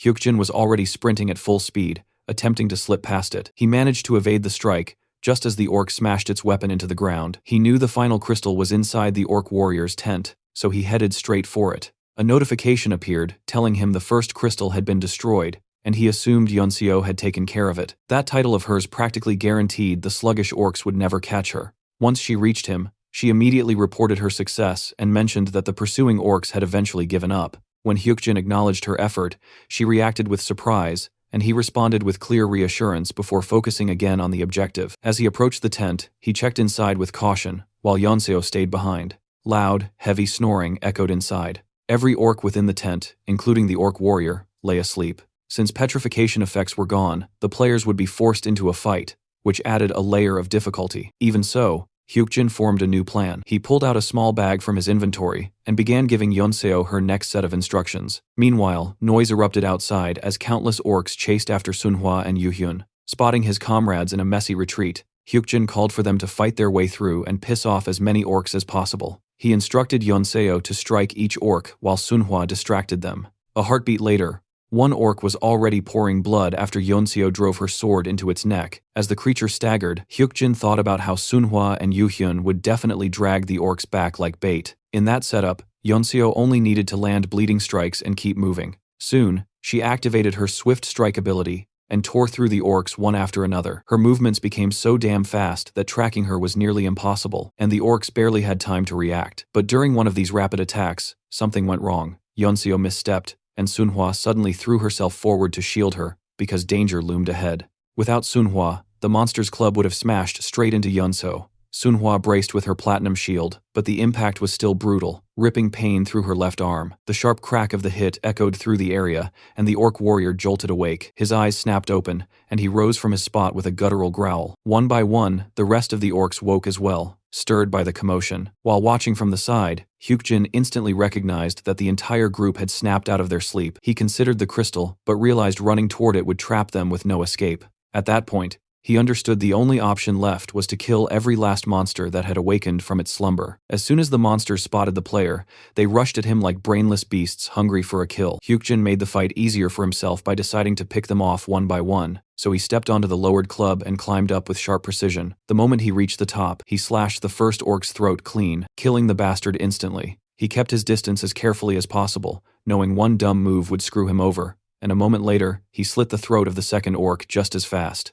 The orc warrior watched everything from the side, drooling like some freak as it glared at the guy. Seeing the chance, Hyukjin gave a subtle signal to his team, and within seconds his comrades stormed into the tent, dragging an entire group of orcs behind them. The tent was already drenched in the smell of blood because of Hyukjin's earlier attacks, and that heavy metallic stench spread everywhere. The orc warrior growled, driven wild by the scent. Suddenly, the creature grabbed the orc next to him, ripped off his damn hand with a vicious bite, and then seized another orc who tried to run. Hyukjin's team watched the scene with pure horror twisting in their eyes, unable to believe how brutal the monster looked. Yeonseo remembered Hyukjin's earlier claim about the warrior being weak to the smell of blood, and the whole scene proved him right as the crazed orc slaughtered his own tribe. One orc somehow managed to run off, but before he got far, the warrior's unique ability activated. The escaping orc froze on the spot like his whole body just shut down. A smirk appeared on Hyukjin's face because he knew exactly what that meant. The orc couldn't move at all, trapped under the spreading fear ability, something most boss-type monsters carried to stop players from running.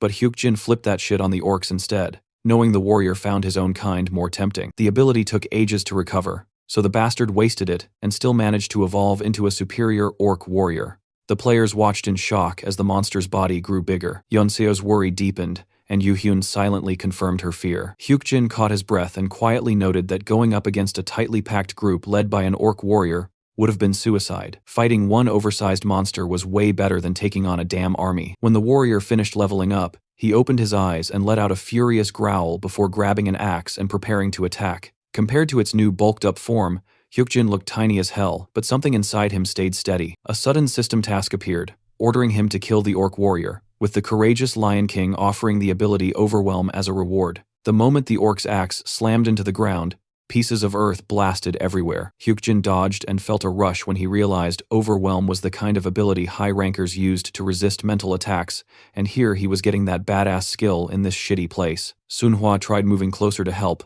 but Hyukjin shut that down instantly. Knowing her protection meant nothing against something this damn strong, the level gap alone made any contact fatal. The orc's level wasn't even visible, meaning no one here could tank a single hit from it. As the orc swung again, Hyukjin avoided the blow and closed the distance, landing one solid strike right on the monster's head. Only Hyukjin had flash step, and only he could get close enough to deal damage. The plan to trap the monster needed time, so Hyukjin kept hitting it from behind whenever he could. Another massive swing missed him by inches. Watching from the sidelines, Yeonseo felt a surge of doubt, and Yoo-hyun could only assume Hyukjin's plan had to be doing something, or else they were all pretty much screwed. As she watched the battle, Yeonseo remembered Hyukjin's earlier explanation about the dungeon clear. When he handed her the item, she recognized it immediately. He had told her to use it on the orcs that Sunhwa and Yoo-hyun would drag in.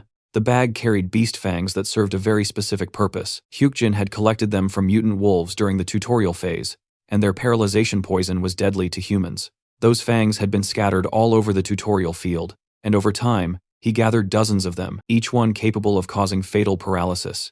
Yeonseo had driven a fang into every orc she struck, leaving each monster marked with her precise and nasty little trick. Hyukjin caught himself letting out a short, amused breath at the thought of the orc warrior devouring his own kind, along with roughly 70 of those damn fangs lodged inside them. For the moment, however, the huge bastard showed no real reaction. It was still just as furious, its rage boiling through its massive frame. Hyukjin already expected that the fangs alone would never be enough to paralyze a monster of that scale, but the slowed movement was clear, and that small edge was all he needed. Blow after blow slammed into the orc warrior, as the creature growled in frustration, unable to keep up with Hyukjin's pace. At the right moment, Hyukjin signaled Yeonseo to step in. She burst forward and slashed at the orc's side, only for the beast to block her strike with a rough, angry motion. For now, Sunhwa and Yoo-hyun stayed behind, leaving the front line to the fast swordsman. Hyukjin could tell the gap in attack and defense still existed, and the orc clearly understood it as well. The bastard sensed its body dragging sluggishly because of the embedded fangs, but it remained convinced it could still feast on humans without trouble. Saliva dripped from its jaws as it fantasized about the taste of human flesh. Its disgusting train of thought was abruptly cut off when Hyukjin smashed a metal pipe straight into its face. Hyukjin felt irritated knowing that even piercing the eyes wouldn't deliver a clean kill, but he still aimed for the same deadly spot as the orc lunged to grab him. He chose another approach and drove his sword into the orc's mouth, while shoving the iron rod deep inside. The attack hit perfectly, and the orc collapsed to the ground, writhing in unbearable pain. Hyukjin jumped back and quickly directed Yu-hyun to strike carefully so the iron rod wouldn't slip out and the monster wouldn't clamp its mouth shut. Yu-hyun responded instantly, hammering the orc with everything he had. His fists blurred as he delivered blow after blow, leaving the monster unable to react. When he finished the barrage, Yu-hyun suddenly seized the orc's head, pulled it toward him, and drove his knee into its face with brutal force. The impact echoed through the room, sending the orc staggering backward. In that opening, Yeonseo activated her one-hit finisher skill and completed what she had started. The entire room exploded in a wave of blood, coating everything in the aftermath of her strike. Moments later, the system granted the players their victory reward. Unfortunately for them, killing such a powerful enemy earned them only the orc warrior's molar. The description claimed that if the item was ingested in a special way, the player might gain a special power, but for now, it felt like one hell of a cheap drop after such a brutal fight.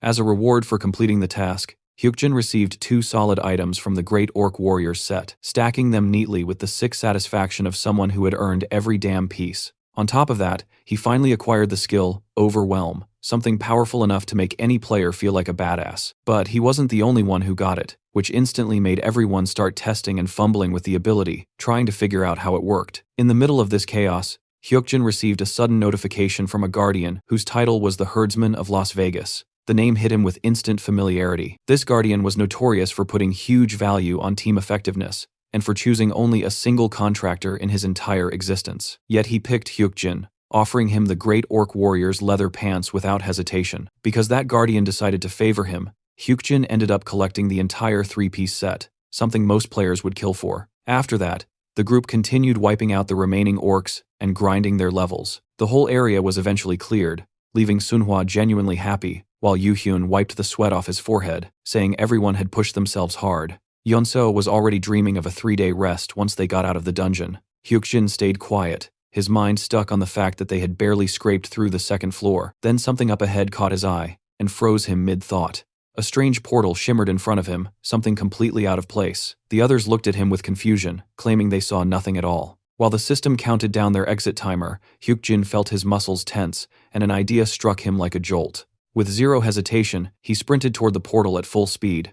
The others tried to stop him, shocked at his sudden move, but no one could catch up to the bastard. With 3 seconds left before their forced teleport, Hyukjin only had time to tell them to leave without him. He dashed straight into the portal, fully convinced it was a hidden piece that only he could perceive. The moment he passed through, he was transported into a place labeled as the Special Hidden Piece, the Forest of Unknowns, with a quest ordering him to find the master of the forest and converse with them. Hyukjin knew that special information like this always targeted talented players and appeared as early as the tutorial phase. Whether it was an extra safe zone or an invisible door, the game loved exposing the talent gap with information disparity. If a door appeared only for him, he'd treat it as a damn privilege and fucking use it. Upon entering the forest, he noticed a swarm of guardians suddenly joining Senia's viewing channel just to watch him. Some even spammed requests to subscribe to her stream and tossed her coins like desperate supporters wanting a front row seat. After checking the mission details, Hyukjin frowned internally because he didn't recall anything like this forest appearing early in the game's progression. Seeing the map, he realized the forest was nearly the size of Seoul, which instantly sent a chill through him. The thought of what kind of monster ruled a place that huge was enough to make anyone feel a bit sick. One wrong move here, and someone could starve to death before even meeting the forest master. When Hyukjin mentioned he was close to level 30, Senia's surprised reaction gave him a quick reminder. Hyukjin knew that 2 things could make guardians lose their minds and go crazy over: first, a special hidden piece like this massive unknown forest, and second, a player close to hitting guardian selection. Hyukjin fit both conditions, so he wondered what kind of crazy tokens they'd throw at him now. He let out a quiet chuckle as the guardians bombarded him with survival items. Senia stared at them with shock, unsure how to respond to the overwhelming wave of support. Hyukjin felt relieved since these items weren't just useful, but valuable enough to sell for ridiculous amounts. Thanks to one nameless guardian, his eye of perception was even boosted temporarily. Senia began explaining each item, starting with a camping kit that allowed a simple zone setup. While she gave the rundown, Hyukjin checked her status window and noticed the summary calling her a woman denying her feelings. Her wings twitched as she continued explaining. Holding a magical campfire that could burn for 3,000 hours straight, Hyukjin stared at the items with pure appreciation, knowing how rare this loot was. Suddenly Senya looked at him sharply and asked if he had been listening. He assured her he had been, which only made her fluster more even as she tried to act like she didn't give a damn. Feeling unsatisfied with his casual attitude, she used her administrator authority to assign him a special task he needed to repeat everything she had explained in precise detail, with 300 coins being offered as a reward. Hyukjin scratched the back of his head, surprised that she was fussing over him this much. He went through the explanation, talking about the camping kit and then about the magical campfire he currently held. When he finally finished, he realized he had actually completed the damn task correctly. Senya noted that he did great, though she insisted he should pay more attention since his survival depended on it. Hyukjin turned away, ending the interaction by reminding himself that Guardians didn't enjoy long conversations between players and administrators anyway. What bothered him more was the fact that he hadn't mentioned the temporary Eye of Perception increase, meaning Senya had no idea about it yet. As Hyukjin wandered deeper into the forest, a low weight settled in his chest. The place was massive and unfamiliar, and he knew clearing it would take a shitload of time. Still, he kept moving, mentally repeating the task he had been assigned. When he glanced up, he noticed the sky darkening into evening. The forest followed real-world time flow, which at least helped him figure out where the west lay. He continued walking until an old piece of advice surfaced in his mind, saying that when someone didn't know where to go, heading east was the smarter bet. The dungeon had felt manageable so far, but that illusion cracked the moment he spotted a massive claw mark carved deep into the bark of a tree. By the time full darkness settled, he had already set up his camp and activated his safe zone. Senya appeared soon after, watching him with unreadable eyes, waiting for what he had learned from his exploration. Hyukjin realized immediately that the Guardians were the ones demanding the progress update. To him, roaming the forest wasn't something thrilling anymore. He was gathering clues and handling the quest, but he knew damn well watching someone walk around and investigate trees wasn't exactly peak entertainment. Some Guardians were probably already drifting off out of boredom. He gave them only the core of what mattered. This forest was a wide field area, and over the day he had seen 3 distinct sets of claw marks. All of them were carved into trees at different heights and sizes. That meant some kind of cat-like beast species existed here, each claiming their own territories. Since he hadn't found a single sign of conflict, they were clearly avoiding each other intentionally. That alone explained their boundaries. If he followed those borders, he should be able to reduce monster encounters. When night settled, nocturnal birds of prey circled overhead. That implied a strong prey species existed in the area, but he still hadn't found any trace of predator versus prey struggle. The pattern felt off, and he wondered what the hell it meant. Suddenly, several system notifications blasted through. The true master of Heavenly Demonic Mountain expressed keen interest in his breakdown. The Whispering Devil was having fun. The courageous king was, as usual, bored out of his mind. The Lady of Scales admired his calmness. A nameless observer continued staring at him non-stop. Meanwhile, Senya just stood there, blank and silent, as if the overload of Guardian reactions had stunned her. Hyukjin took a drink of water and steadied himself. It was only the first day, and he had chosen to come into this wild nowhere. He told himself to keep a clear head and not freak out. A grin crept across his face as he accepted the situation. He realized this was his first time seeing this place, and he had no damn strategy for it. All he could do was examine the traces left behind by animals. He should have been nervous, but he wasn't. Somewhere inside, the game had become even more interesting. In the dangerous passages scenario, he had been forced into a corner with no room to breathe, but here even the small details pulled something out of him. Gazing at the fire, he thought about how some people called that feeling talent, and yes, talent was exactly what he had. Still, a sad smile touched his face. He didn't want to be someone who shined only in the early game and then faded into mediocrity. He knew hitting level 40 was the only way to confirm he wasn't that type of player. Time passed quietly after that, and by the moment he looked up again, he was already on the 4th day of research. Hyukjin stepped into the raised village of the forest dwellers, a so-called safe zone that felt anything but, and it became the first useful place he had found in a while. The sight of the burned houses made him wonder if any clues even survived, yet his eyes locked onto the only building that looked the least damaged. Inside, he immediately started digging through the room, hoping something valuable remained buried under the ashes. He eventually uncovered a letter from the forest dwellers' chief, explaining that their entire village was doomed because the master of the forest had gone berserk and unleashed his wrath with no escape in sight. Hyukjin frowned at the charred paper since a portion was burned away, leaving the rest unreadable, and he tucked it into his inventory while thinking there had to be another settlement somewhere in the east. Using the information he just gathered, he felt like meeting the master of the forest might actually be possible. So he activated his eye of perception while slowly drawing his sword because a safe zone this suspicious always carried strings attached. His instincts sharpened when the skill warned him that someone was watching him from the shadows, and a faintly evil aura leaked from one corner of the room even though the place was supposedly safe. He reached out and felt an invisible barrier, refusing to let him proceed, and the system confirmed it with a notification that hinted at some specific condition he needed to fulfill. He moved toward the westernmost edge of the village and ran straight into a transparent wall, proving the map wanted something before letting him advance. While he browsed the system window in silence, a new offer popped up from the herdsman of Las Vegas, a guardian known for dangling tempting bait that usually came with hidden traps. This time, he demanded Hyukjin clear the forest of unknowns within 3 days, rewarding him with 100,000 coins if he succeeded. The amount sounded great, but the complete silence about failure felt shady, and Hyukjin knew exactly what that implied. His administrator explained that failing meant being forced to sign with the herdsman without conditions, and Hyukjin found it insane that this guardian was tossing that much money just to secure him.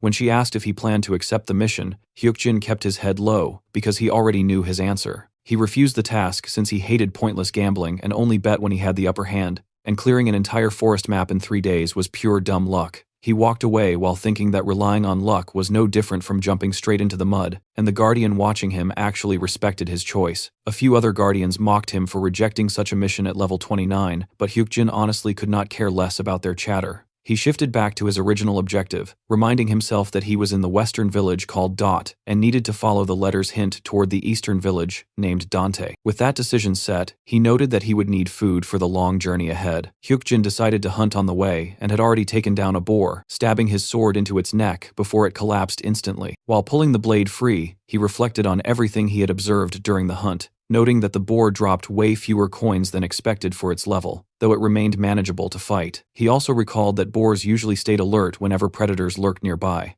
and the claw marks on the trees meant a red tiger had been here recently. Yet during the hunt, the boars acted weirdly fearless, which made him wonder if something had stopped predators from attacking them altogether. When he received a basket of fruit as a reward, he froze for a moment, because he had never heard of boars dropping something like that. He assumed it was a hidden fragment tied to survival gameplay, but even then, the entire situation felt off, especially with that constant creepy surveillance brushing against his perception skill. Someone or something inside the village kept watching him, and even with enhanced perception, he failed to track the observer, leaving him to assume the master of the forest was likely keeping an eye on him. The boy felt unsettled, convinced he was missing something important, so he pushed himself to hurry toward the eastern village without wasting time. A magic rope trap suddenly appeared on the path, surprising him since such an expensive artifact had no business lying around, but he grabbed it anyway. After some time, he reached the second raised village of the forest dwellers, another safe zone filled with burned remains. Searching one of the structures, he discovered a letter from the village chief, explaining that they were supposed to prepare a sacrifice for the master of the forest and mentioning some kind of forest restrictions. Hyukjin could not understand what restrictions the letter referred to,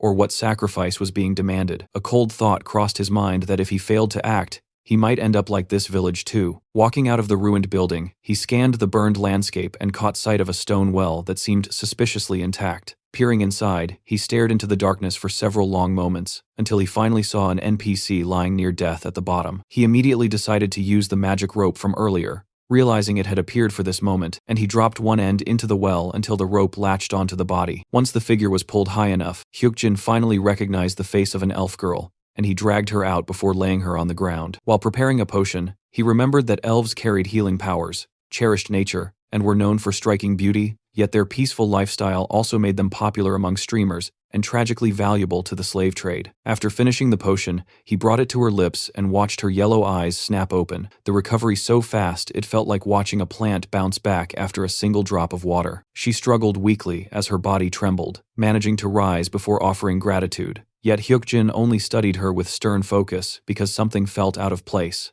The girl claimed she belonged to this village and admitted they failed to offer the sacrifice, though she clearly did not understand what offering was required in the first place. She explained that they would have done it if they knew, and then mentioned she would soon return to nature because the potion could only revive her for a brief moment. With her hands clasped, she spoke about becoming dust that would feed the oak, and Hyukjin simply acknowledged it with a dry acceptance. He questioned whether elves lived in houses carved from trees, then grew serious when he realized she lied about being a resident, although she avoided acknowledging anything. The forest felt increasingly suspicious since boars were not defending territory, predators were missing, and nothing indicated real ecological behavior. The elf clearly belonged to a hut-dwelling race that did not cut trees, meaning she was nothing more than an NPC created to deliver information. As she began dissolving into thin air with a faint blush, she asked him to make an offering to the forest master, and Hyukjin watched without surprise as she vanished completely. When he looked ahead, a green wind drifted across the field, but everything seemed unreal, almost like the entire zone had sloppy programming that made the world feel artificial.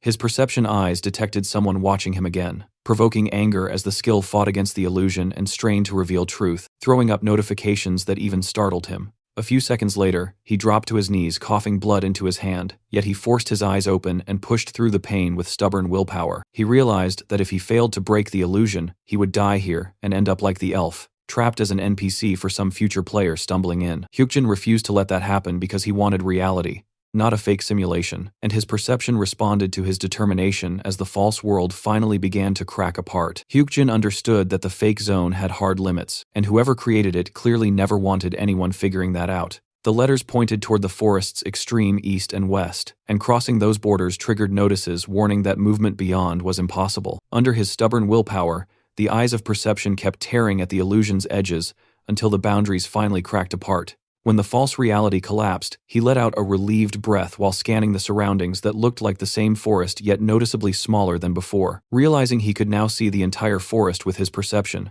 he turned sharply as he sensed the master of the forest nearby. Wiping the blood from his face, he assumed that this creature must have relied on some kind of special tool to create such a massive fake zone, despite possessing only small-scale forest manipulation skills. A figure appeared behind a bush, and Hyukjin guessed that an artifact had definitely been involved. With a mocking grin, he questioned why the so-called forest master refused to come out, confidently claiming that his eyes could still see everything clearly. The blue creature peeked from the bush in anger, insisting Hyukjin was lying before rushing at him while shouting that an ordinary person could never locate its treasure. As it landed, the system revealed its identity as a dokibi of unknown level, showing mental states like confusion, doubt, and despair. This monster was notorious for illusion magic, spatial distortion, and causing chaos for players, and in its third evolution, it became a man-eating dokibi, responsible for killing hundreds when it first appeared in Italy. Thankfully, the one before him was only a first-stage version that posed no real threat. Hyukjin continued calmly, asking if the creature genuinely believed he was pretending, and he noticed its shock when he mentioned stealing its treasure. Standing firm, he told the monster that his perception had seen everything, which only infuriated the dokibi further as it denied the claim. Pointing his sword toward the ground, Hyukjin stated that he already knew the treasure was buried underground, identifying it as an amplification monocrystal. The dokibi's intelligence crashed to childlike levels in panic, and it screamed that Hyukjin was a lying scammer, but Hyukjin instantly dashed forward and struck its head with a critical blow. The dokibi stumbled back, clutching its bleeding head, wailing about its missing horn while its rage spiraled into childish insults directed at Hyukjin. Seeing the creature's fury, Hyukjin steadied his posture as the dokibi activated its club skill and slammed the ground hard enough to crack the earth. Hyukjin absorbed the attack without injury, thanks to his great orc warrior effect, leaving the monster stunned. Taking advantage of the confusion, he closed the distance and drove his sword straight into the dokibi's chest before leaping back as the system confirmed the kill and granted coins, EXP, and quest completion. Rewards for clearing the unknown forest appeared immediately, giving him 500 coins, 1 bonus stat, an upgraded perception level, and the dokibi perfume. He decided to leave quickly, but he still needed to retrieve the monocrystal the monster had hidden earlier. Knowing the artifact would be worth 10 million won in 3 years, he searched the ground but found no trace and wondered if the dokibi had buried it deeper than expected. Dusting his hands, he muttered to himself that something felt off until he suddenly noticed a squirrel staring directly at him from ahead. The squirrel approached slowly with its paws extended as if asking for something, and Hyukjin glanced around to confirm Senya had not appeared yet, proving the animal wasn't a bug. Realizing he still wasn't transported out and the forest had no exit path, he returned his focus to the squirrel and recognized that it was likely the final piece of the puzzle. His perception skill failed to scan the creature, which meant the squirrel wasn't normal at all. When he mentioned a deal, the system suddenly notified him that the guardian called the Merchant of Venice was watching, a figure known from the Italian server who valued trades but rarely appeared in such bizarre scenarios. Hyukjin doubted the guardian would join negotiations through a squirrel, so he teased the creature by offering black yak meat, which immediately irritated it. Showing the dokibi perfume annoyed the squirrel too, yet the creature conjured a glowing number 1 in the air like it was using magic.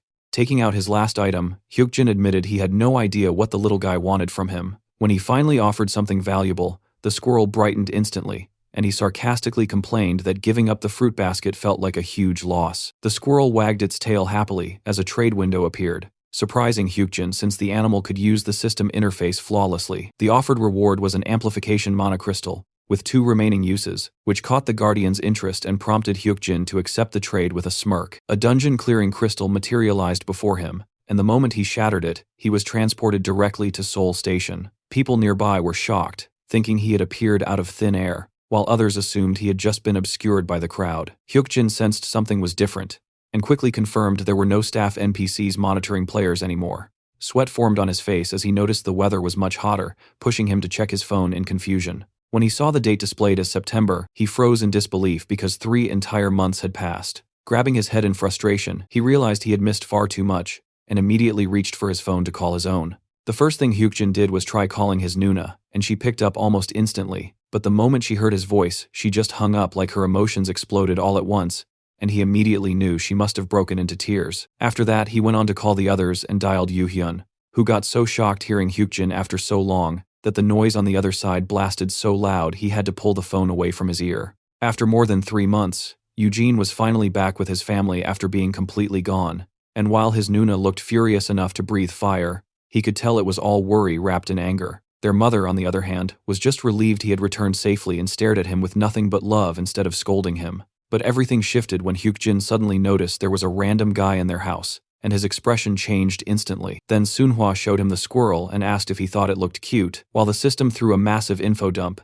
explaining that this little creature was basically a gluttonous, genius thief rolled into one. Hyukjin leaned closer, inspecting the squirrel with interest. As Sunhwa mentioned, she named him Darong, and when he checked the official system information, it stated that the phantom thief squirrel personally chooses its master, and the minimum requirement was having the title Ruler of Seoul Station. The system asked Hyukjin if he wanted to become the squirrel's master, and the little guy just stared at him with this smug grin like he already knew the answer. Realizing the squirrel had given permission to read his info, Hyukjin greeted his new companion. The moment he acknowledged Dorongi's name, the ownership transferred instantly, and his title shifted from Ruler of Seoul Station to Master of the Phantom Thief Squirrel. Sunhwa kept playing around with Dorongi, and the squirrel's cheerful attitude made the whole reunion feel lighter, even though Hyukjin had been gone for 3 long months. He still felt he could have achieved so much in that time, but he brushed the regret away since thinking about it wouldn't change anything. Even then, he had managed to make over 1 billion won during that period, and he was curious about how much the world had changed while he was gone. But for now, he was about to make a major choice. That's when Senia appeared beside him again, thanking the Guardian who had activated the pause. And since Hyukjin had officially reached level 30, she informed him that his Guardian selection was going to begin now.